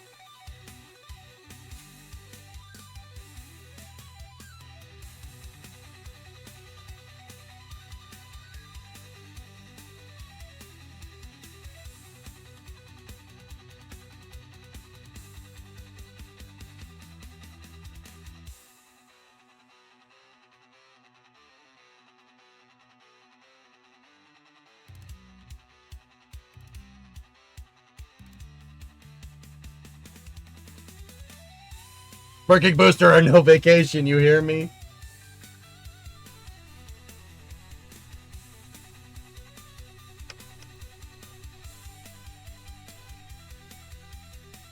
Here we go.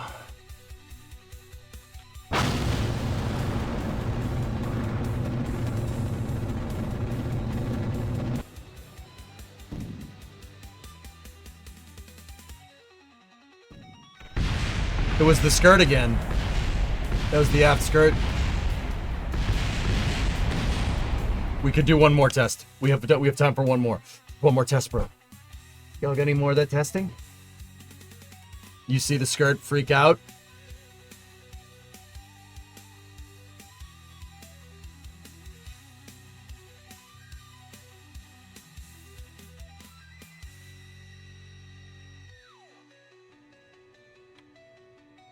You really love cosplaying as Northrop Grumman, don't you? Oh, too soon.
I got a lot of good data about these explosions. We've narrowed down the problem. We know what the problem is. We just got to figure out a fix for it, which is great.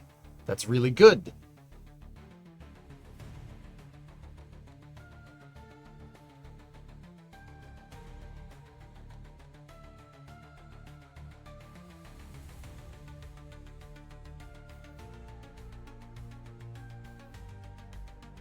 Documentation for Giga Bay, Texas said it'll start construction on July 1st and finish at the end of 2026. A $250 million project.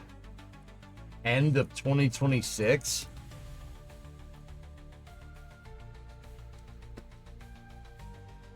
Wow.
The segments did change something, which means that makes a difference. Okay.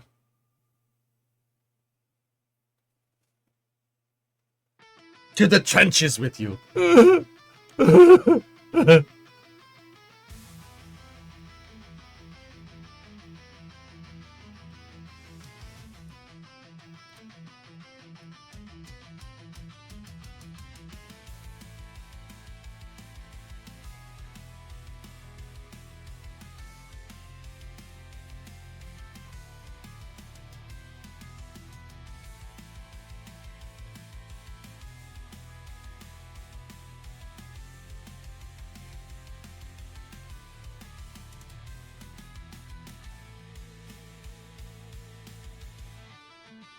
I need to do one more test.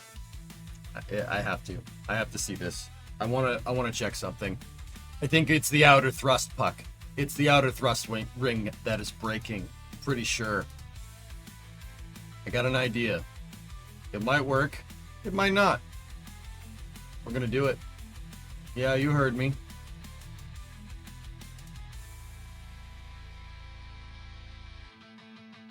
Be gone to the trenches. I'll pop into Discord and kind of get that all set up while we're doing this. Oh boy.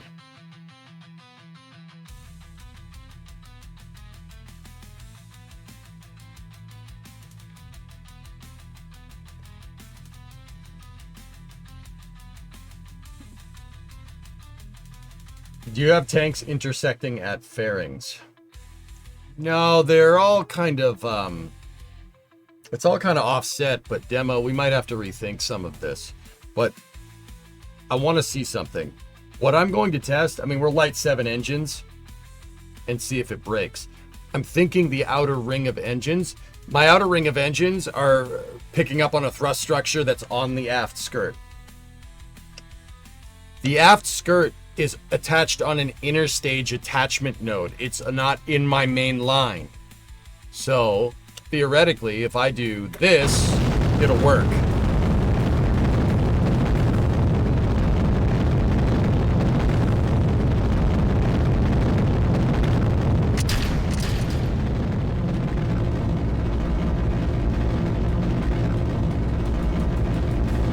Uh-oh.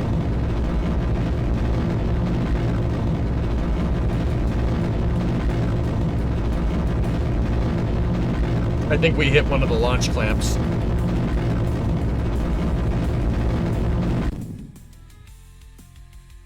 Okay.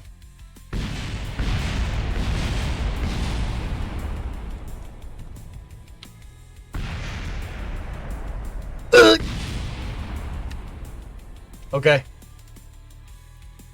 It's the aft skirt. Take it. We got to put the aft skirt back in the main line. So we need to revert back to the R2 design with 6X tanks on the engine section, and this will work. This will work great, actually. I can't believe it's the segments that screwed me up. Why are you clamping so high? Because when I push up on the second stage, chicken, I want it to replicate an upper stage being up there. I'm trying to crumple the stage. Look.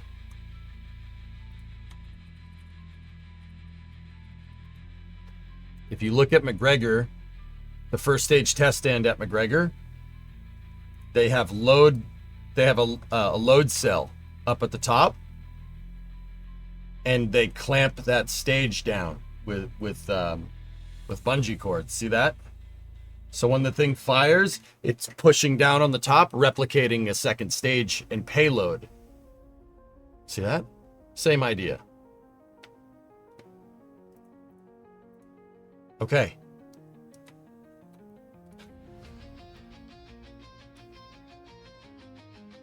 All right. It's the outer ring of engines. The outer ring of engines are off my main load path. They're attached on an interstage attachment node, which is why it's weak. If we revert back to the R2 design and have the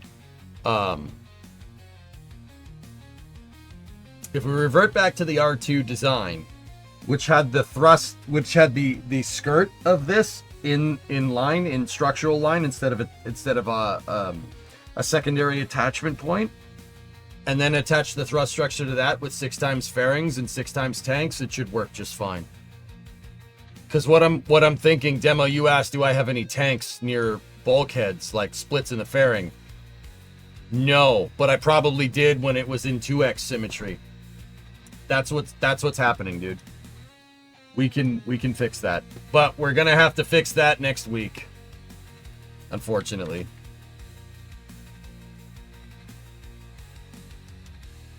We're gonna have to fix it the week after. The next time I will play KSP will be on the 7th of July. All right, but that's not the end of the stream by any means. We still got Flame Trench to do. I love rockets. All right, so yeah, remember this. If in case I'm struggling, in case it's the 7th and you're watching this VOD, right? Go and remind me to change the thrust structure on the aft skirt on the booster. We will get Prometheus to fly. That will fix it. We did a lot of troubleshooting, but this very well represents iterative design. Stuff blows up, dude. But now we figured out. Now we have, you know, a stage that makes, oh, I don't know, like 50 meganewtons, 60 meganewtons thrust output. We could put whatever the heck we want on top of that thing. I ain't worried about it. So, yeah, we're gonna have to work on that next week. We have to change the thrust structure around. Get the aft skirt back in line with my main load path, and then we should be good. You're an aft skirt. Don't hurt my feelings like that. Why would you do this? X-Wing, if I say it enough to you guys, and enough people hear it, and I say it enough to myself, like now, I'll remember. I'm not worried. Need that, we can always go check this VOD. I am writing it down. I'm not just writing it down, I'm videotaping it. Anyway, I will see you guys on Flame Trench. On the YouTube side of things, that's going to do it for me. The next stream on YouTube will be on the 7th. But if you're on Twitch, stick around. We still got Flame Trench, and we got Friday Night Racing.